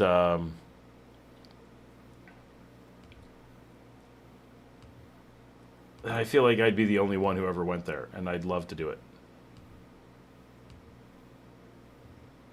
That'd be really cool. Wesley says, I thought the canal was going to be the dressed out river, the Rio San Juan. So that was back when the completely and utterly fake thing that they did with the scam thing with the bank in China, when there was actually no canal project. That was the place they proposed, because if you just look at a map, it feels like maybe it could be that. But if you actually look at the river and stuff, like, it doesn't actually work. And that was a completely fake project, so it doesn't matter, right? Like, they could have said anything. That's like me going, well, I'm going to take the Genesee River in New York and turn that into a new super canal that goes from Florida to the Great Lakes, and we're going to ship inside the United States. It's going to be great. And it would go from, the Gulf to North Atlantic. Just because I say it doesn't mean it's possible or anyone's actually going to do it, right? It's when I was 5 years old, I proposed to my classmates that when we were older, we all build a spaceship and explore space together. And they all, being 5-year-olds, thought it was a great idea and decided we would do that. And we all took it very seriously, and we're working on spaceships designs and stuff as 5-year-olds. And while we were serious about it and did want to go, the reality is we weren't actually ever reasonably going to go to space, which makes me sad, because we had lots of plans, and I think we thought it through really well, but it is what it is. No one's going to fund us, not even now.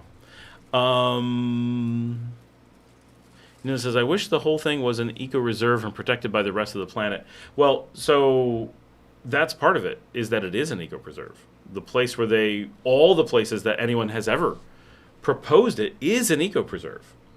So there's already laws that say you can't do it.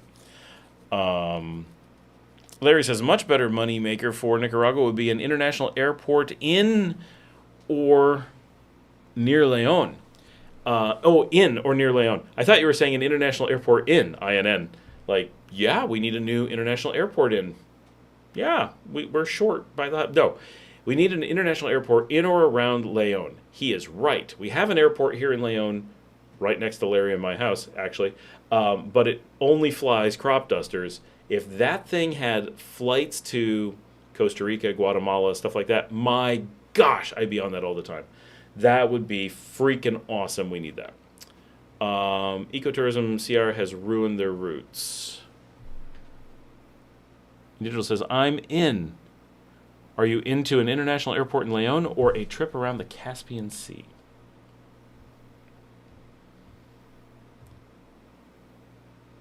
Which, of course, would start in Baku, because Baku looks amazing.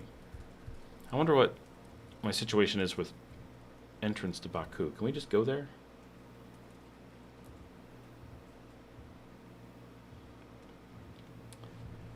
Baku is such a interesting city, right? Like, is it European? Is it Asian? Is it Islamic? Is it Caucasian? What part of the world is it exactly connected to? What is the history there? It feels like it's on the ocean, but it's actually on the Caspian Sea. Like, it's so cool, the, like, mixture of things. And it's this big, powerful, interesting city that is where it just seems like cities don't belong there. Right? I don't know. I want to go there. That's high on my cities I want to go to list. Largest city on the Caspian Sea and in the entire Caucasus region. Not surprising. Baku is 28 meters below sea level. I didn't realize that. Lowest lying national capital in the world. And the largest city below sea level. See, that's cool stuff. Metro area, 3.7 million. That's a nice size, just smaller than Barcelona.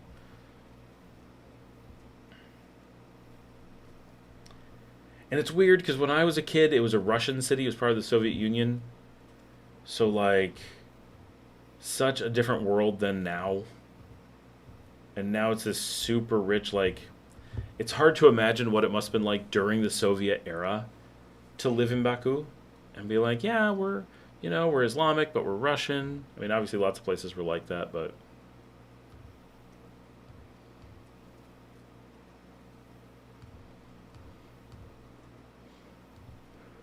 oh, sorry. What is the cost of living like there, I wonder?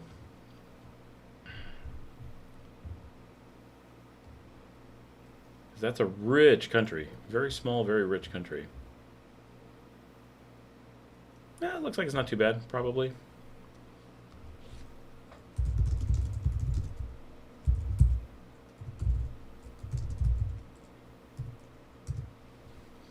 I'm looking it up. Cost of living in Baku, according to Wise.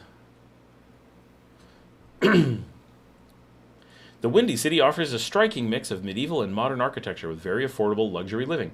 Moving abroad, the Wise account makes relocation easy. So that's funny that, I mean, why wouldn't Wise have that? But,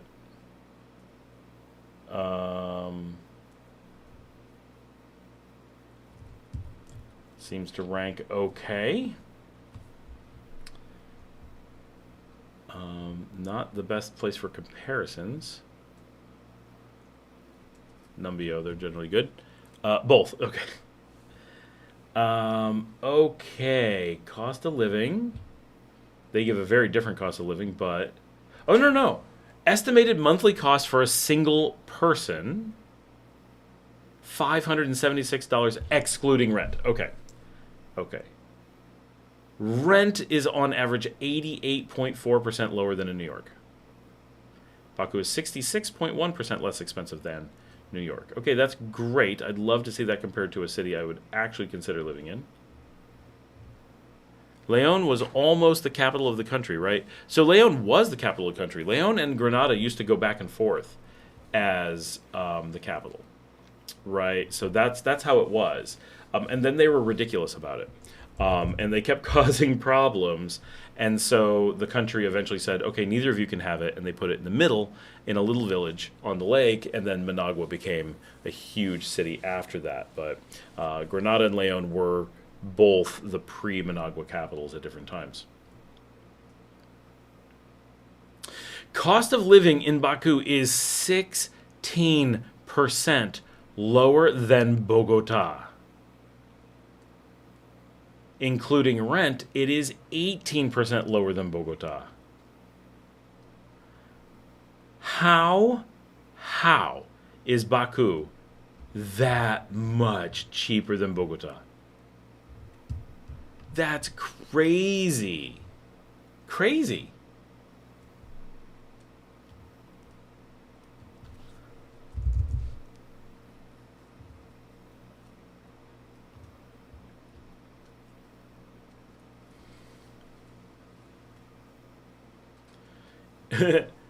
If you include rent, Baku is just a little more expensive than Managua.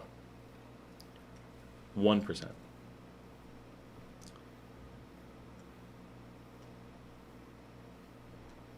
Didn't the U.S. steal Panama Canal area from Colombia? So the U.S. stole all of Panama from Colombia, right? It was part of Grand Colombia, and the U.S. started a war and colonized Western Colombia and called it Panama. And then they kept the canal zone long term. But yes, the U.S. took that away from Colombia originally. I'm looking up Baku on Airbnb. This might be my next... No, not really, but it's really interesting. This is a cool-looking city that just seems like there would be no tourists. And that's what I love. Places with loads of culture, good food, obviously, and absolutely no tourists. Now, how do we get there? I have no idea. Okay, these prices are not, like, insanely low, but super luxury, $75 a night. Okay, this is not bad. Now that I'm looking at it. Okay, this looks pretty comfy. With really cool views of the city. Okay, now I kind of want an apartment on the Caspian Sea. What's the food like there? Anybody know? I know it's for breakfast. I know Georgian food a little bit. But, like, pomegranates and things ready? Tea? So I lived in Kiev, right, which is far away, obviously, but there's a lot of shared history there and stuff. This is such a modern, cheap city. That's cool. So this is where I wish I made enough from the channel that I could be like, we're going to travel to really affordable destinations all over the world and spend weeks or months and go to a bunch of Airbnbs and show you guys around and go to a bunch of restaurants and get to show that and not have to, I'm not saying get rich. I just, I don't want to have to live off of my own money all the time and be like, yep, this is me just funding the show. If the show made enough to pay for some of this stuff, which if it was all I was doing, it would be different. But that would be, like, just looking at this Airbnb is like, that would be a fun, 2-3 weeks exploring Baku and bringing you guys, like, the Living in Baku guide.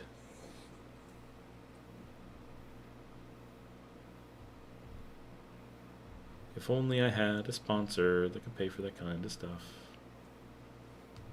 This place has got a cool loft. All right. We've been on for 4.25 hours. Not too bad. I think I'm going to call it a night, go hang out with my kids. I've got to do some work in about 2 hours, so I actually have to, like, work. Not the most fun thing, and I need to get some food. I've had a snack, but I'm light on food for the day, so I'm looking to find something. This town seems pretty nice.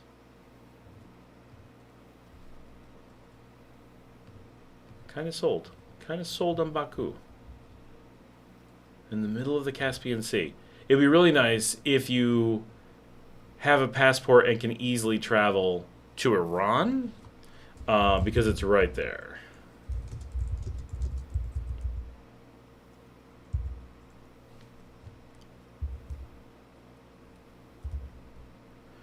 Good night to all, and to all a good night. Yes, have a good night.